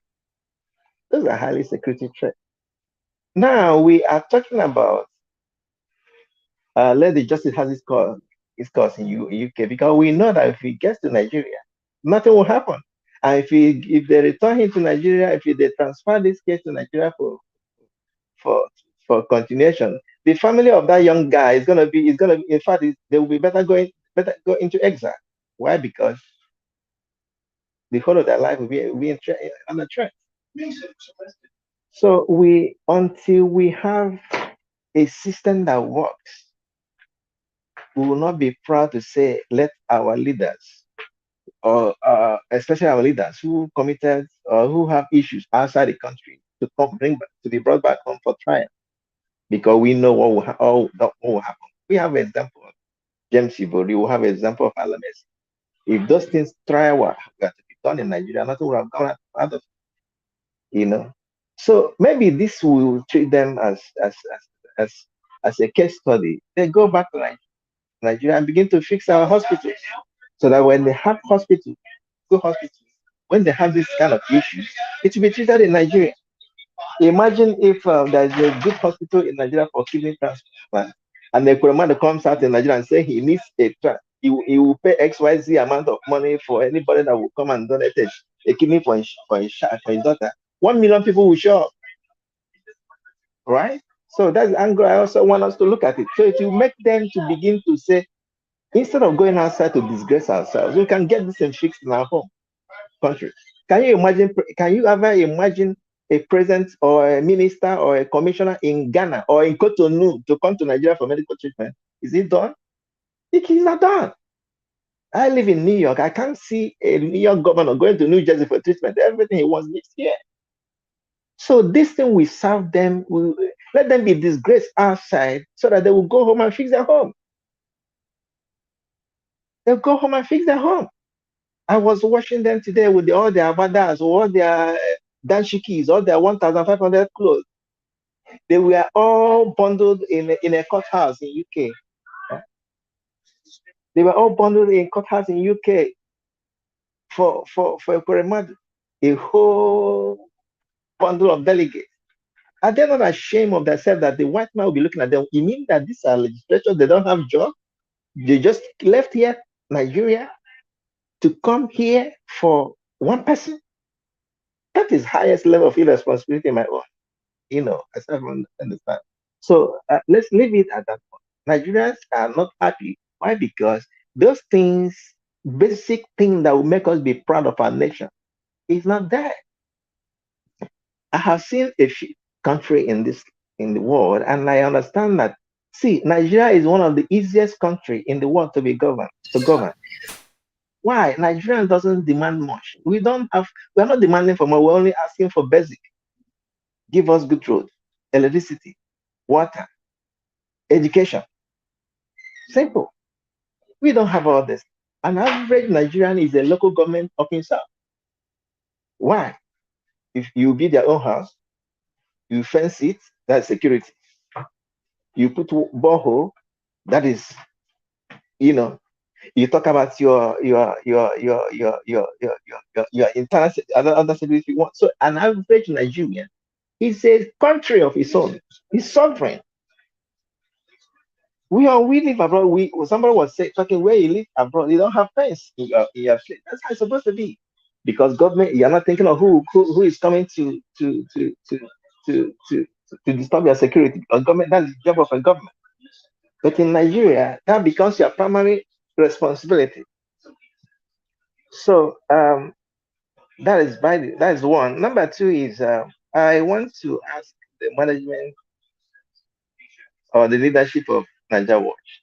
This guy called One Man, I do follow his channel. That your channel, you are 100% obedient, and you are spending your time, your resources, your money to promote obedience cause without being paid. Now, some people are paid for this other devilish party, as we will call them, to promote them, and not only that, to sponsor them to go into other channels like your channel to cause chaos, to make it look childish, to shut down the channel. And if you allow this to continue, what you begin to notice that people will begin to become uninterested in coming to your channel. That is the aim, because 90% or 95% of people you have are abroad, and we value our time. So people will not come to your spend time to come into channel to be listening to this kind of argument. I saw how Kashi was trying to struggle to manage the conflict, the confusion. He has achieved what he wanted. What he wanted was to create that confusion, create that divert attention, to create a different narrative, so that we stop what you are talking and be talking about things else, and then people will become uninterested. There are other channels also, connect with. So I really want you to actually reevaluate your rules of engagement. When people are coming, people like him is coming to blare anything. If he does not have fact, you should stop it.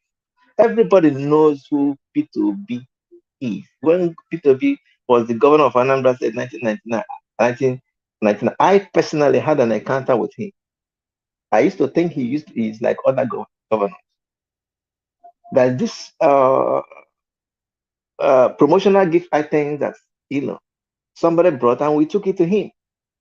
Something every governor will see and jump at, because it will promote their personal and corporate image. You know what P2B said? He said, and we went to him through somebody that knows him very well. He said there was nothing to celebrate in Anambra State. Even if this thing was free, he was not going to approve it, because his picture was in it. And anybody that sees that thing will remember him even 10 years after even when he leaves off. The guy said there is nothing to celebrate in Anambra State.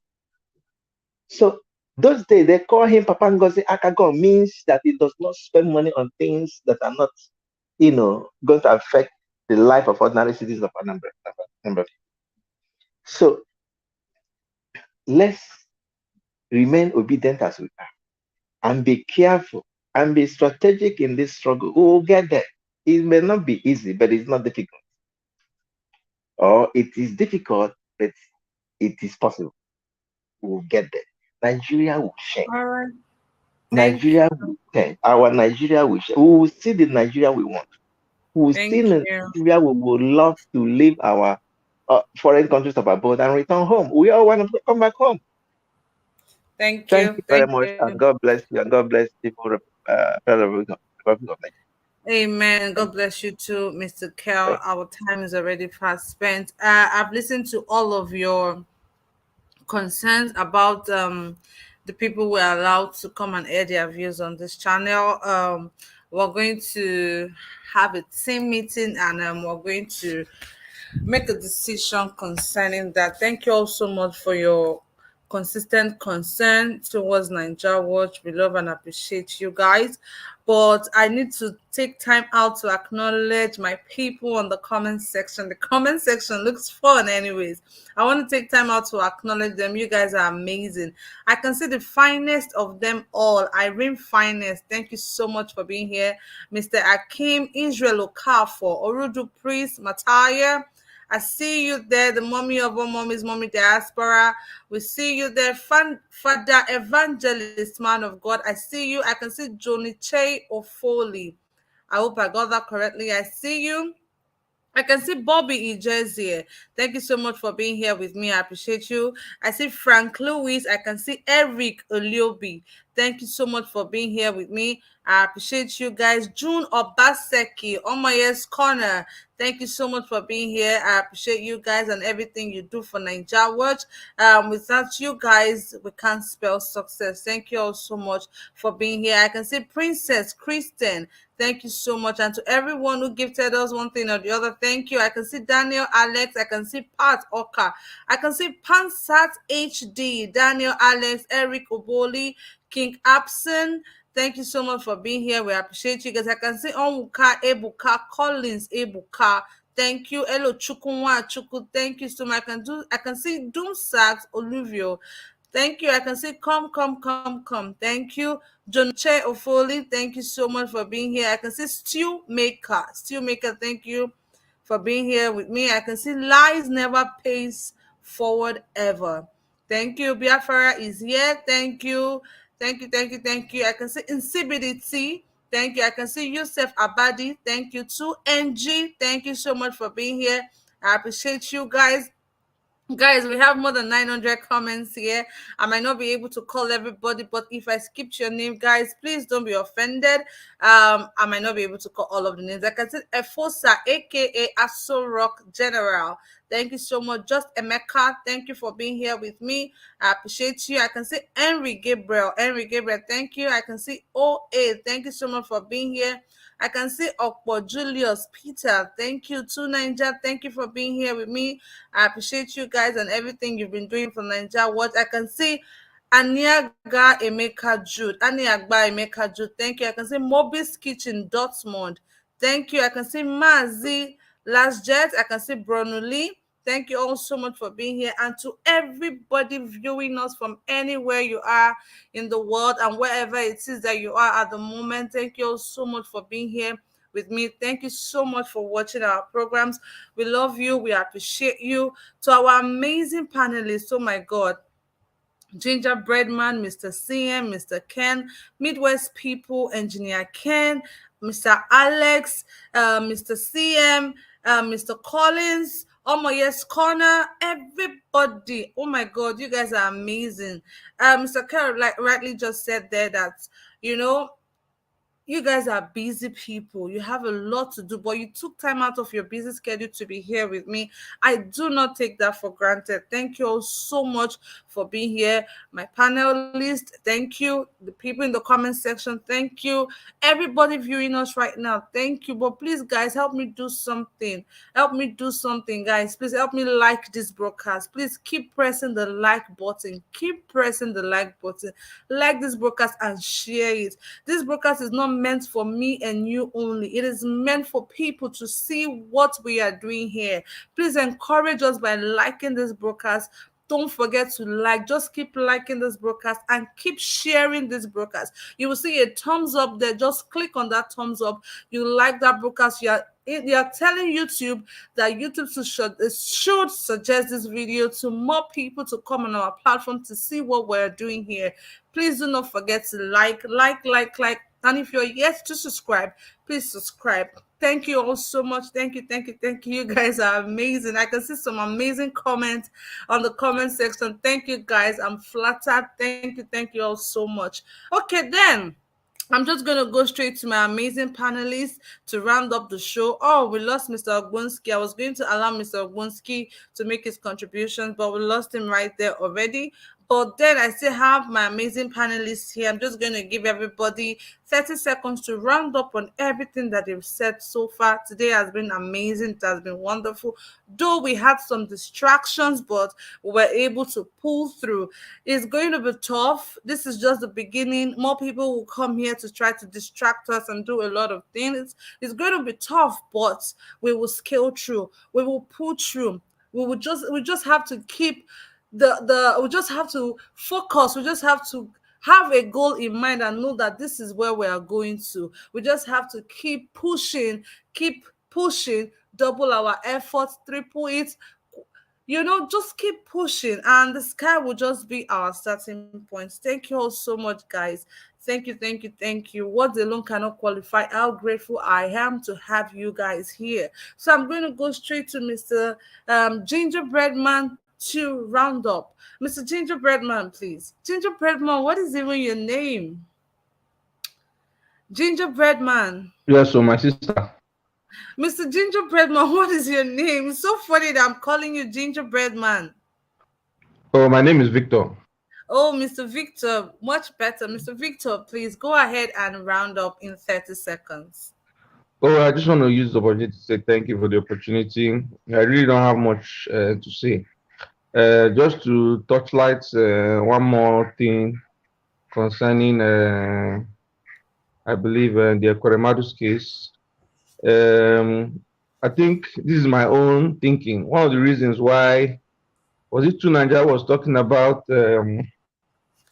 trying him in UK. We exposed Nigerian secret information. I don't know about that, but I think what he might be concerned about is that, if the British government want to give him something like a plea deal for him to give out a lot of or some sensitive information about Nigeria, that might be the reason why that concern is there. Finally, I think it's irresponsible for Nigerian senator to send representatives to go to the UK to try to influence their judicial system. That's very irresponsible. Just let's continue to do what we're doing. God will see us through so that we can always come back home. Thank you. Thank you, Mr. Victor. I won't forget that name. Instead of calling you Gingerbread Man, thank you so much, Mr. Victor. Mr. CM, please, what's your advice for Nigerians watching us right now, Mr. CM? Mr. CM, are you there, please? Okay, I guess Mr. CM is not ready for us. Okay, Yes. Mr. CM is here. In 30 seconds, please, your advice to Nigerians watching us right now. Well, my advice is always the same. They should not lose hope. Help is on the way. That's one. But then God helps those who help themselves. And some people also say God help those who cannot help themselves. Whichever way that applies. If you get your PVC, P2B is the only one standing. No other person. Don't be fooled. A vote for Atiku is a vote for yesteryears. Tinubu is invalid. It's not me. You have to listen to what people are saying about him. Those in the know. So when you look at it, P2B is the man that articulates the problem of the country and is willing to go the extra mile to start the rejuvenation of the country. Thank you. All right, thank you so much, Mr. CM, for that submission. I'm going to go straight to the next person I have here, which is Engineer Ken. Engineer Ken, please, your advice to Nigerians in 30 seconds. Engineer Ken, are you ready for me, please? Yes, I'm very, very much ready. Thank Okay. you, Mr. Catcher, for the exercise. Why do you keep calling me Mr. Kachi? Did you say Mr. Kachi, please? No, I said Sister Catcher. Can I No, call okay. a I thought I beautiful heard girl Mr. like you with a sexy voice, Mister? I know Nigeria should not hire a Mister. You only hire Miss. Okay, Engineer No, Ken, please go ahead. yeah, I'm kind of jealous the way you call some of my brothers in this panel. You call them, you stretch their name, but you don't stretch my name like that. I'm kind of Engineer jealous. Ken. No, you Please don't go stretch my ahead. name. I'm kind of jealous. You just stretch your name. Oh, like Alex, brother Alex. Your 30 seconds is over, Engineer Ken. Is over. Don't be a clown. You just stretch Alex, brother Alex. Engineer Ken, please go ahead. Your advice Well, to Nigerians in 30 let's be seconds. obedient. Nigerians, let's be obedient. Let's cool our temper, and let our sense of human, let it be right. We should not be afraid. We should be bold. We should be courageous, and we should take our goals by our hands. On that day, go out there, go cast your vote, then stay aside and secure your vote.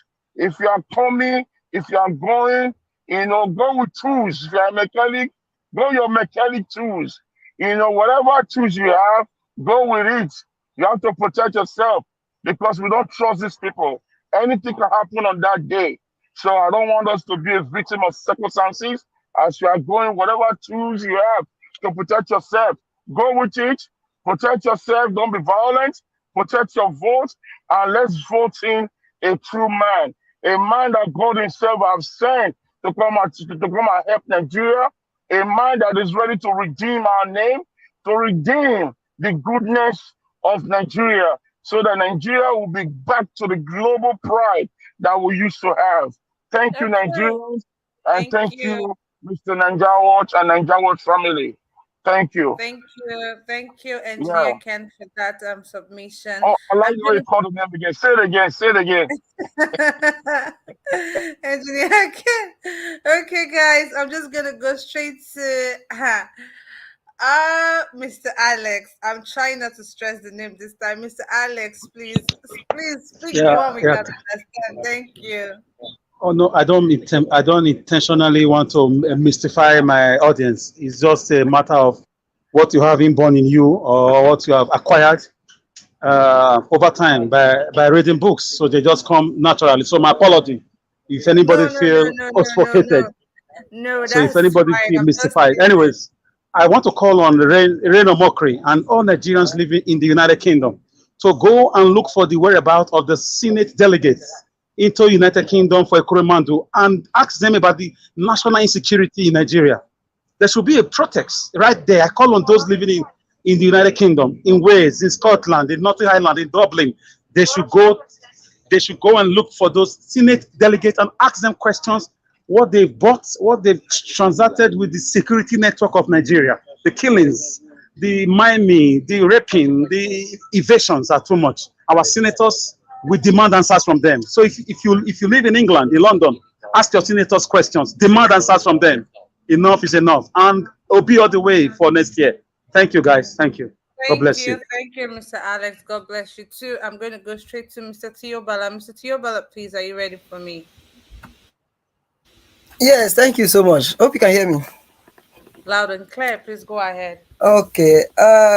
Engineer, can I say when you are going on election, they should go with tools. My brother, don't go anywhere with tools, please.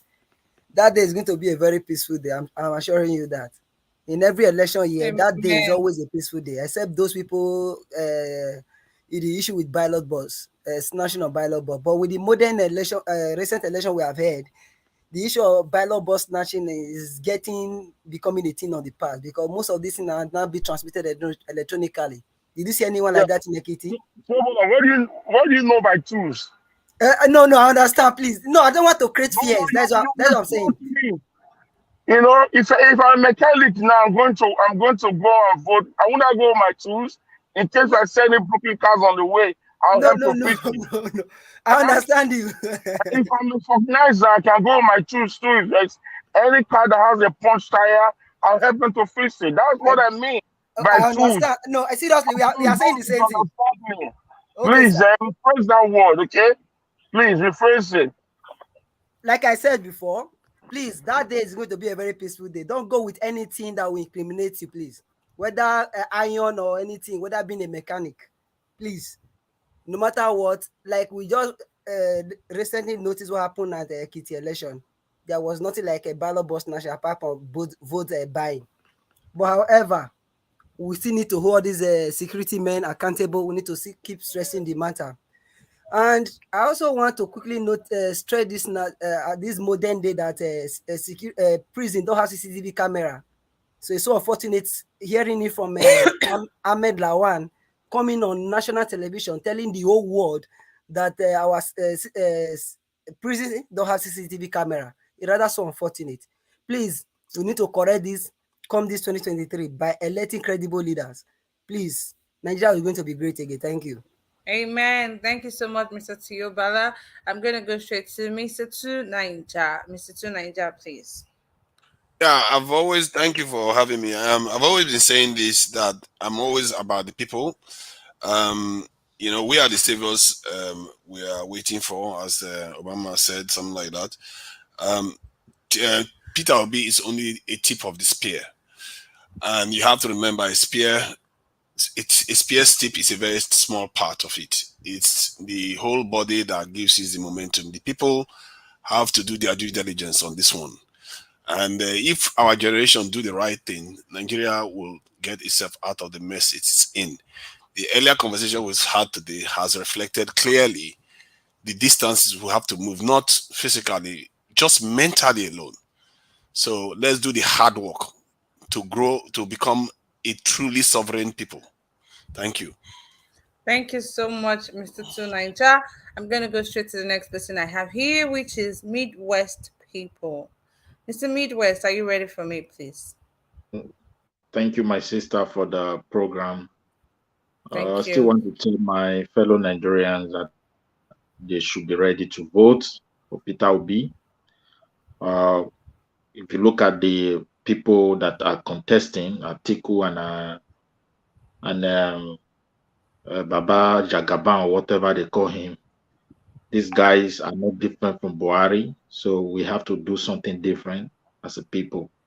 And again, I also want to advise the platform and those who manage it. Anything that have to do with IPOB, you should take it away from this platform because it's not going to help our campaign. So we should have to be careful. We only bring argument and unnecessary argument. So because everybody is not with IPOB, some are with him, some are not with him. And those who are not with him, we're definitely going to turn everything to tribal something. I don't think that would be good for Peter Obi. Thank you very much. Thank you very much, Midwest People. I'm going to go straight to the next person I have here, which is actually the last person I have here. Mr. Kel, please. All right. My sister, thank you once again. Thank you, sir. I want to tell Nigerians to keep the energy, keep being positive. Our Nigeria will work the way we want it.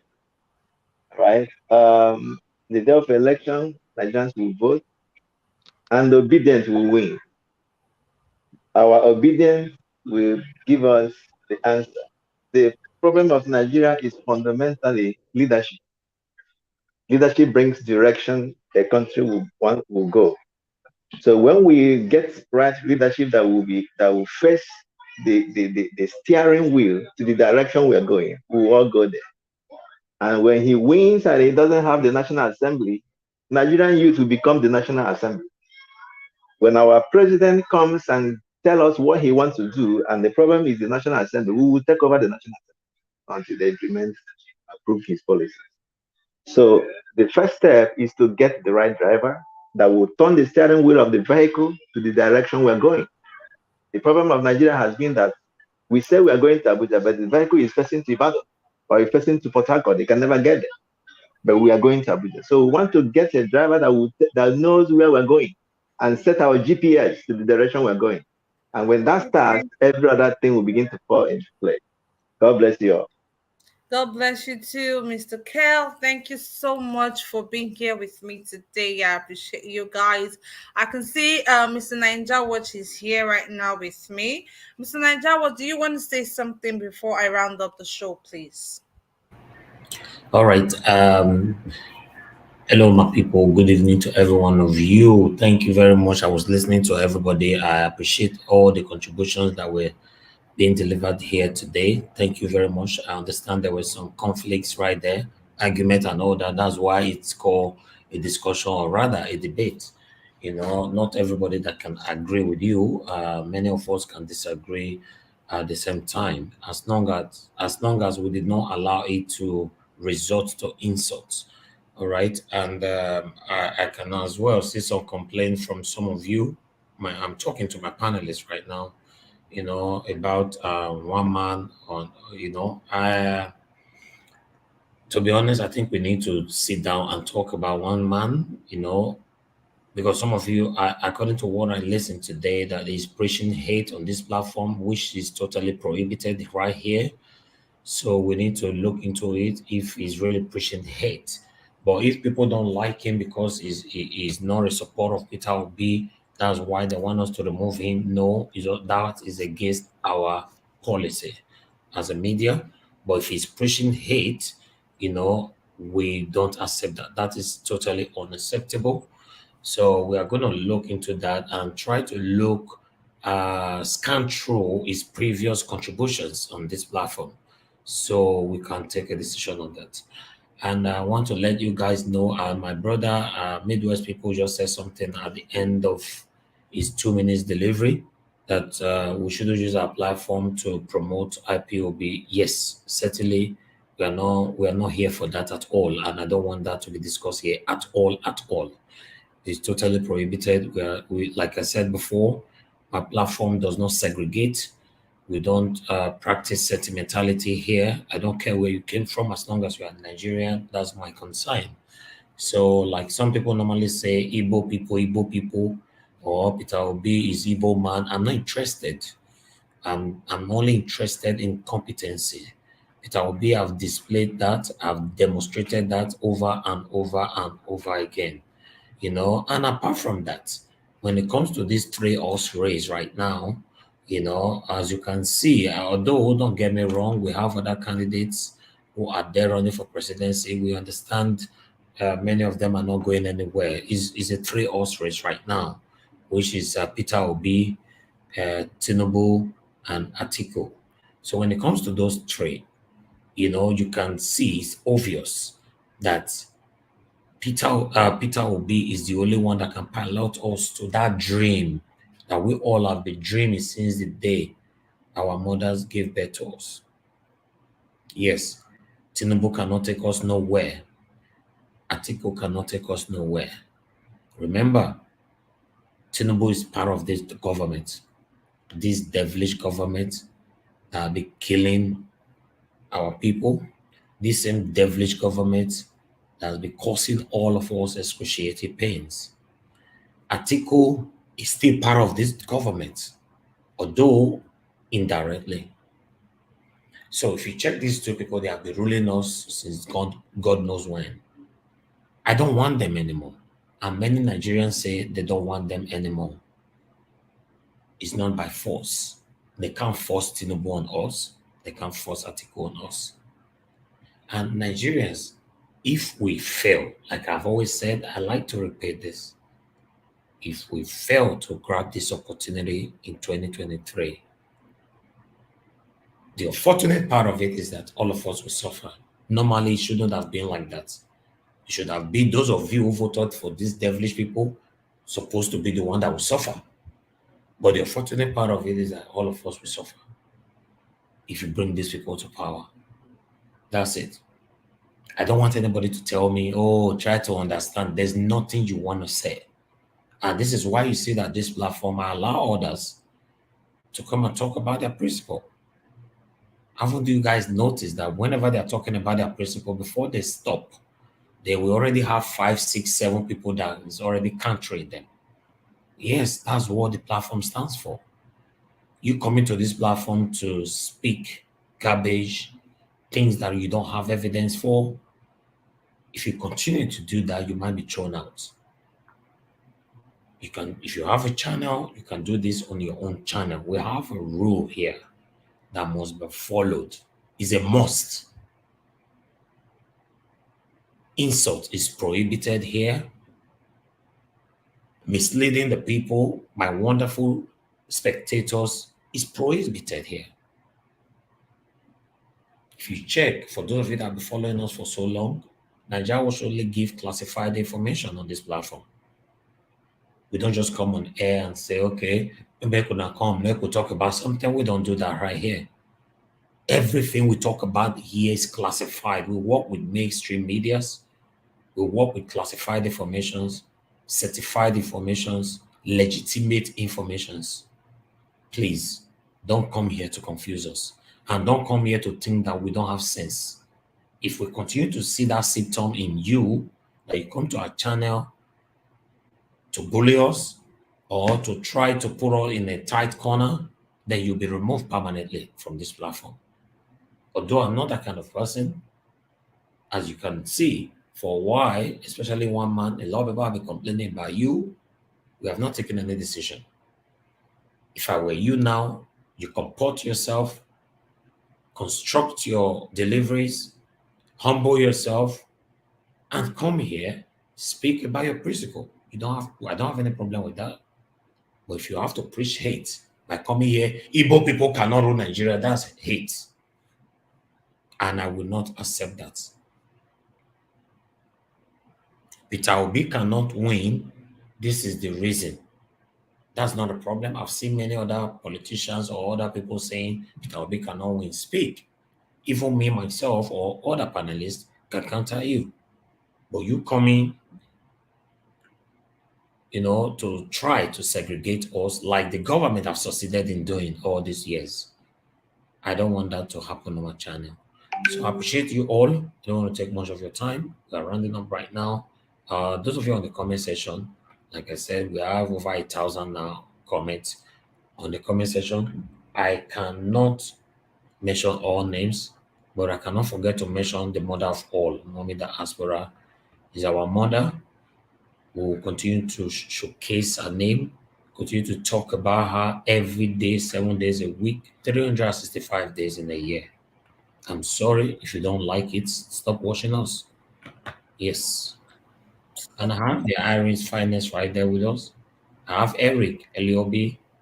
I have many of them though, if I have to start mentioning them. I have Jekyll, I have Kelvin Drake, I have George Efosa Igbenedio, and many, many more. I want to appreciate the Father, Evangelist Man of God. Thank you. I appreciate you all.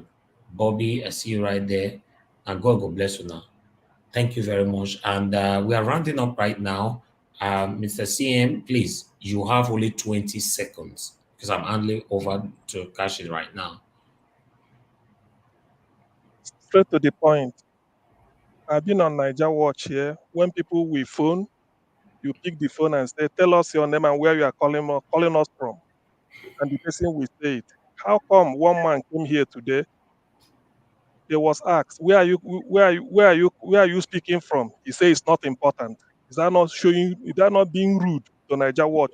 I'm not, you can go back and he should no, I don't need to argue with you. He should have been removed immediately. Exactly. When he asked, where are you joining us from? And he said it's not important, removed him immediately with immediate velocity. Exactly. So I cannot argue over things like that. I don't want to be distracted. Thank it's you. Just that Kashi is soft. That's why some people try to take advantage of her. And I don't want anybody to push her to a tight corner. If they ask you where are you joining us from, you say it's not important, then remove him. That's it. Well, the question wasn't asked by me. Exactly. The question was not asked by me because there's no way I would have asked him that, and okay. the question was asked by Engineer Ken because they were both having a banter. Engineer Okay. Ken was asking a question. One man went to Moon was asking Engineer Ken a question. So they were both asking themselves questions. So at that point, his name at that point did not matter as to what they were talking about at that point in Okay. All time. right. All right. Kashi, I really don't understand you now. If that question is not coming from me or any of my admins, you have the right to decline. That's not a problem. It's just like someone asking Mr. CM now, what's your location or whatever. You have the right to don't you to decline that kind of question. So that's not a problem. I thought it was Kashi that asked him that question and he declined and he refused to answer. Then we don't take that. So as like I said before, my channel is to unite us all together. I don't believe in we are not one Nigeria. I don't believe in that at all. What I believe is that this devilish government have succeeded in dividing us. The division that we have within ourselves today is this devilish government that have put it between all of us. That's why we are fighting ourselves. So the only way we can get that unity back, that unism spirit back again, is for us to stand by Peter Obi. He's the only man right now, he's the only credible man. He's the only man. If there's another man, tell me. Another man I would have been talking about right now is Omoyele Sowore. But Omoyele Sowore doesn't have the crowd right now. So what do you want me to do? Do you want me to turn myself to the whole crowd right now? Peter Obi, remember, Peter Obi did not pay anybody now for this movement. Everyone is doing it voluntarily because we want a change, and that change is what I stand for. Thank you very much. Mr. Nanjawad, I'm advocating for Sowore to become the EFCC chairman under Obi's government. I will love that because Sowore go arrest. If I go reach Go Babangida, show them Pepe. prison. Yes, I would love that. To be honest, I want Sowore to work with Peter Obi. I really want both of them to work together. So I know God Almighty will intervene on that. Thank you very much once again, my people. For all those of you that gave us super chat, I want to say thank you so much, Mr. Hakim, and many, many more. And God will bless you now. Thank you so much. At least we will physically buy fuel tomorrow. Motor come on air. Because now fuel now they use to talk to now every day. Fuel. Generator. And I think when I carry generator come Nigeria, you know what that means. We stay here for 4 hours. We use in fact, the strongest internet in Nigeria. That's what we have, at least to be here, not to, to make you happy, to pass the information to you where everyone can speak, pour out their own plights. So please continue to support this channel. Appreciate every one of you, and God will bless you now. Kashi, over to you.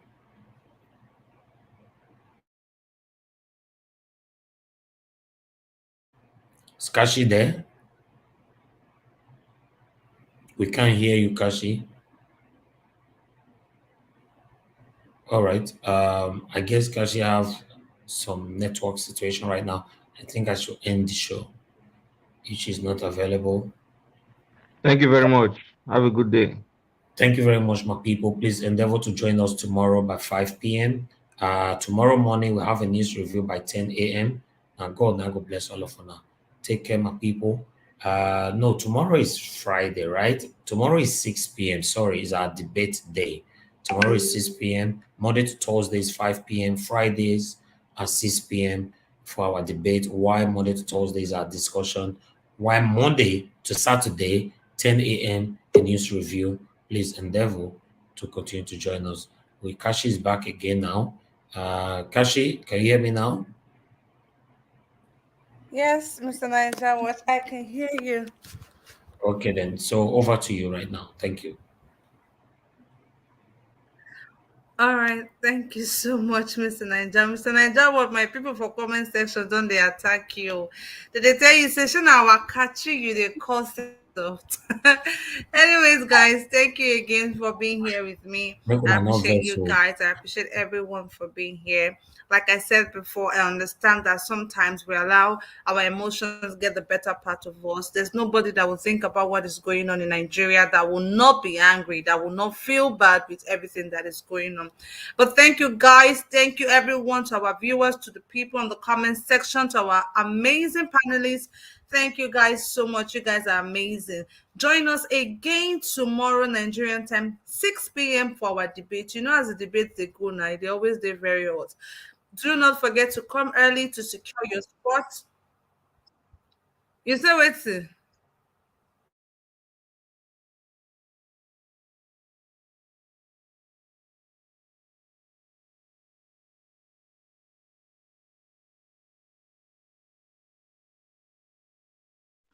Hello, Kathy.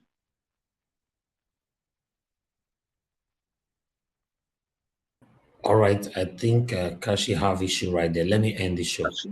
Thank you Okay, very good much. night. Bye. Yes, good night, my people. God bless you all.